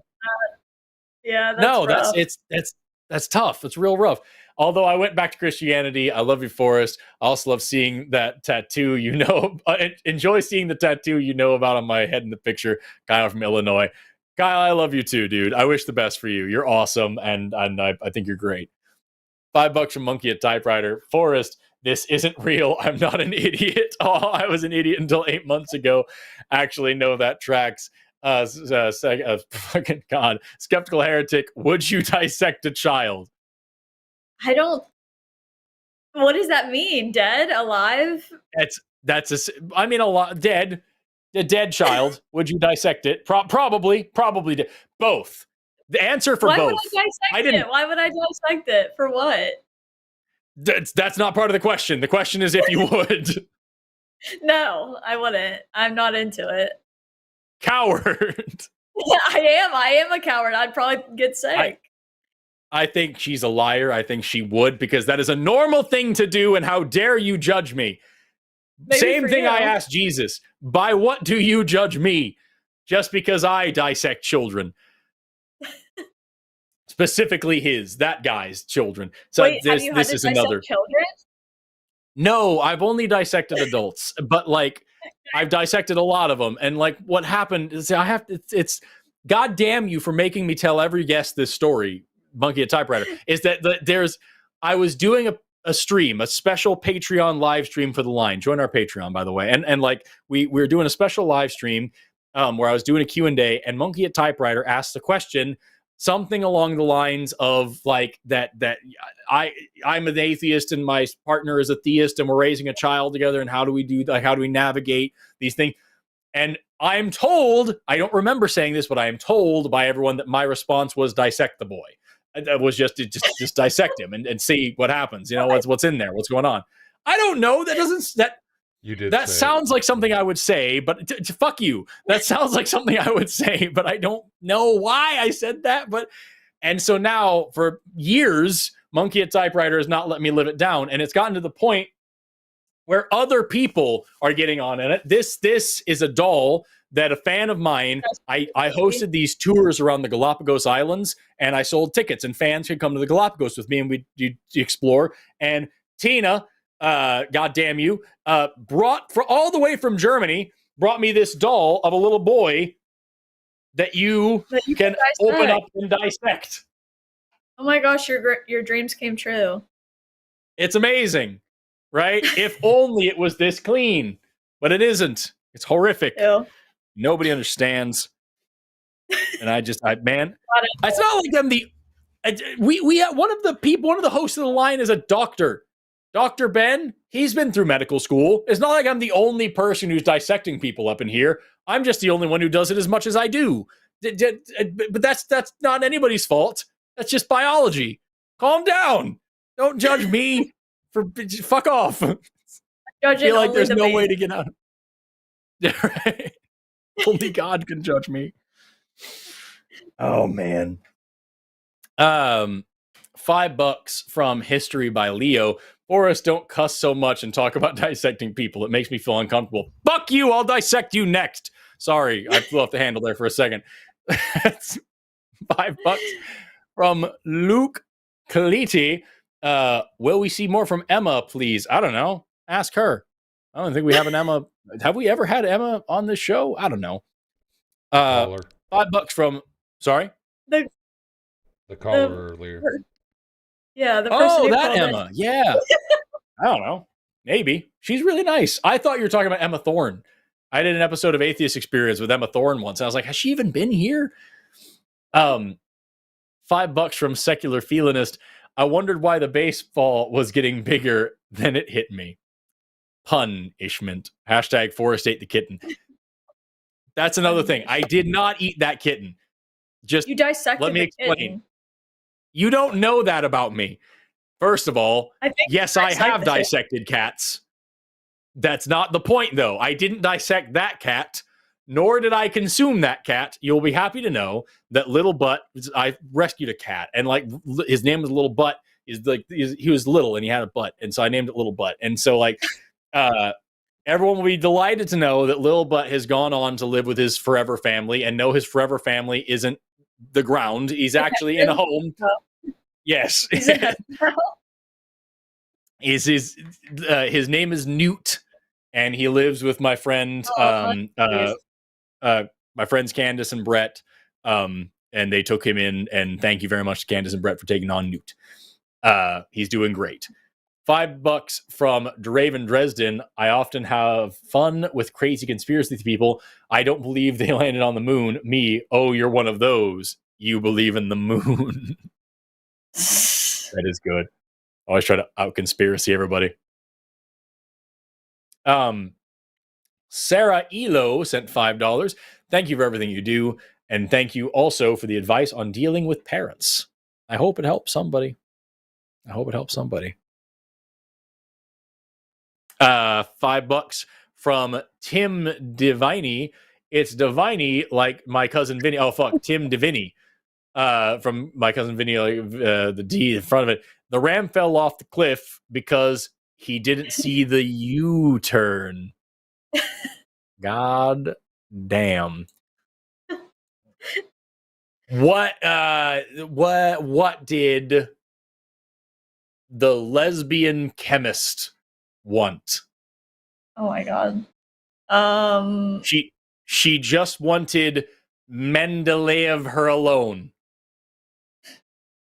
Not do anything for you? That's something. I think that was my least favorite one so far. $10 from Darren White. Great show as always, and Skeptical Heretic is great. You two work great together. I have no idea what else to say, so endoplasmic reticulum science. That's always appropriate. That's always a good thing to say. Endoplasmic reticulum is great. It's the least appreciated and least understood member of your intermembrane network, your intermembrane system. It's really, really cool. $9.99 from Carla J. One more dissection story, please. Also, thank you, Forrest and Skeptical Heretic. Come back soon.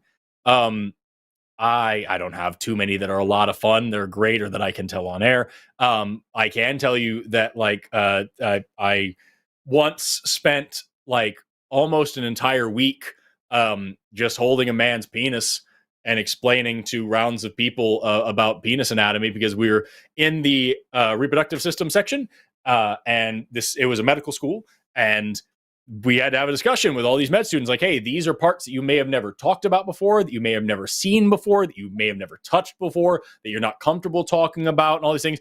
You need to get all that out of the way now before you meet a patient and have to talk to them and get all red in the face and weird and shit.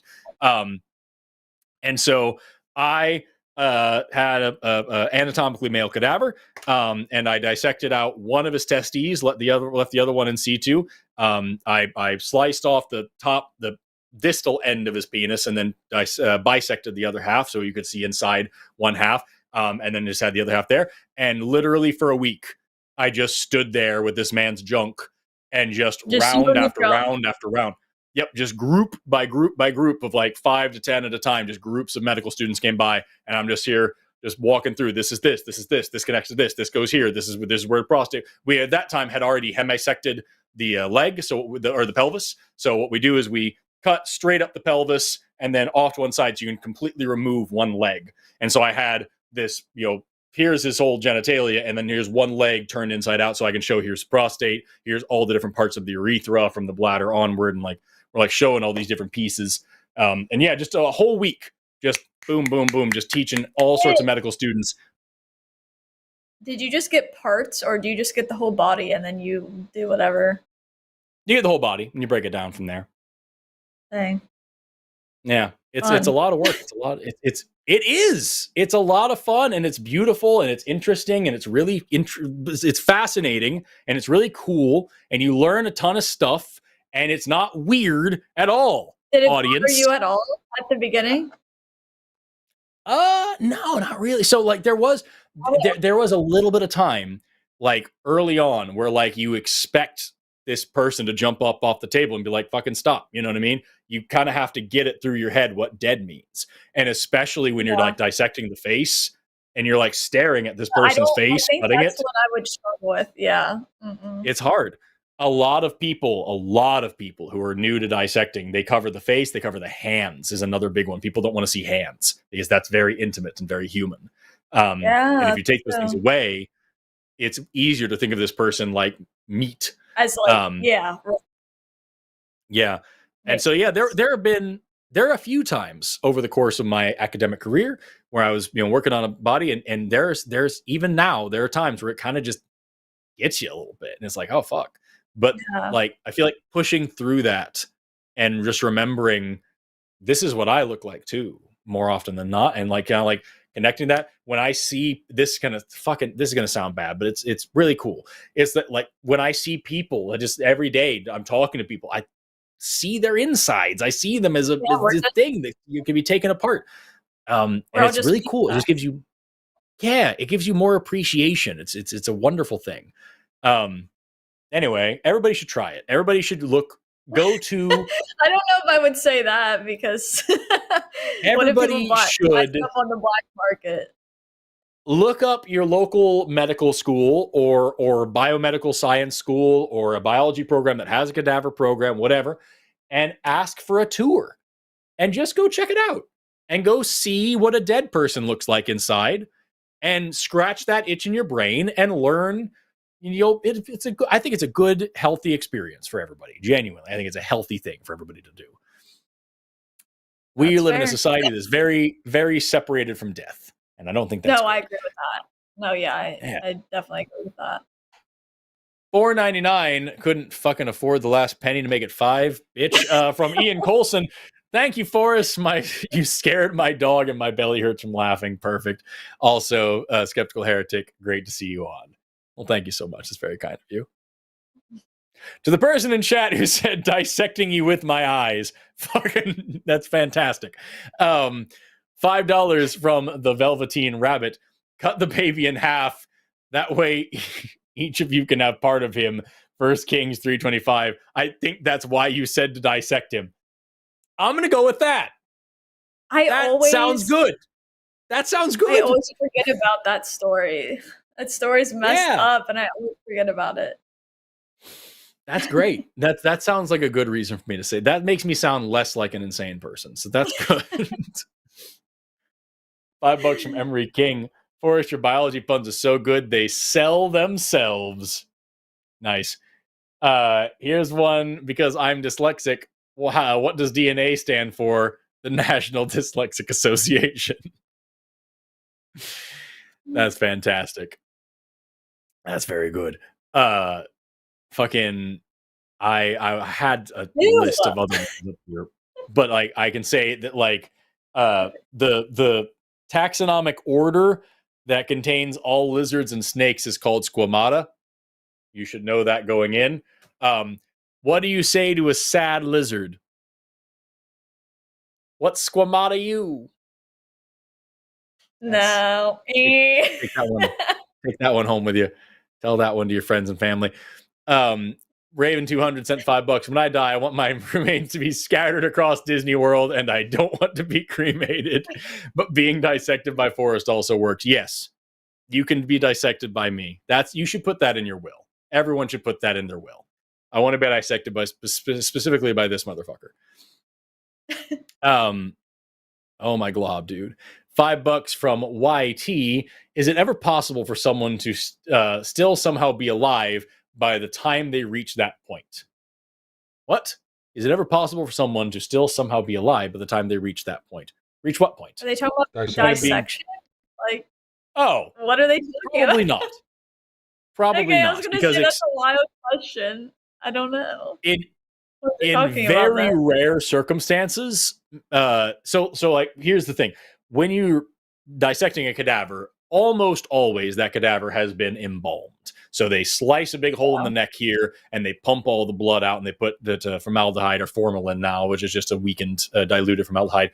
They pump that into the body, so no, it's not possible for that person to be alive. However, there are certain things. Certain cases in which case you would be dissecting a very fresh person. So a fresh cadaver that still has blood and everything like that. For example, plastic surgeons have to practice on fresh faces because if you embalm it, the skin's different. It's just not right. So embalmed flesh just doesn't feel the same way as live or freshly dead flesh. And so they need a fresh cadaver to practice facelifts on. So like in that scenario, still probably not possible because it's literally going through a medical school and somebody would fucking notice, but that's more likely. I feel like you guys are making my guest uncomfortable with how much you're making me talk about this, but I'm not going to stop. But I don't know what else they'd be talking about. What are they talking about? Alive by what point? Yeah, I don't know. Okay. Yeah. Oh shit, that was the last one. Great note to end on, y'all. With that, autopsies are a whole thing too. If you're being dissected, that's gonna be a fresh guy. Somebody in the chat mentioned it was a show, and you watched it, and that means this is partially your fault. Skeptical Heretic, you've been a fantastic guest. I loved everything that you said today. Thank you so much for being here. Thanks for having me on. I had a lot of fun. Yeah, let me know if you ever want to do it again. I think our audience liked you a lot. We'll scroll through the comments and make sure that nobody hates you or anything like that. But like from what I'm seeing, it sounds like you had a lot of like fans coming into this, and I think you've got a lot more now. I know our audience enjoyed having you. I definitely enjoyed having you. So let me know if you ever want to come back and do another show. With that, thank you so much to our call screeners. Thank you so much to our moderators. Thank you so much to the channel members and patrons. Thank you to everybody in the chat, even the people that suck. Thank you so much to all of our callers, even the people that suck. Thank you so much to Faya Halo for doing the timestamps. And thank you for watching. I'm Forrest. That's Skeptical Heretic. Before we go, do you have anything you want to pitch, plug, promote, anything shameless self-promotion time? This is your chance. No, just I have YouTube if you guys want to follow me on there, skeptical_heretic, I think, or just skeptical heretic. I don't know, one of those. And I'm on TikTok, but I don't know how long that'll last. But yeah, that's what I got. Until the TikTok ban comes, because that is the most important use of our government's time right now. Because we live in hell. Thank you so much for watching. Have an awesome rest of your day, and never stop learning. Goodbye. Goodbye. Oh, it's this. Man, we got to start this earlier because I keep forgetting that this is going to happen, and then I'm just standing here like an asshole after I've already said goodbye.